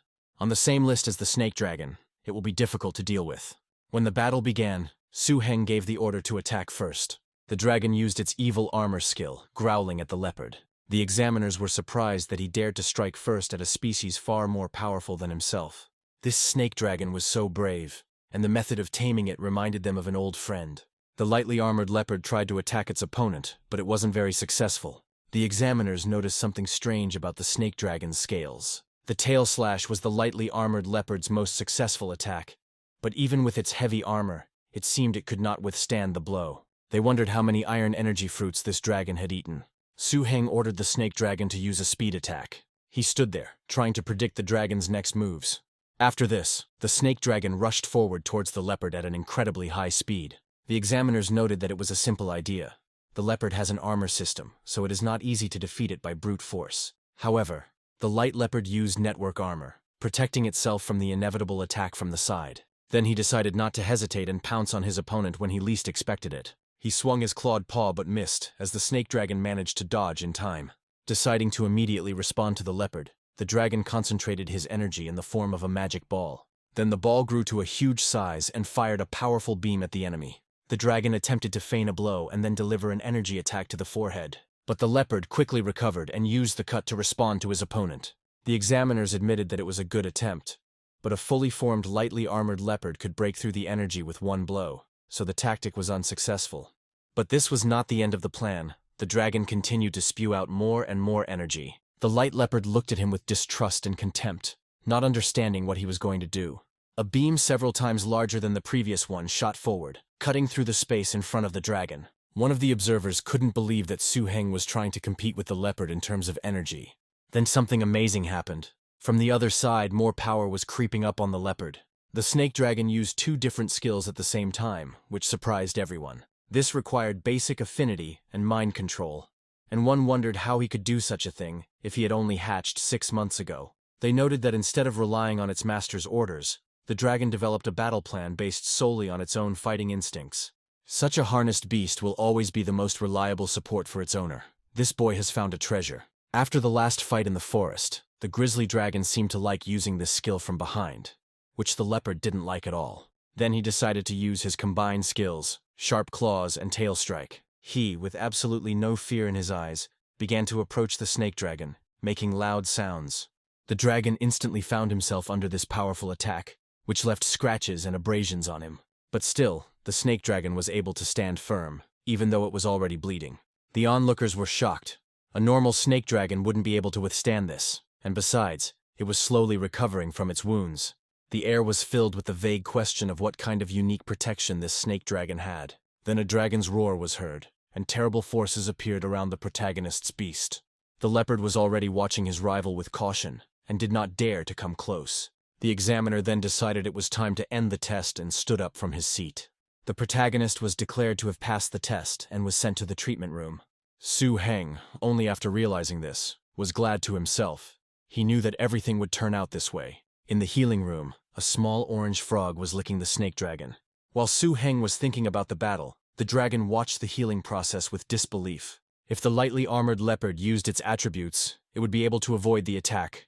But if they met it in the wild, they would not be able to defeat it. The snake dragon listened to him and smiled sweetly, realizing that he had done a great job. Then the notification sound came from the watch, and the results were announced. Full marks for cultivation status, skill development, and fighting spirit. The final battle test score is 99 points. Aidong congratulated him on his high score, admitting that he was jealous. Su Heng modestly replied that it was an accident. He did not expect such a result. Moreover, the opponent was fully developed, and he attacked first. He wondered how Aidong knew about his grade, since grades were confidential. The question remained in the protagonist's head, but the redneck could put it off for now. After taking Su Heng, Liu Bo laughed, saying that it was only 1 point less, and that passing the test was a foregone conclusion. Su Heng asked how the master was doing. The manager replied that not long ago his lordship informed him that he had returned from a mission. The guy thought that the master had finally completed his task. He had to get the bone tissue of the ice dragon. In the end, the master also hoped to collect the dragon transformation material. Already in the mentor's mansion, the two of them carefully examined the bones of the ice dragon that the master had brought back from the mission. But the material was not what he expected, and Su Heng felt uneasy as he looked at the master's work. It was the Thunderstone he received as a reward for this quest. It was his personal dragon material. Su Heng, deeply moved, warmly thanked the teacher. However, his mentor impatiently urged him not to give in to unnecessary emotions. He just wanted to get down to business as quickly as possible, because he was burning with desire to see the snake dragon transform into a true dragon. Su Heng asked why he couldn't just buy a Thunderstone from the Golden City. In response, they explained to him that Thunderstone was a city-level strategic material that contained a stable flow of electricity as a source of energy. It's not sold for Masters Association points, which is why it's so hard to get. The guy asked if the stone could be used to power their base, but it turned out that this required an entire industrial system, which they did not have. Therefore, the most sensible thing is to use the stone to transform the snake dragon as soon as possible. It seemed that they only had to wait a little while. The hero understood this perfectly well. Juha wondered if they hadn't collected everything they needed, including the Thunderstones. But he forgot about another important event. Su Heng reminded him that he did not allow him to participate in the certification of registered master tamers. There was one last thing left, which had to be completed the day after tomorrow. The mentor praised his memory, joking that the years were taking their toll. Su Heng reported that he scored 91 points on the written test and 99 on the combat test, and if everything went well, he would be guaranteed an A rating. The mentor advised him to put the Thunderstone away, prepare well, and achieve excellent results in the upcoming test. He noted that the association's trials in the Golden City have always been renowned for their incredible difficulty, and according to local residents, they were simply bizarre. He cited as an example the last recorded assessment of one master in actual combat trials. Then a group of 5 people on the dangerous Dead Shadow Island captured a high-level dangerous species called the shadowless bird. This species was not known for its powerful attack, but had phenomenal speed, which made it incredibly difficult to catch and resulted in a high failure rate in examinations.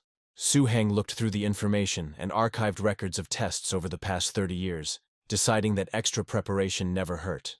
However, he was still somewhat confused when the day of his own test arrived. The testing site was the Green Soul Mountain, and the task was to track down and kill in a group any of the mature, especially dangerous species roaming in its depths.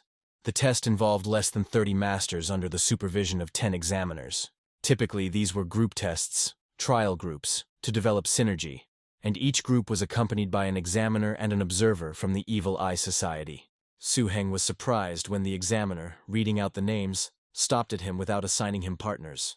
He asked sheepishly if he was the only one on the team this time. At that moment, Idung approached, awkwardly pretending that their meeting was accidental. Su Heng immediately realized that he had staged the whole thing, wondering how he could have pretended so poorly.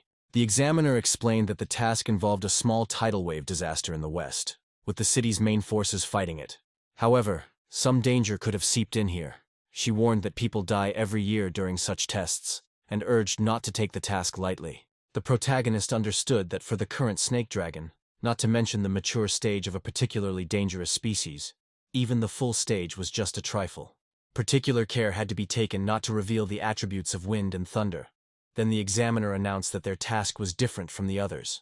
They have to hunt a super dangerous species in adulthood. Idong was in shock, as was Su Heng. He indignantly compared the task to the baby of his long-nosed crocodile, and asked himself why he had exposed himself like that.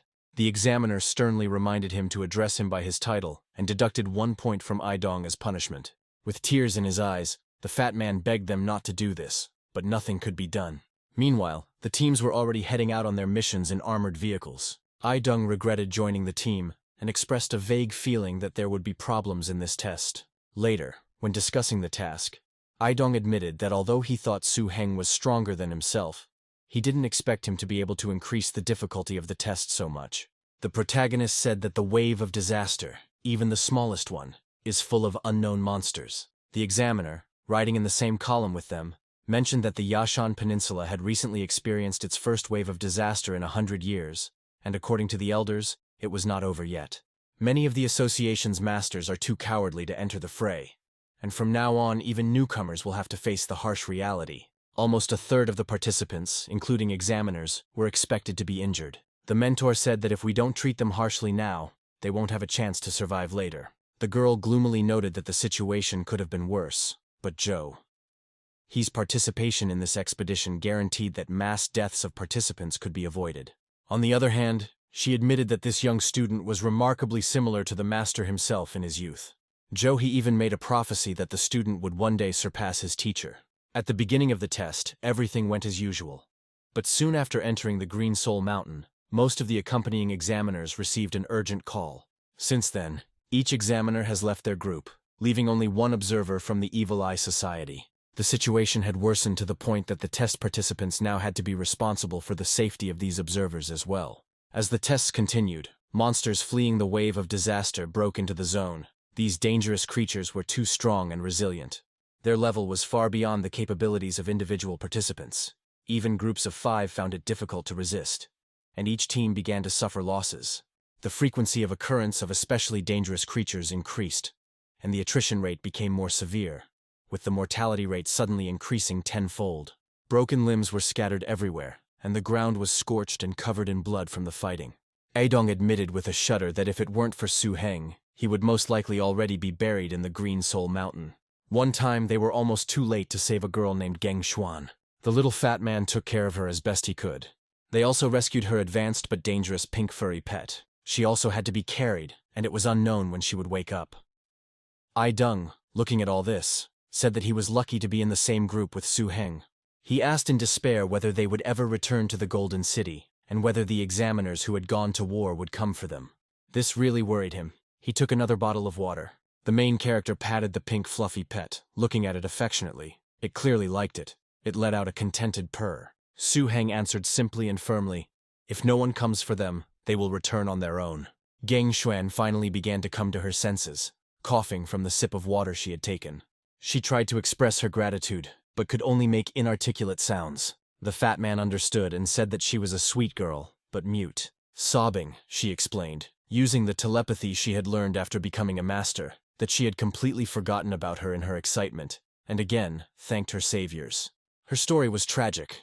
Everyone in her group except her was killed by a dangerous high-stage species. She managed to escape thanks to the flying harnessed pet, although it was weak in combat. Due to her flying beast flying over the mountain, she was soon overtaken by a mature flying bird of the highest dangerous species, which pursued her all the way to Su Heng's ambush.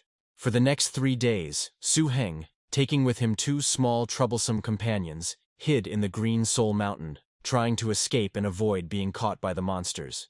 The 2 little crybabies also turned out to be unusually understanding. They gave Su Heng all their food, water, and animal food, realizing that he was their main protection. Their refuge was a cave on a steep slope. It was the den of a particularly dangerous species of bear, but now it belonged to Su Heng. The original owner was simply driven out by the serpent dragon using very crude tactics. Su Heng gently chided Geng Xuan, reminding him to eat on time next time so that he wouldn't have to give him all the food. The girl, embarrassed, mentally apologized for causing problems again. One night they heard a deafening roar that shook the mountain itself. The protagonist tensed up, trying to understand what was making that sound. Dong whispered in horror, "This cannot be a kind of horror." Suddenly Su Heng jumped up from his place. It seems he realized something. 2 guys hid behind a small rock waiting for him. The protagonist recognized this sound. It was the roar of his master's lava Tyrannosaurus. The master was fighting somewhere nearby. Su Heng saw signs of battle in the distance. A terrifying level 10 lava explosion technique was visible as hot lava fell from the sky. Looking at the reflections of the battle coming from the distant sky, Su Heng couldn't help but feel uneasy. Although he knew that he could do nothing to help the master, he ordered Dong and Geng Xuan to remain in the cave, and he himself, riding his beast, rushed into the depths of the mountain. After passing through the dense forest, Su Heng finally picked up his binoculars and saw the battle scenes deep in the Green Soul Mountain. His master stood side by side with the chief examiner, who, graying at the temples, floated in the air. Below them, several enormous creatures fought in the very heart of the remnants of the cataclysmic wave. And among them, Su Heng recognized with horror a nightmarish appearance. An ice ring dragon. According to the records of the old dragon code, the bone marrow that allows the ice dragon to transform and the ice capsule are just what the master needs for his work.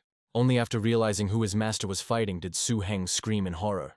Based on the records of the ancient dragon code, the bone marrow and capsule were exactly the auxiliary materials needed to transform into a true dragon. This battle was a chance for the master, and Su Heng held his breath, proudly looking at the terrible scene. Suddenly the master, raising his hand up, began to summon another of his pets. The master's assistant, the Monkey Lord, appeared on the battlefield. He rushed forward at the ice dragon only for his master to command him to fight. With a deafening roar, the Monkey Lord approached the dragon from behind. Swinging with all his strength, he hit him on the head. But suddenly, the ice dragon outwitted the monkey, wrapping itself around him, leaving him immobilized. The boy knew that it was an extremely terrifying species with a perfect combination of the 5 systems: earth, beast, strength, air, and attack, truly the pinnacle of the horror species. The Monkey Lord managed to escape the ice dragon's grip and tried to accumulate as much strength as possible for the next blow. He began to smash his fists together viciously, trying to frighten his opponent. He then pushed off the ground and jumped at the dragon, hoping to knock it down in one fell swoop. He was already almost close to the ice dragon, but it had protection and was not at all afraid of the monkey. The protagonist saw that the Overlord had used a 10th level enlightenment technique, Atmosphere Break, but the ice dragon had the ability to fly, and there were doubts whether the attack would work. And then something incomprehensible happened. Only Joe. He beckoned with his finger with the ring. The black figure that flashed before the master's eyes turned out to be his most powerful pet, the Black Sin. Noticing this figure, even the ice dragon himself was amazed. He never expected this. A huge hand grabbed this dragon without much effort. Now he could not escape anywhere. Seeing how quickly the creature crushed such an opponent, the protagonist was shocked. Su Heng couldn't figure out what kind of ability it was. It was so strange that it easily stunned the nightmarish beast. To his astonishment, Zhou He's beast, Black Sin, knocked down the ice dragon and took the transformation materials. The small wave of catastrophe finally ended with the death of the ice dragon, and with it, this terrible ordeal ended. However, the high number of deaths has drawn much criticism in the city. with the leading expert only coldly remarking that if someone doesn't have the resolve to freeze, they will freeze anyway. After this, the results of the test were officially announced. Su Heng took first place without any doubt, and received an award from the association. With the thought that there was no point in being a simpleton if there was an opportunity to gain benefit, Su Heng hurried to the research institute with the proof document in hand. At the institute, he was met by a strange man who, upon hearing his name, suddenly hit him. When asked why he did it, he only cheerfully replied that he liked beating people, especially Su Heng. Then he proudly said, "It's all because he, the embodiment of the reader's father, Chi Huai." Su Heng couldn't shake the feeling that he was not quite in his right mind, and a staff member came up and took him away, explaining that the doctor was like that sometimes. He decided to take Su Heng around and show him several types of pets, from which he could choose one for himself. As he walked on, he assured the hero that it should pass in a couple of minutes. There were 7 dangerous species in the entire institute that posed the greatest threat to health. The employee explained that there were 3 particularly dangerous cubs in total. He decided to show him a unique, especially dangerous species of golden jade grass, unique to the Golden City. It was a pet of 3 systems: grass, blood, and healing. Possessing the blood and healing system, it is able to heal penetrating and lacerated wounds, even to some extent, to restore small deformities of the limbs. The guy was already looking at something out of the corner of his eye. Of course, if this beast didn't fit into his combat system, there were other options, like an ice spirit or a goblin essence. But Su Heng's gaze was drawn to something else, a little girl with wings, sitting sadly on the floor. The employee, noticing his interest, sat down and began to describe the creature. It was a young pet of mixed blood, in which the completely incompatible light and dark systems were combined. The guy thought it was a hybrid of light and darkness. He asked to show it closer. Then, taking the magic key, the boy brought it to the lock with which the girl was locked. He replied that of course he would show it, but there was no need to put it off for long. The employee explained that even without reproductive isolation, creating a powerful hybrid between different elements would be difficult. Not to mention that this creature contained 2 completely incompatible energy systems. Judging by the strength of its energy, it was below the horror species.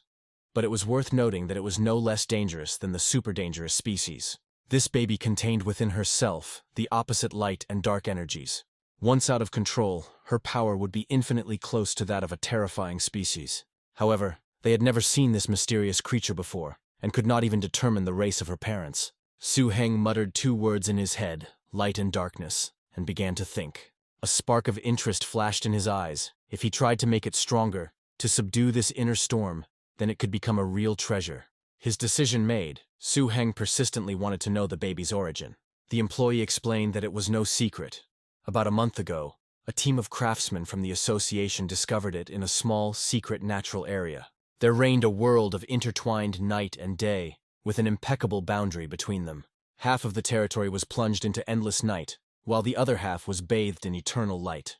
Although the danger level of this place was low and the area was small, due to the special situation, the association quickly formed a team to explore it. It was there, in the depths of this black and white world, that the scouts found this baby. It was later discovered that the cub had the ability to heal with light, but its life force was quickly depleted, so it was handed over. Then Su Heng remembered, it was she, the Lady of Light and Darkness. She was a combination of the highest kind of terror, the Light Lady and the Dark Lady. Children of mixed races often had greater racial potential than their parents, and at birth they were already a highly dangerous species.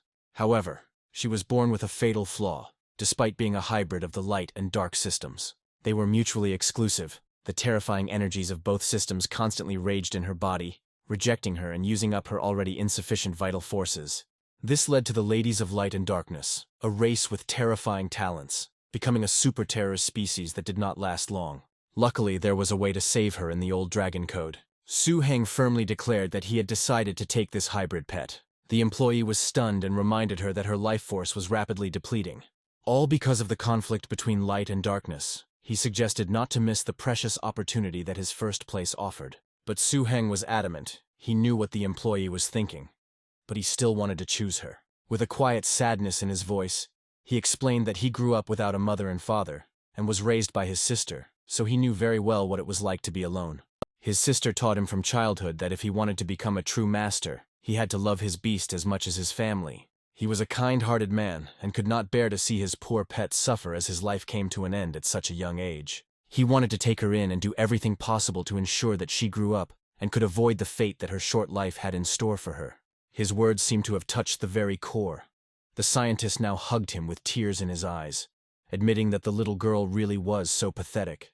He even offered to be his guarantor, using his career to help him trade his hard-won position.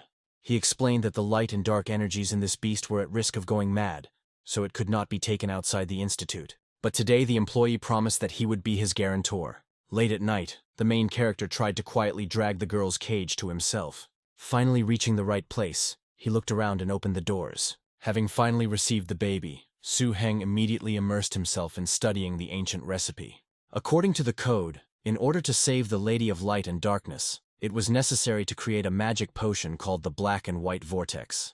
The recipe required 5 fresh flowers, Lin-Chen stone, and the blood of some light and dark beasts. The materials, fortunately, were not too expensive. However, the finished product had to naturally create a vortex, and adhesion depended on the radiance of alternating day and night. The chance of success was only 1 in 1,000. The main character cursed to himself that it would not be possible to simply realize his plan.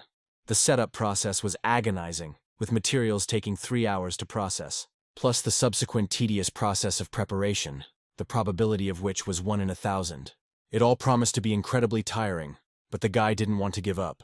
Although he understood that his strength might also be running out, all these thoughts frightened him. But then a brilliant idea flashed through Su-heng's mind. He looked at the ingredients he had already prepared. One of them reminded him of his beast, the energy-absorbing tree. The materials for this potion were not scarce, and the price was not too high, meaning he could simply ask the tree to make a copy. He laughed, and his laughter seemed a little abnormal to the people watching him through the window. The manager asked his master if Su-heng's laughter was normal, and the master calmly replied that the boy was fine. But Liu Bo added that this child could have chosen the most dangerous kind of auxiliary beasts. But instead he chose the hybrid kind. His interlocutor asked skeptically whether he thought Lao Liu could make the snake dragon develop the attributes of wind and thunder. The question hung in the air, whether this boy had a cure for this hybrid, which even the best research institutes could not understand. The answer seemed to lie in Su-heng's own determination and unusual approach. Meanwhile, in the laboratory, he addressed the girl, showing her a potion that would help her recover from injuries. However, the little girl did not react to his words in any way. She just sat there frightened, hugging her knees with her hands. The boy realized that after preparing the potion, he had encountered an unexpected problem. The message from his heart seemed to sink like a stone in the sea, finding no response. Perhaps the long period of confinement in the cage deprived the Lady of Light and Darkness not only of her health, but also of her will to live. With the help of the energy-absorbing tree, the potion was no problem, but the little girl stubbornly refused to take it. She seemed to have withdrawn into herself, not reacting to anything. The guy watched as she wrapped herself in a cocoon and thought to himself, "Is she autistic?" Su-heng knew that if she didn't take the potion, his strength would begin to fade. Then, looking at the tree, he suggested a crude solution. Pour the potion down her throat. The tree took out its roots and reached out to the little lady's cocoon. But even when they tried to force her mouth open, nothing worked. It seemed as if she had given up the fight entirely. Then Su-heng began to think about a different approach to the situation. He quietly placed the vial of potion next to her. Then he gently but firmly said that he had put the medicine there, and if she wanted to live, she had to drink it herself. He expressed hope that she would get better. Several agonizing minutes passed, filled only with a quiet hiss. All this time, the main character and his pets waited, looking at the cocoon. Afterwards, Su-heng said that it was very difficult. Shouldn't she drink with her mouth? And suddenly, weakly and tenderly, a child's voice squeaked out one word, "Dad." He asked again if he was her father.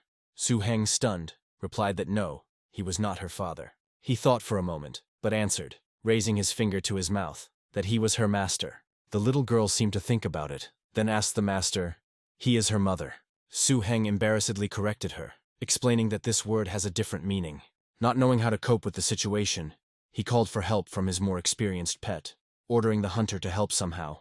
The telepathic transmission of the Lady of Light and Darkness clearly belonged to the voice of a little girl, and his own voice, apparently, was associated with her father's. It is not surprising that the attribute of friendliness was added to the description of the Old Dragon Codex. He thought about this meaning, but did not consider himself a particularly friendly person. Then the guy decided to call another pet for help. When the snake dragon appeared, the situation did not improve.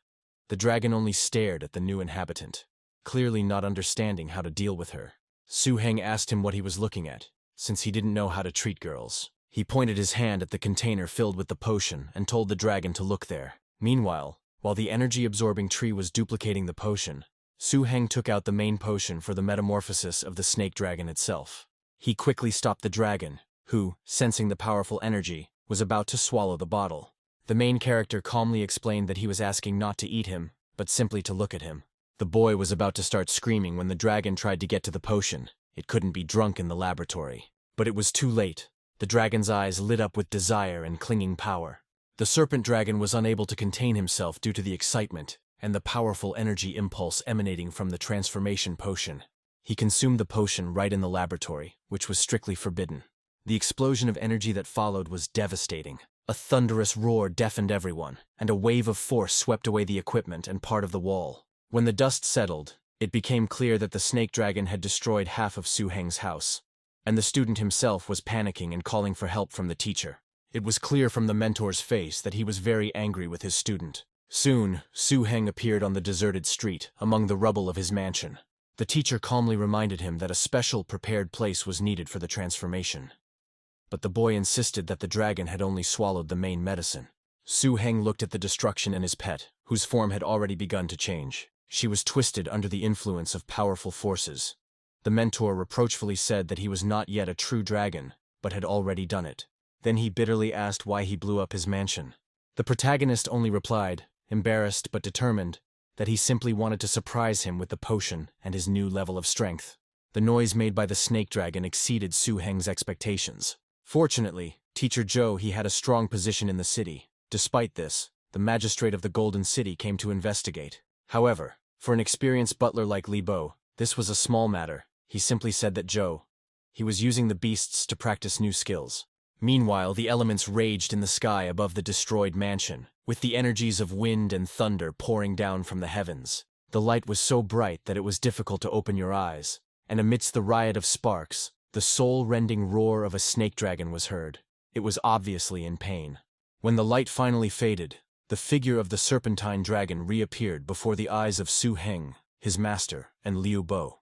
By this time, his body size had exceeded 10 meters in length, and his initially strong physique had become even more massive and powerful. However, the suppression of the excess energy resulted in the dragon's body being riddled with numerous wounds and covered in blood, causing Su Heng mental pain. He anxiously asked his pet if he was okay. In response, the snake dragon demonstrated his newfound strength. He decided to release a sphere of concentrated plasma into the sky. He began to shape it with his internal energy, holding it in his paw. Then, when she had reached the required size, the dragon released her, his eyes glowing with power. The main character stepped aside in surprise, his face distorted by a storm of emotions. This concentrated sphere caused another powerful explosion.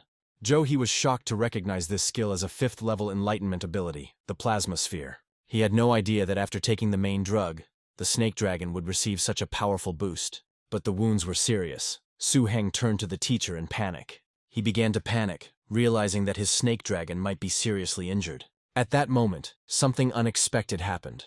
The wounds on his body began to heal instantly. The quiet lady of light and darkness, who had been watching what was happening, came closer. A soft but powerful glow emanated from her small body. It was a horror healing technique, enlightenment-level light healing. The master, Su Hena, and the manager noted with amazement that this was a light healing technique. The mentor, shocked, confirmed, watching this, grumbled that he knew it wouldn't be easy when that bastard wanted to take the pet. At the institute, the hybrid pet couldn't even cast a decent healing spell. But how did it happen that she ended up in the hands of this brat? Not only that, she used such a skill as healing with light. Su Heng didn't know that the Lady of Light and Darkness had already mastered light healing and developed it to the 1st level. He added that this at least suggests that the snake dragon and others have entered the lady's closed world, having managed to reach her. Noticing the smile on Su Heng's face, the master asked him if he thought the snake dragon had completed its metamorphosis. The answer was no. It's not that simple. There isn't enough wind and thunder energy here, and special conditions are needed for that. Liu Bo began to say that Su Heng should know that the master was very kind to him. Last time he said that he wanted to find a place where the energies of wind and thunder converged. Then his lordship went specifically to see Advisor Yu and got acquainted with the association database, which was a great service. Su Heng, surprised, asked again whether the teacher had visited his wife. In response, he received a slap on the head, with the words that he was a bastard. It was time to pack his things. They were leaving tomorrow. He wanted to see what this snake dragon could turn into. To transform into a serpentine dragon of wind and thunder, an environment is needed where these energies intertwine. Powerful squalls and lightning should calm the form of the serpentine dragon, allowing it to thoroughly digest the essence of the main medicine. With the help of advisor Joe, he managed to find a terrifying race in the databank that combines wind, lightning, and the dragon system. It was the dragon hawk of wind and thunder. When the beast reaches the level of a terrifying species, it more or less interacts with its habitat. The habitat of the giant dragon eagle was the goal of Su Heng and Joe. His expedition, the two of them needed to get to this place. The planned operation was carried out in haste after a snake dragon accidentally ingested the key drug in the lab. In order to get there quickly, he immediately took out his pet, the ice stream butterfly. It was his strongest super terrible flying pet and also one of his strongest pets in general. As a super terrible species that combined dream, insect, and spirit systems, it wasn't the best at flying, but it was very fast. At the same time, the butterfly's best skill is Ice Dream, which freezes the target's mind if they are in a sleep state. She can even freeze the target's soul, forcing them to remain in a frozen sleep forever until their body completely fails, or even dies. He pointed to an unremarkable patch of mountainous terrain, declaring that this must be the place. Su Heng was surprised to find that there was no strong wind or thunder energy felt in this area. The master explained that all naturally formed secret places have their own secret methods of entry. Luckily, his teacher found the information in the association, otherwise they would have had to look for it on their own. The symbol of this place was a special thunder pine. Then he commanded the ice dream butterfly to attack this place with a dream beam. Under the influence of the ghostly beam, the space before them trembled and opened up, revealing an entrance to a secret kingdom. Su Heng said that it was true. All of these naturally formed secret places had their own secret methods. Following the master inside, he realized how good it was that the mentor was with him. Inside this secret kingdom, a huge mountain towered, its peak reaching into the leaden clouds. Besides this mountain, the entire secret world was filled with the raging energy of wind and thunder. Dark clouds, roaring whirlwinds, and flashing lightning. The top of the mountain was immersed in clouds, and the black shadow hovering in them was the master of this secret kingdom. To be on the safe side, he summoned the Scarlet Wolf to carry the master and disciple, and began to climb up the mountainside, avoiding the open sky. Unlike the free energy of wind and thunder around, the ideal place for the transformation of the serpentine dragon is the fusion node of these energies. There are quite a lot of such nodes in the secret kingdom. It will be difficult to find anything. However, it seems that it is not too difficult for Su Heng. His pet, a treasure hunter, sensed something and indicated the direction with his babble. Su Heng, despite the hunter's incomprehensible babble, began to engage in dialogue with him. He noted with a slight smile that they understood each other so easily. He added that this brat was his student, and if it had been anyone else in his place, even he would not have been able to resist the temptation to steal such a pet. Su Heng called the teacher, asking what he was thinking, and reported that the treasure-seeking beast said that the knot was in that direction. The master waved him off, ordering him to shut up and not interfere with his observation of the surrounding environment. Soon they reached a place where a spherical vortex hung in the air in front of them. He muttered that this was a wind and thunder energy node, and even he saw it for the first time. He asked if Su Heng was sure that the snake dragon needed to be in the center of the knot, for he was afraid that the dragon would turn into a pile of charred meat. At this time, the dragon flew up, roaring loudly, showing its strength. The main character, as soon as the beast came down, patted him on the head and said that he needed to understand something. However, the dragon did not listen to the end. He began to fly in again, not looking at his master. Before Su Heng could continue, the snake dragon had already flown far ahead. Su Heng screamed at him in horror, thinking that he had gone crazy and was heading towards certain death. The master reassured him, saying that all animals have a much higher sense of danger than people, and they will not kill themselves in vain. The snake dragon entered the edge of the vortex. After taking the main medicine, the dragon seemed to have gained the ability to attract wind and thunder. The energy mass that was originally located at the center of the wind and thunder node began to slowly converge towards it. According to the records of the old dragon code, if a snake dragon wants to transform into a wind and thunder snake dragon, it needs to forge its body. This must be done with the help of the powerful energy of wind and thunder. At the same time, he must eliminate the attributes of the earth in his body. They, in turn, do not belong to the serpentine dragon of wind and thunder. Only Su Heng didn't think that a simple prescription in the dragon code would turn out to be so terrible and painful in reality. The so-called body forging was actually a direct bombardment of the serpent dragon's flesh with wind and thunder energy, until it was charred and fell off. The strange situation in front of him and the weakening breath of the snake dragon caused Su Heng to panic greatly, and he called out to his pet with anxiety. Zhou He, with a concentrated expression, intervened, saying that Su Heng's spiritual cultivation was insufficient, but he can say for sure that the body of the snake dragon rapidly absorbs the energy of wind and thunder, and the speed is simply amazing. And at that moment, a change occurred. Zhou He exclaimed that here it is, and this is the fragrance of the ancient dragon bloodline. Su Heng responded that he felt it too. He said that the snake dragon's life breath was recovering at a rapid speed. From the center of the vortex, now brighter and more powerful than ever, came a new roar, incredibly powerful and full of dignity. Zhu Heng wondered if the transformation had been successful, noting that such an aura was not something even the most dangerous species could control. He exclaimed that he couldn't believe that they had managed to turn him into a dragon in such a short period of time. If this becomes known, there will never be peace on the entire continent again, he added with astonished pride. What a damn monster he had accepted as a student. Zhou He shouted that it was now the wind and thunder snake dragon. He hastened to add that they needed to go back and catch up, and that they shouldn't stay here after the commotion they had caused. After obeying, Su Heng hurriedly placed the wind and thunder snake dragon into the seal space. Just his appearance made the other pets in the press a little worried. For them, the aura of the wind and thunder snake dragon was too unfamiliar and overwhelming. It was as if a stranger had walked in on them, and the intensity of that aura was so striking that it frightened them greatly. Fortunately, Su Heng and the snake dragon had a special connection that did not separate them. So the treasure hunter and the energy-absorbing tree soon found out everything. It was also because this strange guy was none other than their older brother. They asked Su Heng and the snake dragon what happened. But just at that moment, a sharp headache hit his head. Su Heng's head almost cracked. Zhou He instantly assessed the situation and said that this was a psychic energy feedback. The transformation of the lizard dragon into the wind and thunder serpent dragon is equivalent to the transition from a dangerous species to a terrifying one. The psychic energy that comes from this increases exponentially. He muttered anxiously that he had always wondered whether the dragon transformation was real or not. Then, out of anger and despair, he punched the rocky wall. However, he did not take into account the chain reaction after the dragon's successful transformation. There was no need to rush the child, otherwise he could become disabled. Su Heng's inner sea of mind, raging like a storm, was already continuously raising terrifying waves. Su Heng was shocked. He was afraid that he would become a fool for the rest of his life. At this critical moment, Su Heng discovered that the old Dragon Codex appeared in his hand. The ancient tome strengthened his mind, and Su Heng found that the storm on the sea of his mind could no longer shake him. Instead, his own mind began to rapidly absorb energy, and soon he broke through to the mid and late stage early-level Supreme Master Tamer one after another. Along with the increase in energy, new content has appeared in the Codex. Su Heng noted that there are now far more unlockable items than in previous unlocks combined. What shocked Su Heng even more was the appearance of records of other creatures' transformations within it. Although just looking at the materials made Su Heng's insides go numb from their cost and rarity, it was also an excellent addition to everything, a kind of training.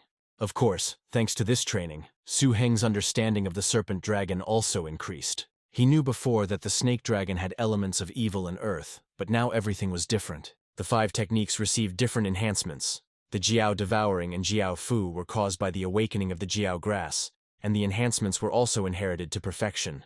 What's more interesting is that this metamorphosis allowed him to directly grasp the powerful skills of both wind and thunder systems. Bathing in lightning can restore injuries and physical strength by attracting lightning to oneself and forming a protective layer on the surface of the body. Dance of the Silver Snake, a rare racial lightning-based energy skill that is extremely difficult to train after birth. Wind Harness is a skill of wind and thunder. He gained the ability to fly on a whirlwind, develop speed, and consume very little energy. What's even more frightening is that the skill has a wind attribute, and it will increase in power as the speed increases. As for the ability to combine wind and thunder, it will take time to master. When Su Heng finally opened his eyes, his master asked how he was doing and how much his abilities had grown. Su Heng replied that he was already at the late stage of a supreme disciple and should soon break through to the professional level. Zhou He commented that it was higher than expected, and it seemed that Su Heng had benefited greatly from this transformation of his dragon. He also said that the snake dragon created a commotion, attracted the wind thunder eagles, and they came when Su Heng plunged into the sea of mind. Su Heng was shocked to realize that the master could defend himself for so long using only his psychic energy. At that moment, the mentor, looking at the shadows approaching in the sky with a menacing cry, said that they deserved to kill his strongest pet. And then, for the first time, Su Heng saw the true appearance of the master's strongest pet, the Black Sin Beast. Su Heng thought that at first he only saw one of his skills, which caused the terrifying-looking monster to simply freeze. And now this skill has appeared again. The Black Sin Beast skill seems to not take into account the difference in racial classes. When facing the Wind Thunder Eagle and the Ice Dragon Zhao, there is virtually no difference in the effectiveness of this skill. Su Heng watched the battle in amazement, wondering if this was the four-element pet that was rumored. But his attention was drawn to another threat. The dragon eagles in the sky began to form something menacing.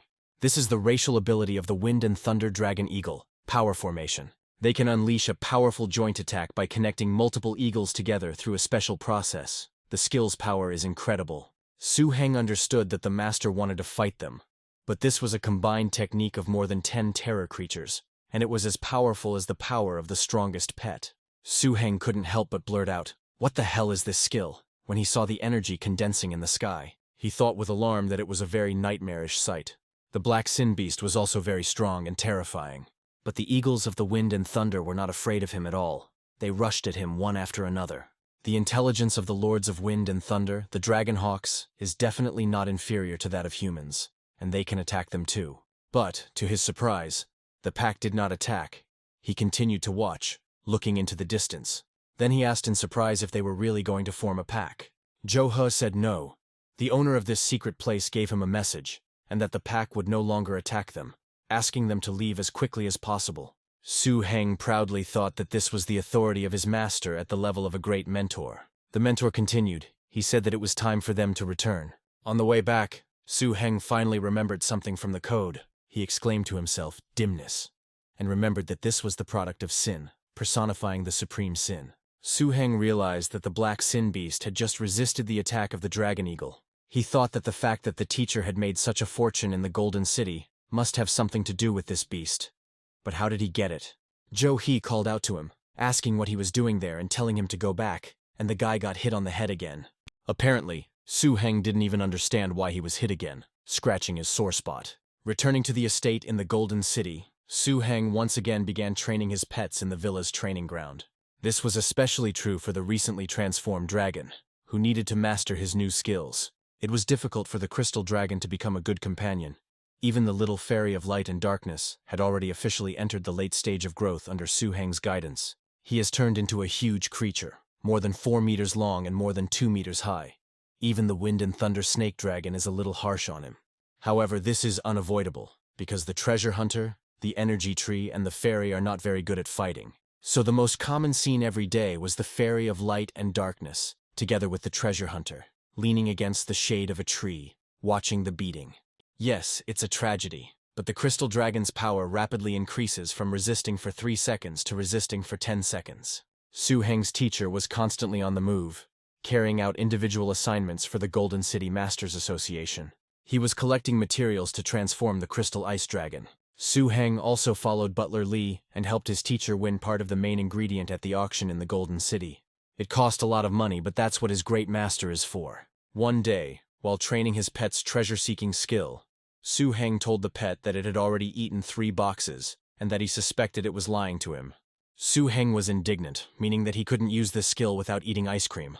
I suggested that if he liked ice cream so much, why not put it in the master's refrigerator, where it was only -80 degrees, and keep it there. The hunter had mastered the ability to summon treasures since his transformation into a dragon, but Su Heng had never tried it.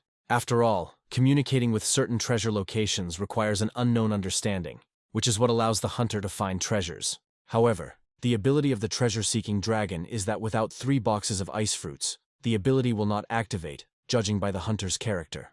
Su Heng suspects that he is most likely being deceived, but there is nothing to be done in the current situation. All that remains is to try. And after the hunter had consumed the required amount of frozen fruits, he pointed out the direction. Su Heng, looking at the unremarkable piece of land, asked if he found anything like this. He asked again if he meant that there was nothing nearby. But the hunter insisted. He showed the number 2 on his fingers. The whole estate could hear the cry that his pet had played enough. Su Heng ran to the master and told him what he had found, holding a bundle in his hands. The treasure hunter was frozen and could not move. This was how his master punished him. The master asked what he found, taking off his sunglasses, taking a break from his rest. Su Heng explained that right here, according to the clue, was the last material for transforming the crystal dragon. The mentor said that this area is an abandoned zone on the Yashin Peninsula. There are no large settlements there, but only a few scattered small ones. He added that the area had recently been hit by a catastrophic wave, and there were no more signs of life there. Su Heng said, looking at the hunter, that he wasn't sure if the ice wolf's eye was there. He needed to ask him, and added that if it didn't help, they would just freeze him again. But the hunter seemed to be completely sure of his feelings. He made a low growl, and then tried to say something, uttering inarticulate sounds.